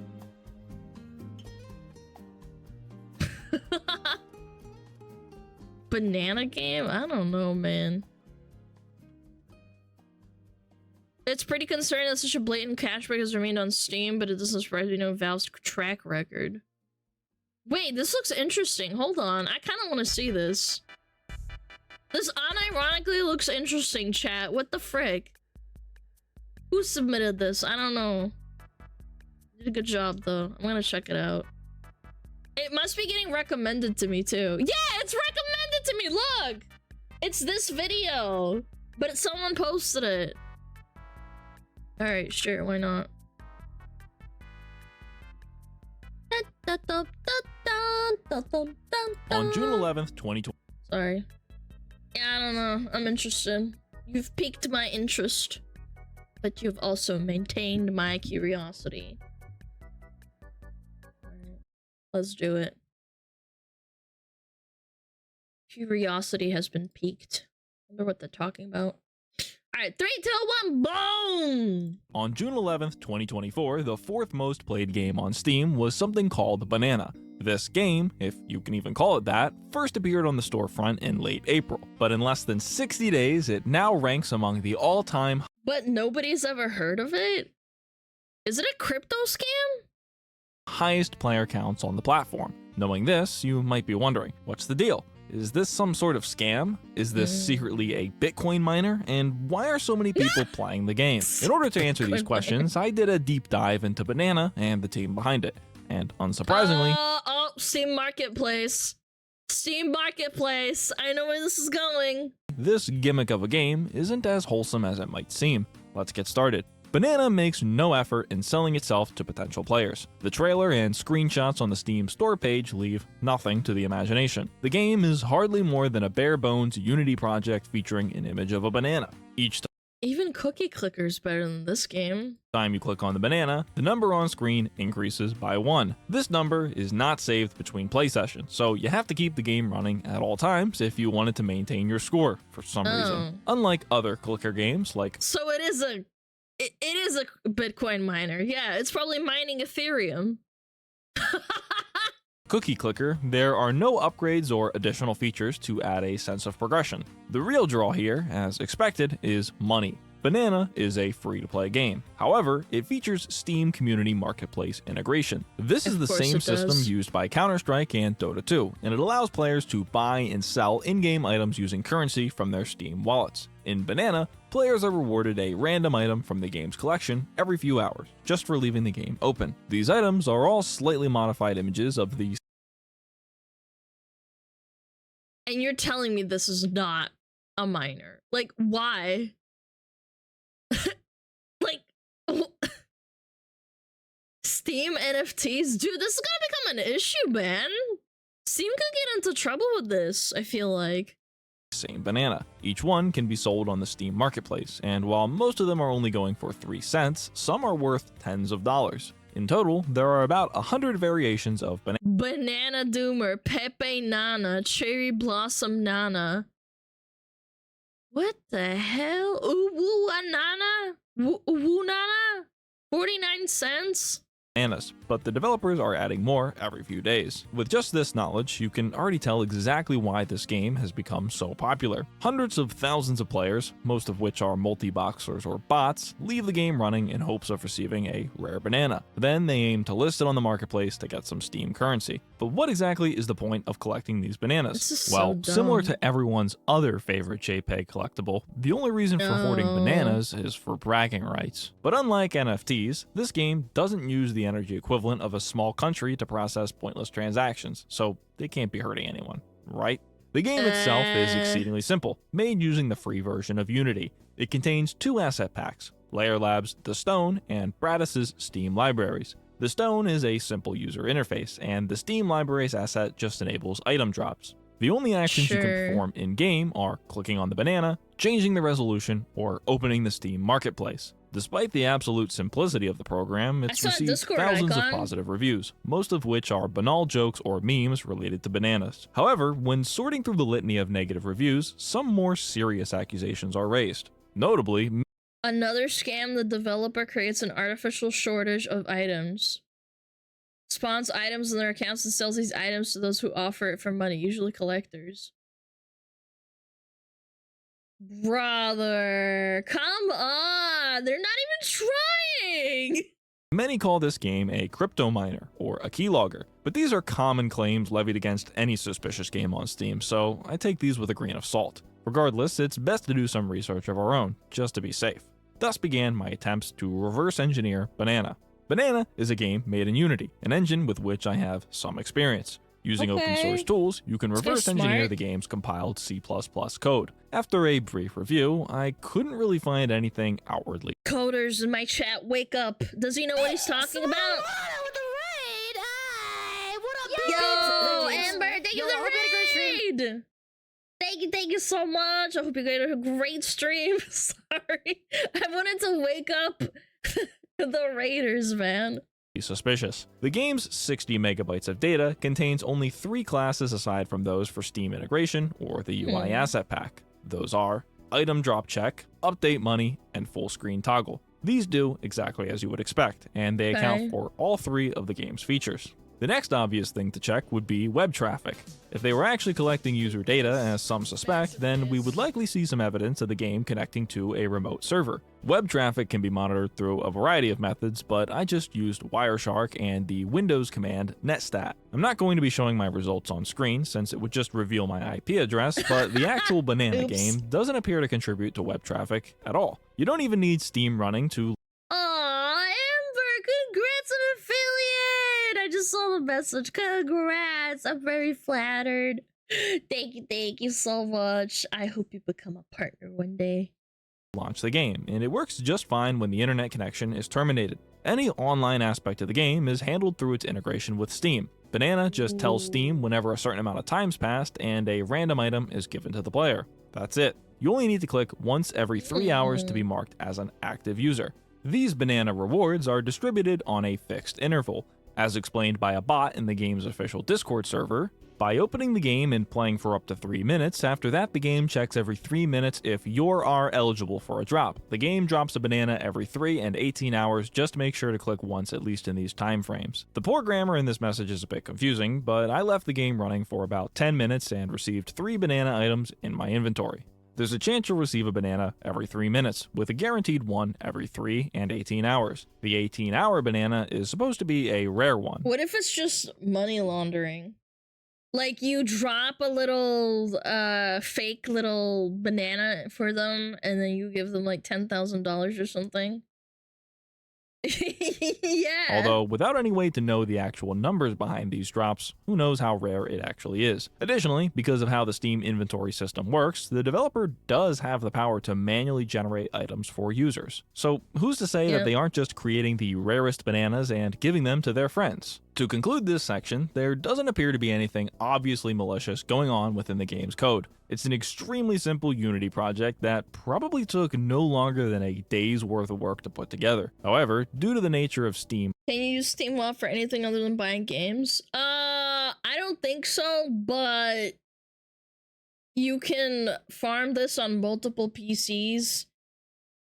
Like, you can bot this and then use that to buy like caches for CSGO and then Gamba, and maybe you could get a better return on it. So yeah, items, there's no way for players to know the true drop rates behind the different bananas. Since the sole purpose of this game is to obtain said bananas, let's talk about those next. There are 2 types of bananas, common and rare. Most of them are awarded through timed drops, but there are some exceptions. There are currently 5 bananas that can be purchased directly from the developer on the game's item store page. These each cost 25 cents, and the bananas available here rotate out on an unknown schedule. The appeal of this for collectors is that they might... there's no like rotation every week or every day, once a day. It's just random. That's not good. One day become worth a lot of money once they're removed from the store. And for the developers, well, it's a consistent source of income. With every single banana being a Steam Marketplace item, they can all be freely bought and sold. This has resulted in a massive banana economy erupting nearly overnight, with hundreds of thousands of trades happening every day. While some rare bananas have been sold for close to $100, the vast majority of them are only going for 3 cents, the lowest possible price. In general, the revenue from a Steam Marketplace transaction is split between the 3 involved parties: the seller, the developer, and Valve. The percentages are, respectively, 85%, 10%, and 5%. However, the split can never be less than 1 cent per party, which is why the minimum listing price is 0.03 of whatever your local currency is, with the majority of banana sales occurring at the rock bottom price. So Valve is getting a bunch of money off of this, but is it really worth it? It's like it's probably not that much money. Unless they're selling bananas for thousands of dollars, I don't know.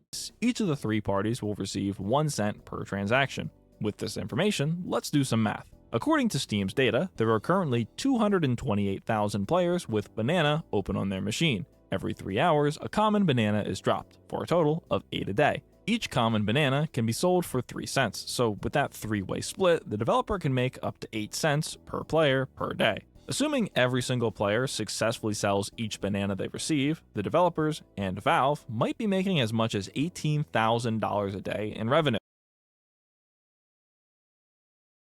That's a lot of dosh for basically nothing. Huh. So you're just printing cash. Okay.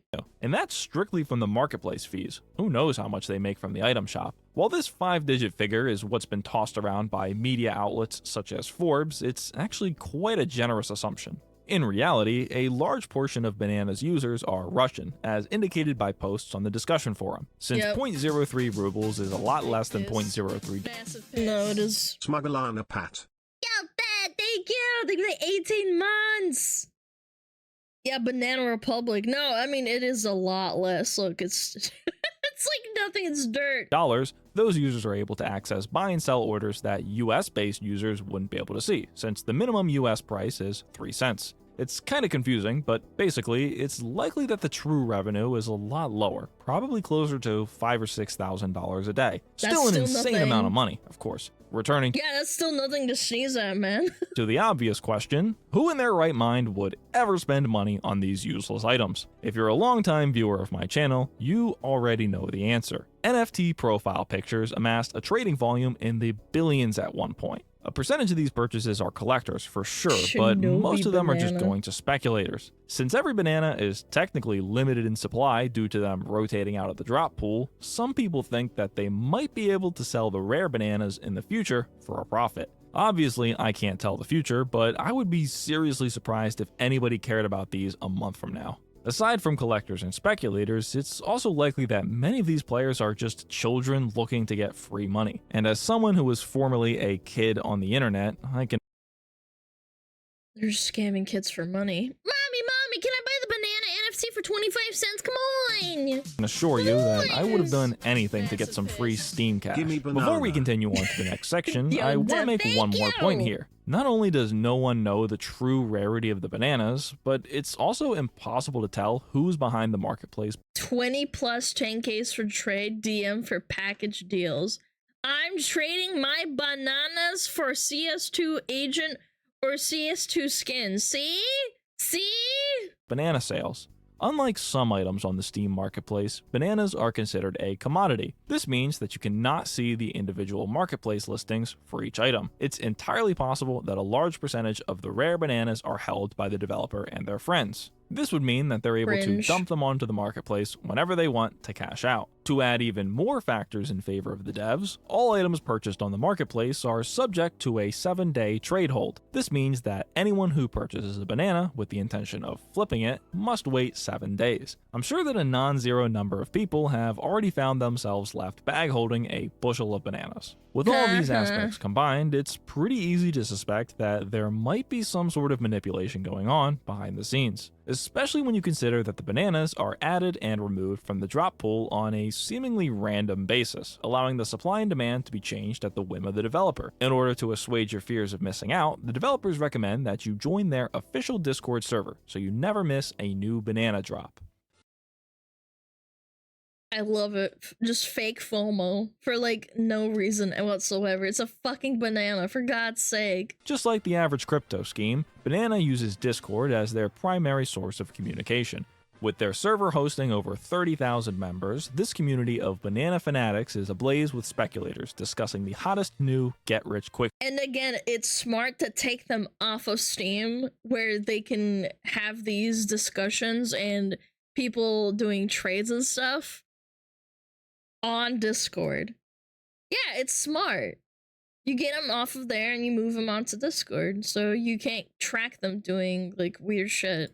Scheme. Here, users can learn which bananas are added and removed from the drop pool, make peer-to-peer banana trades, or participate in other community events, such as giveaways or live streams. They've also hinted at a potential upcoming offering of banana merch. While none of this is sketchy in its own right, it's worth noting the sheer value brought by owning an active Discord server of this size. The Banana team has direct access to the push notifications for tens of thousands of impressionable users. You could also sell it. It's very common to sell really popular servers and then change them and shit. Yeah. Users who are clearly interested in either collecting worthless consumer garbage or getting free money. Again, nothing malicious seems to be happening just yet, but the opportunity is absolutely there. Perhaps the most intriguing aspect of this server is the Banana Design Ideas channel. There's two ways you can look at this. On one hand, it's a great way to get the community involved in the continued development of the game. I mean, it's kind of not cute. like there's much of a game here, but you get the idea. On the other hand, it can be seen as a way for the developers to profit off the work of the community. They don't actually have to put any effort into coming up with new banana designs. They just copy and paste whatever their fans made and plop it up for sale. Not to mention that most of this art features copyrighted material, so this whole thing is really walking a fine line. Nonetheless, it's your average large Discord server. The moderators appear to do a good job keeping things orderly and on topic, and there doesn't appear to be anything unscrupulous or scammy going on at this time. While the server and community within seem to be well behaved, let's turn our eyes to the team behind the project. The Banana Discord server is owned and operated by a user named These Lions. However, the developer and publisher on Steam are listed as Alanan66, Pony, Sky, and Aesthetic Spartan. All of these users are active moderators within the Banana Discord server. Interesting. Oh no, oh no, oh no.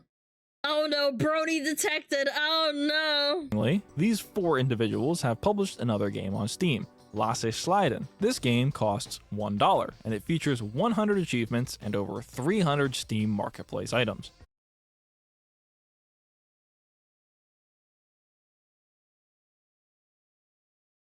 You just keep trying, chat. You just gotta keep trying. Maybe one day it'll work, and one day it will. Reviews indicate that this is not much of a game at all. Instead, it's an amalgam of free Unity asset packs. There's no objective or interaction. Simply wander around and receive free achievements for pressing different keys on your keyboard. As you leave the game running, you'll also receive Steam Marketplace items, many of which feature random memes or references to friends of the developer. It's clear that this is the same idea as Banana, a nonsense product designed for collectible farmers. This is nowhere near the only game of this type on Steam, however. Ever since Valve introduced custom— Yeah, no, but it just capitalized. They basically struck like lightning. Like, it just happened. It fell into their lap. They kept trying and trying and trying, and now it's working. Imagine how much money they're making, man. Customizable Steam profiles, especially the highlighted achievements section, games like this have been popping up left and right. Generally, the achievements feature humorous images or memes and are awarded just by launching the game.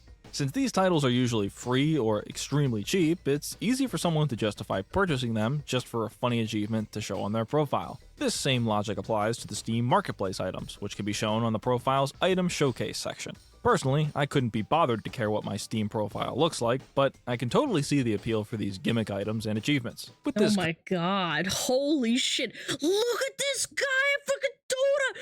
240,000 items on Dota! This guy's a loser! part. Context in mind, it becomes a lot Holy more shit. obvious as to why someone might want to make one of these games. It's one of the most low-effort undertakings you could possibly imagine, yet there was somehow a demand. Returning to Banana, the game was obviously inspired by another similar title uploaded to Steam earlier this year, Egg. This is more of the same thing, a minimum effort, glorified click counter that prints marketplace items. Remember the Banana Discord server owner, These Lions? Well, I managed to find a Steam profile with that exact same name. Currently, they're serving the lifetime sentence of a Steam trade ban. Their profile hosts dozens of comments labeling them as a scammer, but they— Uh-oh, I saw a comment that says pump and dump. I'm telling you, he's just a scammer that went on to make... Yeah, like he went on to make a game to scam more people. These people never change. They might grow out of it a little bit, but they're still thinking about it. They shared a video claiming to exonerate themselves. The video, uploaded by Counter-Strike YouTuber TDM Jesus, explains the story in detail. In summary, these lions, as well as some of their friends, participated in a Steam marketplace pump and dump scheme over 3 years ago. It's as ridiculous as it sounds, but to summarize, they allegedly received thousands of free Steam marketplace items for their friend's game. These items were, funnily enough, named Bitcoin, and they belonged to a game called Run. At one point, some unaffiliated user bought every single one of these items for sale as a joke, totaling less than $50. This sudden spike in trade volume caused the item to briefly be shown on the front page of the Steam marketplace. This spotlight would attract the attention of curious marketplace browsers, who would begin to buy Bitcoin at an increasingly higher price. Since These Lions and the other friends of the developer held millions of these items, they had complete control over the supply, and thus the price. And Steam didn't do anything about it and just let it happen because they scrape a little bit off the top. Yeah. Pretty much every single sale was from the inventories of these— Well, they did ban him, but like the damage is already done, you know? Lions and their associates. But just a few days later, Valve would intervene. They permanently banned the developer, removed Run from Steam, and refunded all purchases of these Bitcoin items. Oh, never mind, base. Since These Lions was one of the primary sellers, they were banned as well. Whether or not you agree that this is a justifiable ban, this is undoubtedly the same These Lions that's involved with Banana. Their Steam account is even friends with and in the same groups as the user Robert Partison, who's listed as one of the developers for Banana. Honestly, Robert Partison and These Lions are probably the same person.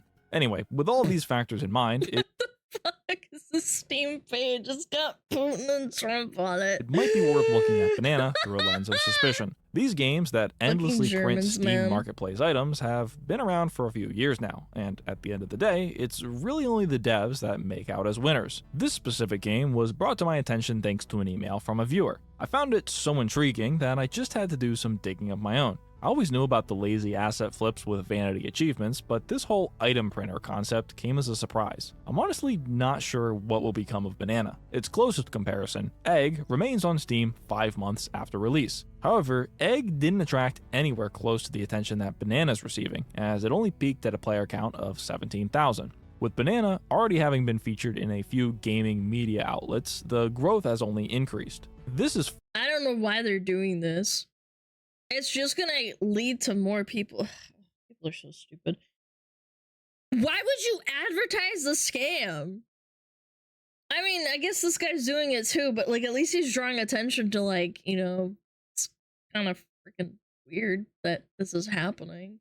Further bolstered by the title's very positive review score, resulting from endless brain rot meme reviews left by literal children. Since I'm kind of contributing to the problem by making this video in the first place, I figure the best I can do is offer a word of advice. I wouldn't waste my time with this sort of stuff. The amount of money to be made here is pretty insignificant. We're talking tens of dollars at most. It's really not worth your energy engaging with this sort of speculative market, especially when so many of its rules are obfuscated. Nobody knows that the developers will suddenly print thousands of rare bananas, and who knows what they might try and sell next, thanks to their newfound fame. And even if everyone is just selling the bananas for the minimum 3 cents, the developer's still making a killing. I'd recommend simply ignoring this entirely and enjoying the inevitable dumpster fire when this whole thing comes crashing down. Despite this being a rather transparent money-making scheme, Valve seems to have given this type of behavior a pass. I guess I should congratulate these guys for discovering a way to make thousands of dollars with such ease. Never underestimate the power of the giga consumer Steam users that care enough. And you also shouldn't underestimate the power of someone who scammed once, they'll always scam again. To collect the Give digital them the equivalent chance. of eraser shavings. This is such a low effort grift that it actually makes crypto games look competent.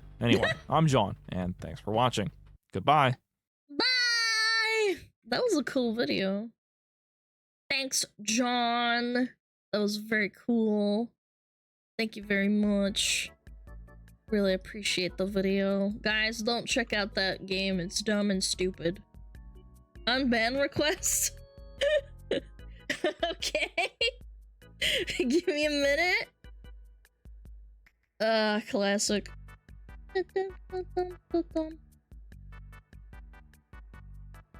Un momento.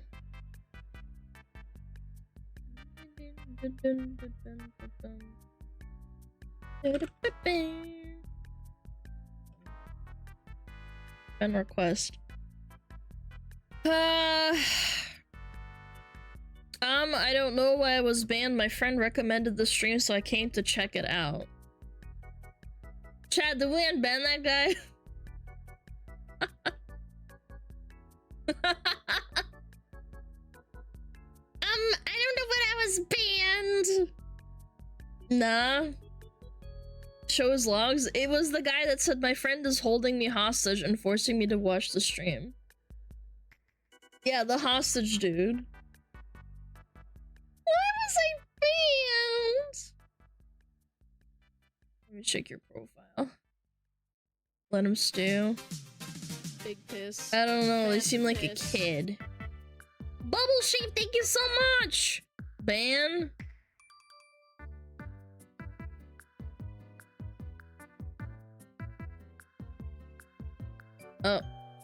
I looked at their Twitter and their account doesn't exist. Spare a shekel. Unban and immediately ban again. Nah, I'm gonna let him simmer.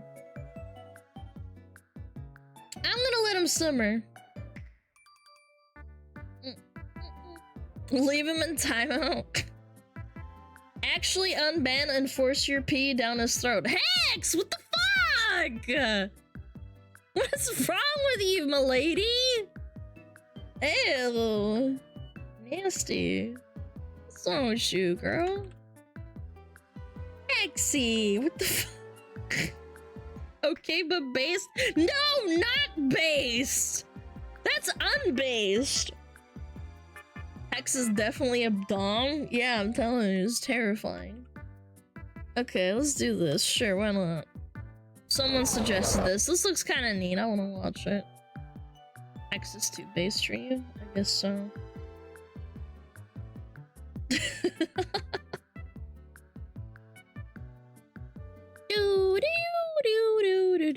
When the US Army is overfunded, then they made this, the Convair Model 49. Sure, why not? Kill some time. Look at something neat. Imagine this boat SmugAlana to call on it.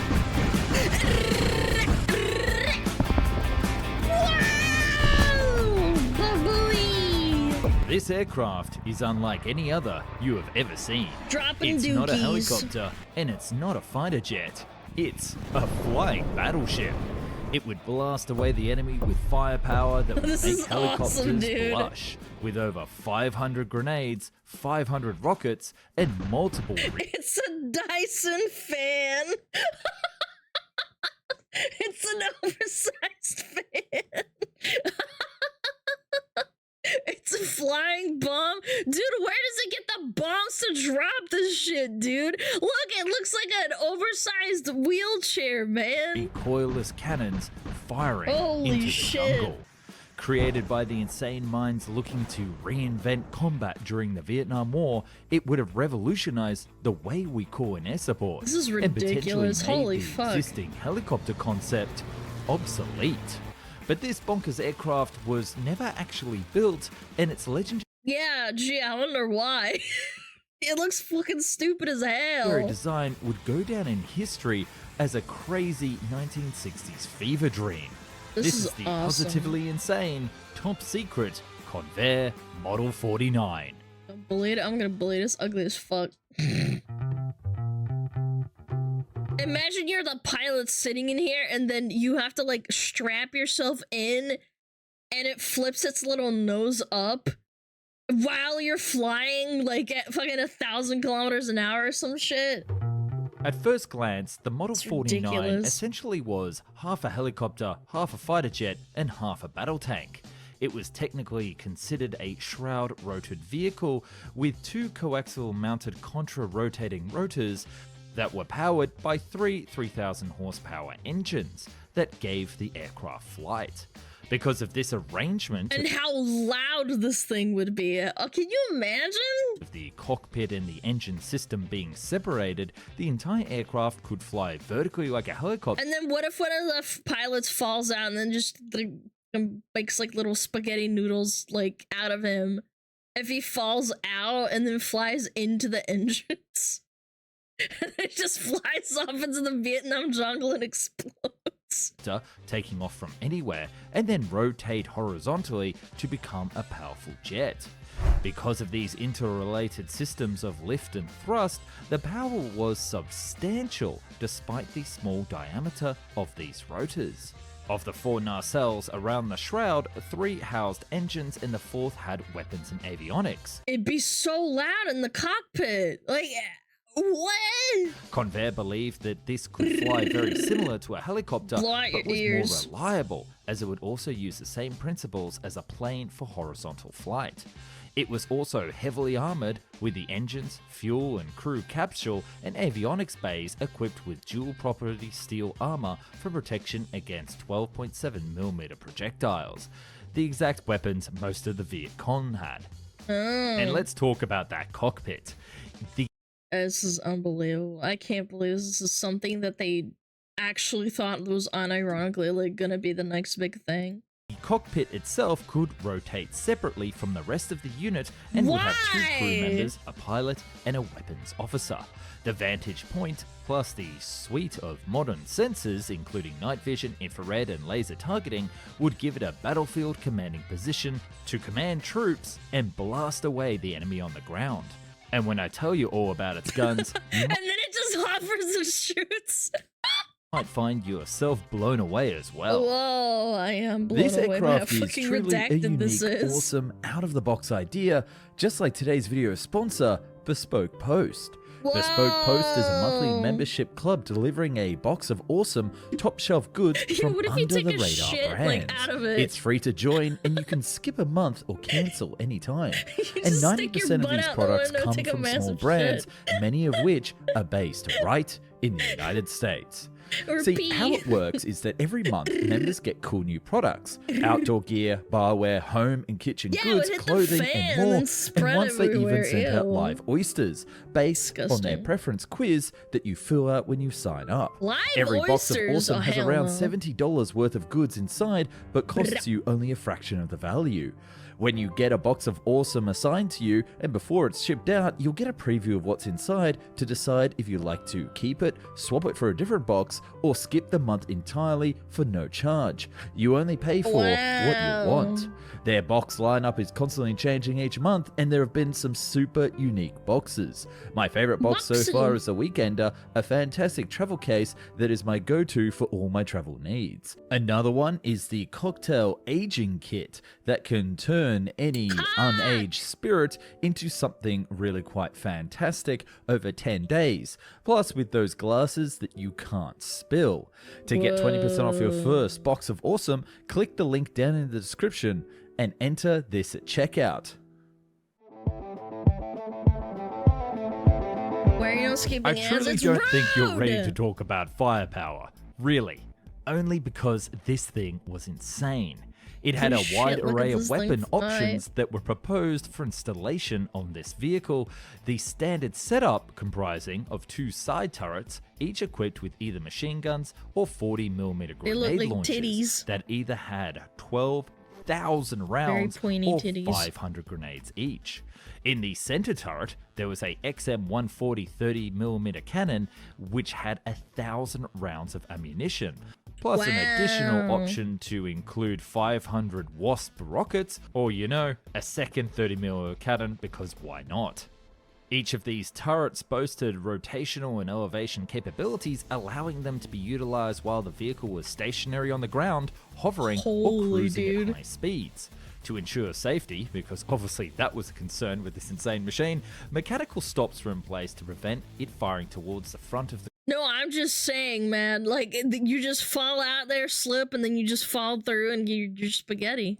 The crew compartment when it was articulated forward It's like, or that's downward. so dangerous. Furthermore, the vehicle was equipped with 4 hardpoints located on 2 of the engine nacelles. These hardpoints had multiple functionalities, accommodating fuel tanks or 3 missiles for air-to-air combat. Wow. Alternatively, 1 hardpoint on each nacelle could support a single 106mm recoilless rifle with 18 rounds of ammunition. The 106mm cannon boasted an effective range of 10,000 yards and was practically adept at engaging hardened targets. How would it reload? So the guy has to like crawl out of the fucking... They have to crawl out of this thing mid-flight while it's like this position like this. He has to like shove down a new rocket mid-combat. And then he has to say, okay, man, you can shoot now. And then they have to reposition the carrier. Oh my god, this is so dumb. Our tank hunter. Importantly, all the hardpoints were designed to rotate, enabling orientation into the wind during high-speed flight or aiming while firing from forward flight or hover mode. For extended travel, the vehicle could also have 4 external fuel tanks attached instead, giving an additional 1,200 gallons of fuel capacity for ferry flights, pretty much giving it the range from Los Angeles to Hawaii. Not bad at all. But you want to know how the military would have used this thing in combat? Yeah, I told you, man. Like, some guy climbs out, they flip this rocket launcher thingy, and then they flip it back around. Let's Totally get not into dangerous. the fight. America! While its original mission was to escort troops into battle, the Model 49 could now do so much more. Taking off vertically with few transports in tow, it would fly ahead of the formation using its superior speed to scout out the landing area. If it encountered enemy aircraft, it could do some limited engagement with its air-to-air missiles, but it would really shine if the enemy was entrenched on the ground. Using what is known as dash mode, it would fire on positions below it without exposing itself to counterattack, strafing along the ground and weakening them for phase 2. Then, it would slow down to a hover, rotating the duct fan vertical and bringing its many weapons to bear onto the enemy. Once it had landed, it could then... Oh my god, look at this thing, man. I'm telling you. It could totally be a thing in like maybe 300 years. Somehow, if we figure out like how to fix like the aerodynamics, I guess. It looks like a little fucked up dino. Looks something out of Command and Conquer. Yeah, like Command and Conquer Red Alert. It's ridiculous. Operate as a secure firing platform, giving the troops on the ground more than a fighting chance. And then once the mission was complete, it would take off yet again and return to base. So if you're anything like me, this sounds this is my pretty favorite damn shot. fantastic. And you're probably wondering, why did the US military even come up with this thing? Why not, man? In the 1960s, Vietnam hit the army hard, and it taught it several deep lessons, namely the power of support aircraft and the ineffectiveness of ground vehicles in the jungle. Helicopters, essential for dropping supplies and rescuing troops, needed to fly faster, hit harder, and be more resilient in this combat environment. The army answered this call with the new CH-47A Chinook, able to carry more men, last longer, have a bigger range, and fly faster than any helicopter before. But its speed was a problem. It flew so fast that its protector helicopters couldn't keep up with it. Thus, the army would need a new escort helicopter. They pitched the idea to develop such an aircraft to the Pentagon and got, well, rejected. You see, the generals in Washington didn't think that the army needed just an escort helicopter, but rather that they needed to think a little bigger. Why not expand the proposal and come up with an insane new flying machine that could fit many more roles that they were going to spend so much developing? And thus, the Advanced Aerial Fire Support System program was begun. The ass. The ass. This proposal was simple: combine the power of a helicopter with the firepower of a tank.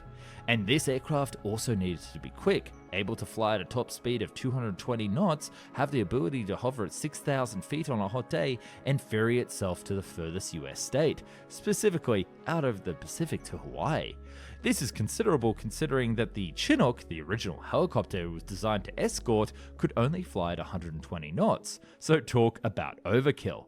But that's exactly what the Convair Model 49 was, awesome. An idea so out of the box and so like, this is pure science fiction, man. radical that Convair believed it would change combat forever. So why was it never built? Because it's dumb. Now, you're probably looking at this insane thing and starting to wonder, why on earth did it even get this far into development? Upon showing to the selection committee, they nearly laughed Convair out of the room. It was simply overkill, and the design of the aircraft was so radical that they were worried that maintenance issues, or training pilots, would be impossible. There were simply too many points of failure. Plus, the shroud design would have made it slower than a helicopter during takeoff and landing, it would have burnt more fuel, and it would have been loud as heck, giving away its position to the enemy. Yeah, it does remind me of, like, vertibirds, except vertibirds are more realistic than this. Before it came over the hills. They would then go on to choose the Air-66 and the Lockheed CL-840 instead for the program, with the latter being developed into the Lockheed AH-56, but that in turn would be cancelled with its development rolled into the Apache. Now, I'm going to argue why this was a mistake by the US Army.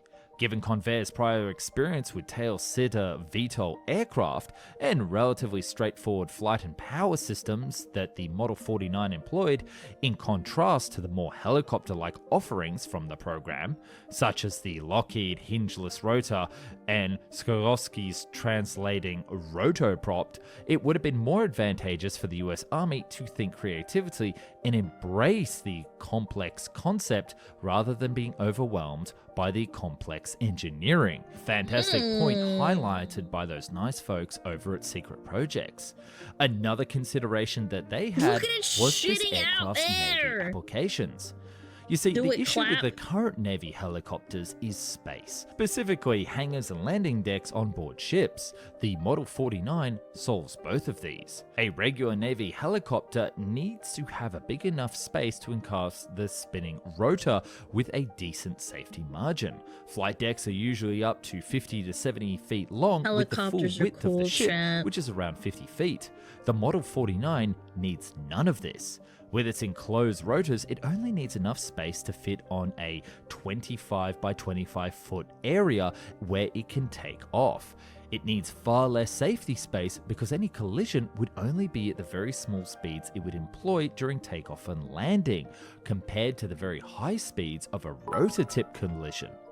This Plus, thing is the literally hangars a on sky board swamp could easily boat with guns, so Murican 07. It's terrifying. I don't know who thought this would be a good safety idea. I'm still in shock.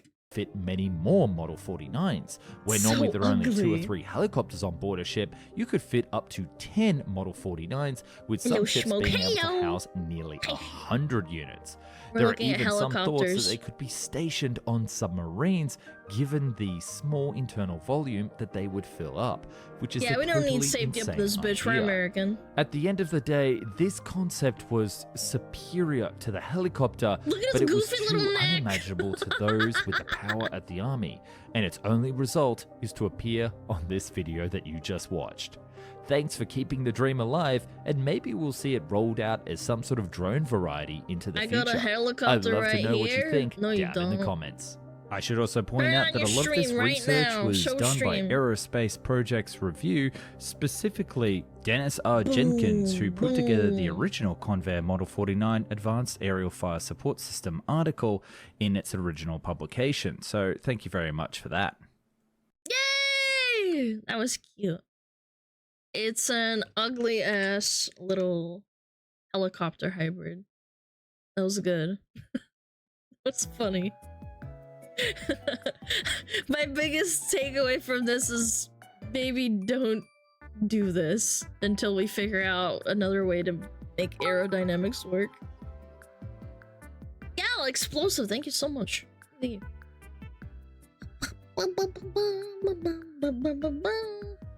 Is that a flying penis? No. No, it's not. Bum, bum, bum, bum, bum, bum, bum, bum. Oh, now my algo's infected with this guy. Look.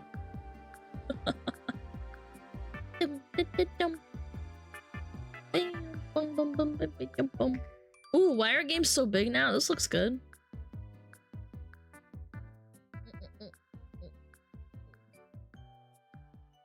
This looks quite interesting.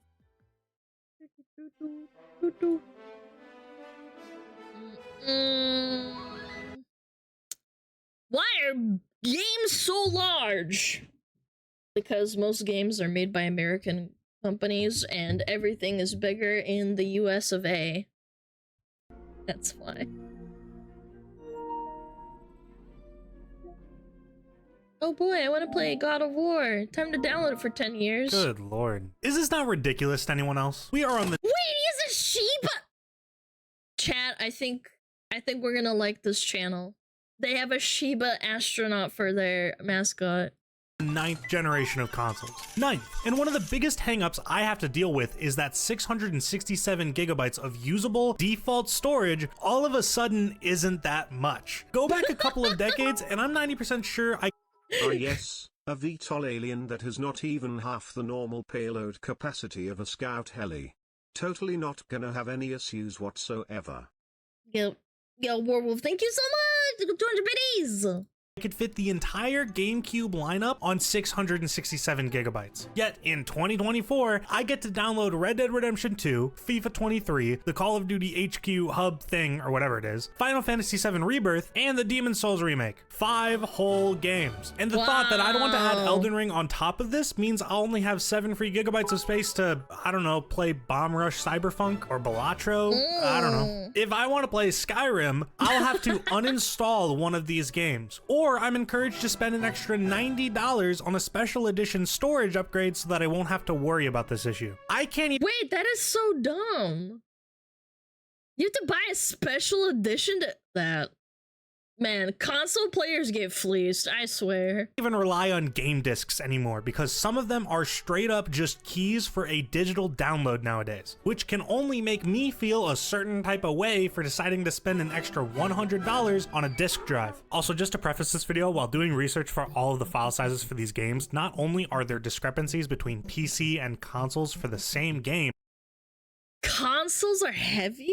Holy. but some people just have varying install sizes. I know some games are updated after the fact to optimize storage. Otherwise, I don't know. I saw nearly 10 different accurate file sizes for just one game, and I can only imagine why. So if I happen to get the exact gigabyte number of a game wrong, apologies. Just imagine some of the numbers I say are generally close. Anyways, it's not like I'm exactly breaking ground by talking about this. It's no secret that the file sizes for certain AAA games are absolutely massive now. Nearly every other month, you see a brand new headline for an article by PC Gamer, Kotaku, or IGN talking about how the next Call of Duty or the next big AAA game set to come out is some absurd number of gigabytes.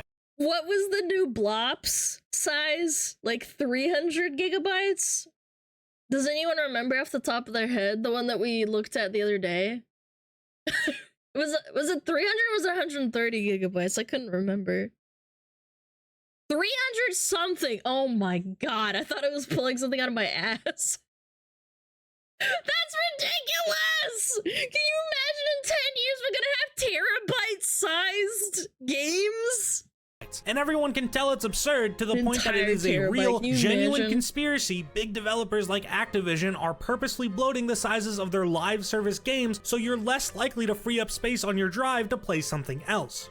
Yeah, someone in my chat said that when we were talking about it. I was like, I don't know, man. That seems so ridiculous, but like I can kind of believe it.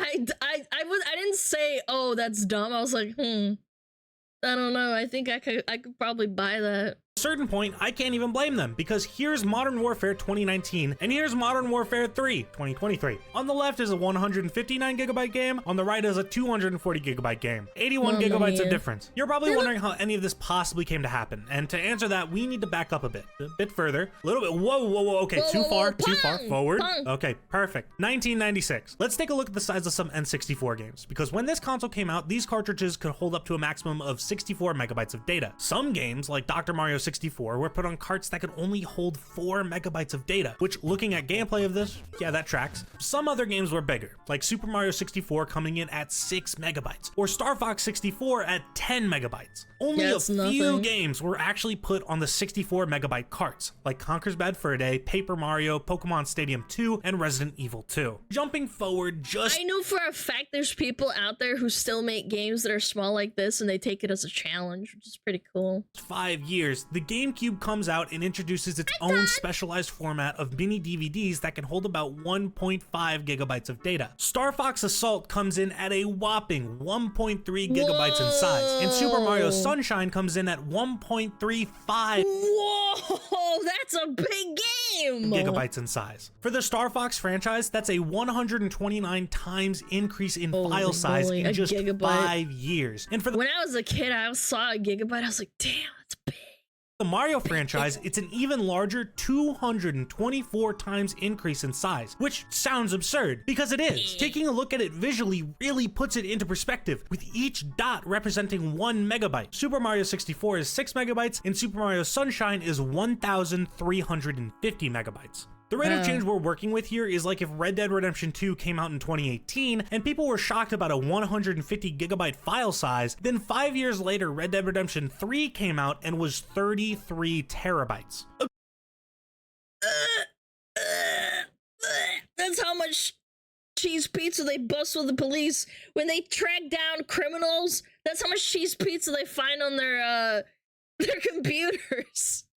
I cannot imagine that much shit on my computer. 33 terabytes? Absurdity aside, the difference in file size is readily apparent in the jump from 64 to Sunshine by just looking at the game. Look at the models, textures, just how spacious these maps are. Look at how good these cutscenes look. For 2002, this is a beautiful game, and compared to its predecessor, is a breathtaking leap in graphical quality. But it's those breathtaking graphics and textures that are the main culprit behind what we now consider to be bloat. Just like previous graphics generations, we've continued to strive for a noticeable leap in quality. The same way we jumped from 32-bit to 3D, or from the N64 or Dreamcast to the PS2 or GameCube. No, but like really though, look at the staggering difference in quality for CG cutscenes from Final Fantasy VII to Final Fantasy X. If I was old enough— yeah, even Tekken as well. I remember the jump between like Tekken 3 to Tekken 5 was insane. Enough to comprehend what a Final Fantasy was back then, I would have thought these graphics were lifelike. These graphics are the result of higher quality models, textures, and sometimes even pre-rendered videos, which take up the majority of a game's file size. Super Mario Sunshine might be 224 times bigger than Super Mario 64, but 874 megabytes of Super Mario Sunshine's disk space is dedicated solely to pre-rendered cutscenes. 2/3 of the game's size spent on 14 minutes of videos, meaning that without those videos, Sunshine goes from 224 times bigger to just 79 times bigger. This same reasoning holds true for today's largest games. Red Dead Redemption 2 sits at such a large file size because the game is packed to the brim with high quality textures, audio, models, etc. Think about every person you meet, every animal, the foliage, the buildings, and everything in them, all the clothing in the game, or every little detail. Yeah, and like you stomping through the mud or through the grass, yeah, that probably matters too. Yeah, like and then the horse hooves, like if you're on a horse It makes a different sound. Yeah, it does make sense. That went into every interaction in this game. All of these are models with the highest quality textures Rockstar could use at the time, wrapped around them in a game with one of the most expansive and detailed open worlds ever. Articles were made about this game talking about how it was a once-in-a-generation technological achievement. When I now say that this game is 120 gigabytes on PC or 150 gigabytes on console, it starts to make a lot more sense. But what about a game that we know for a fact isn't a technological achievement? Call of Duty MW3 is such a uniquely stupid situation that I almost feel it's like whatever the impressively opposite thing is of a once-in-a-generation technological achievement. From what we know about MW 2023's development, the game was planned to be DLC for Modern Warfare 2022 and was then turned into a full game. This isn't unheard of. It happened with Halo 3 ODST, Assassin's Creed Mirage, Hollow Knight Silksong. It's just that unlike those games, especially Silksong, MW3 was made into a full game in just 16 months. Please don't remind my chat about Silksong, man.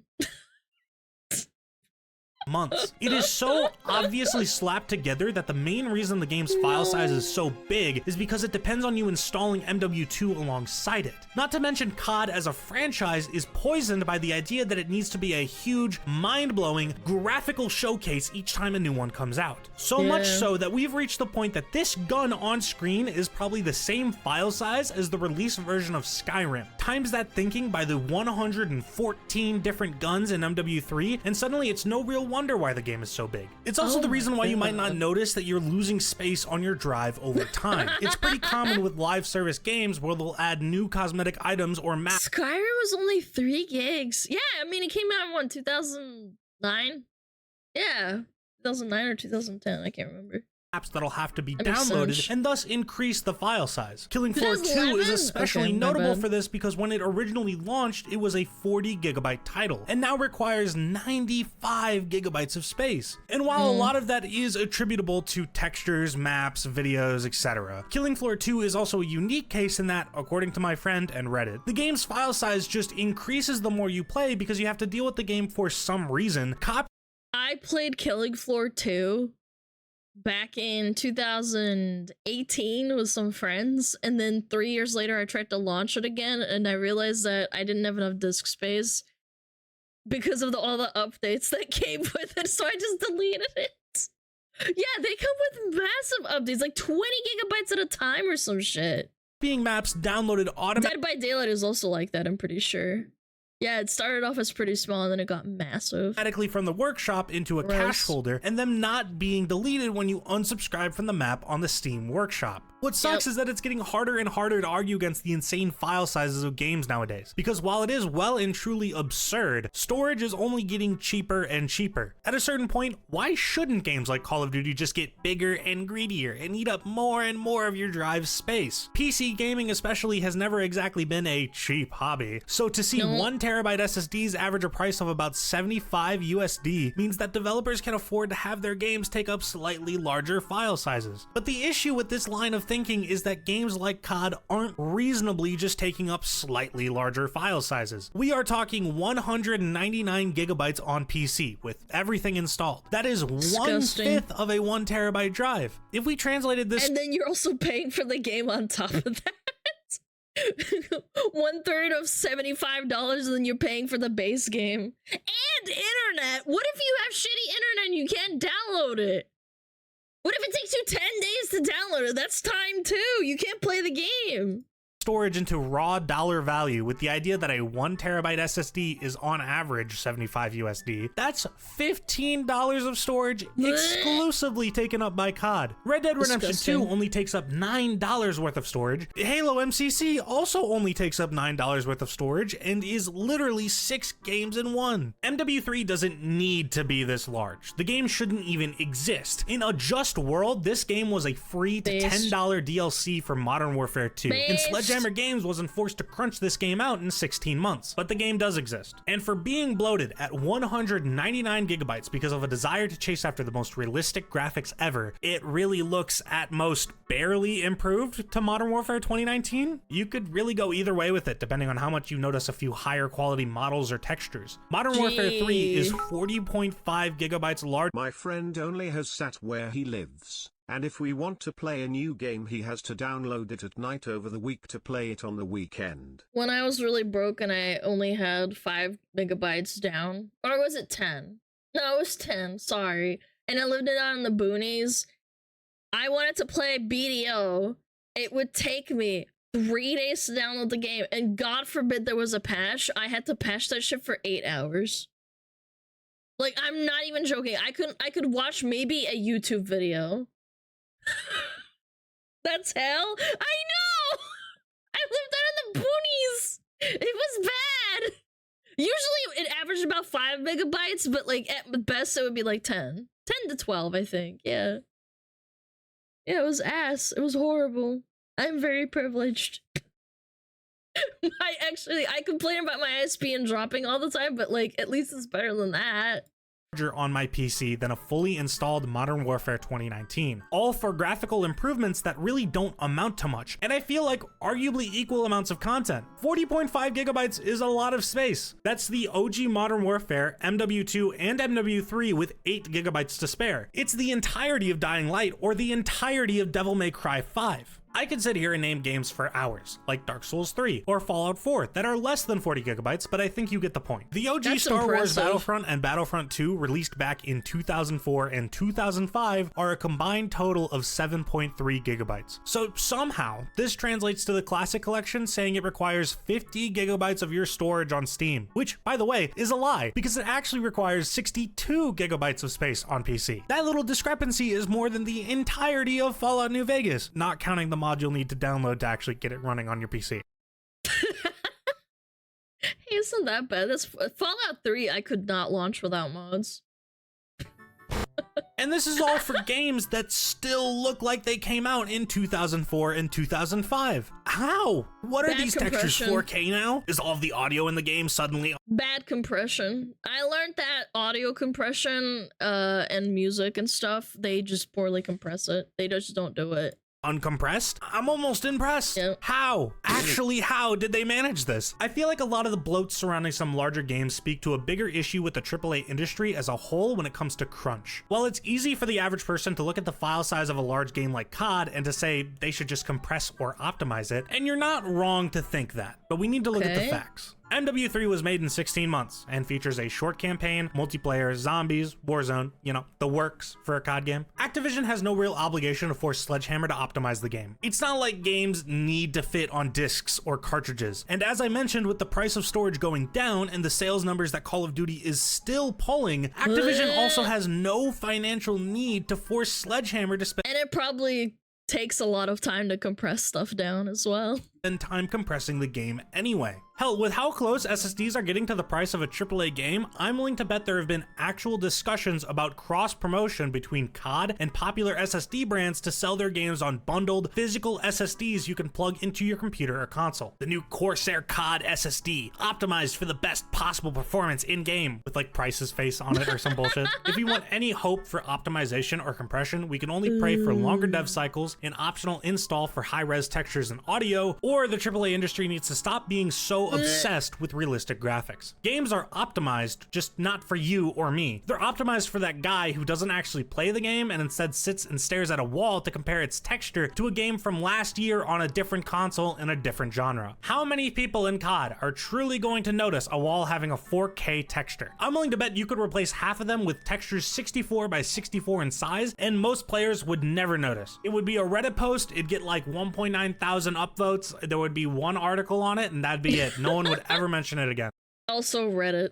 Forza Horizon 5 is a whole 54 gigabytes more than Forza Horizon 4. Diarrhea. So how good does the foliage really need to look in a racing game? Hell, Forza Horizon 3 is only 60 gigabytes, and I'd argue that's the best a racing game really needs to look. On an actual basis, does any game truly need to look better than Red Dead Redemption 2? RDR2 already looks so good that improving graphically on that really seems impossible, and is more So about true. diminishing returns and spending hundreds of millions of dollars than anything else. With the way things are going, games will only get bigger and bigger. Even just 10 years ago, we were posting headlines and losing our minds over Why the PC version of Titanfall is a 48 gigabyte 2014. People were bitching it. It's almost all audio. No! No, this is in Games like Titanfall being nearly 50-something gigabytes, which funnily enough ended up being because the game shipped with like 35 gigabytes of uncompressed audio. I haven't even gotten into the people who still happen to live in areas where the internet is notoriously bad, where the only companies available to them only offer speeds tied to data caps. I've lived with no internet, I've lived with bad internet, and I've lived with data caps. And 9 times out of 10, I ended up turning to piracy, not just because I was a broke teenager, largely because I was a broke teenager, but also because pirates ended up doing a better job at compressing games and their downloads than the companies distributing them. Day-long downloads could sometimes turn into a few hours, which became a lot more palatable and allowed me to download and play more games before I got yelled at for hitting our data cap. As it stands now, there's no push for compression, there's no push for download options, and there's definitely no push for these large AAA game developers to look into making a game with a limited scope and without throwing hundreds. Gamers are complacent. They just want their consumers consumed. Hundreds of millions into resources and dev time into the most realistic looking gun or water physics of all time. If a game like Spider-Man 2 can release, and despite having a slightly rushed development cycle, still end up costing $300 million to develop and go on to sell 10 million copies, thus making it a best-selling PS5 exclusive, steep competition, I know. But Insomniac Games is still forced to lay off employees despite record sales, then something clearly needs to change. It also just so happens that the change would also lead to smaller file sizes. And don't get me wrong, I've criticized the graphics of games before on this channel, but I feel like there's a middle ground between 19 FPS sludge that gives me a headache after an hour of playing it, and breathtaking visuals that crank the fans on my PC and I have to turn DLSS on so the game doesn't stutter. For now though, that middle ground is out of my hands. We're not going to see download options for high-res textures until someone sets the standard. We're not going to see longer dev cycles, and we're most certainly not going to see an end to an obsession with realistic graphics. We'll instead continue to see games with scopes beyond what they truly need, with the ever-present chase for the most realistic looking graphics possible to bloat development time, bloat development cost, bloat poor performance, and of course, bloat file sizes. If you like this video, consider subscribing and clicking the end screen to watch another. Oh, that was a good video. I like that chat. Did you like it? I did. I love it when people bitch. Bitch. Bitch, bitch, bitch, bitch, bitch.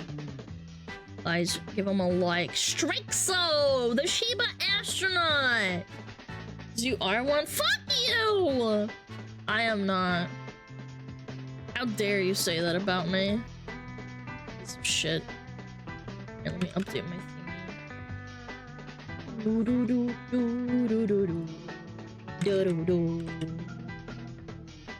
I've only seen last 3 minutes. Good react. Thanks, man! Thanks!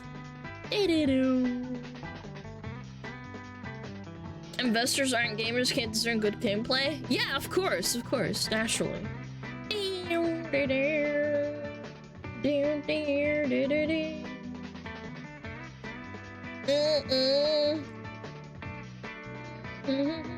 Keep reacting. Guys, I'm fucking starving Marvin right now. Don't stop. Can't stop, don't stop. Ba-ba-ba. 1 second.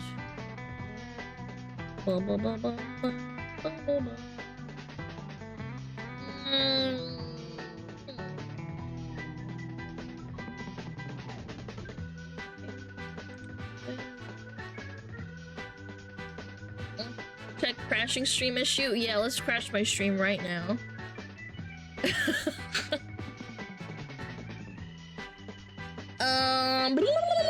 Chat, we're gonna rate up to Vay or Vaybe. I've never rated them before. They're doing the OTK TL Street Fighter Cup thingy. I don't know. Just say hi. Be nice. Motherfuckers.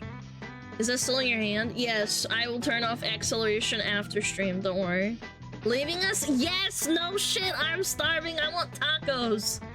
I'm gonna go cook my meat.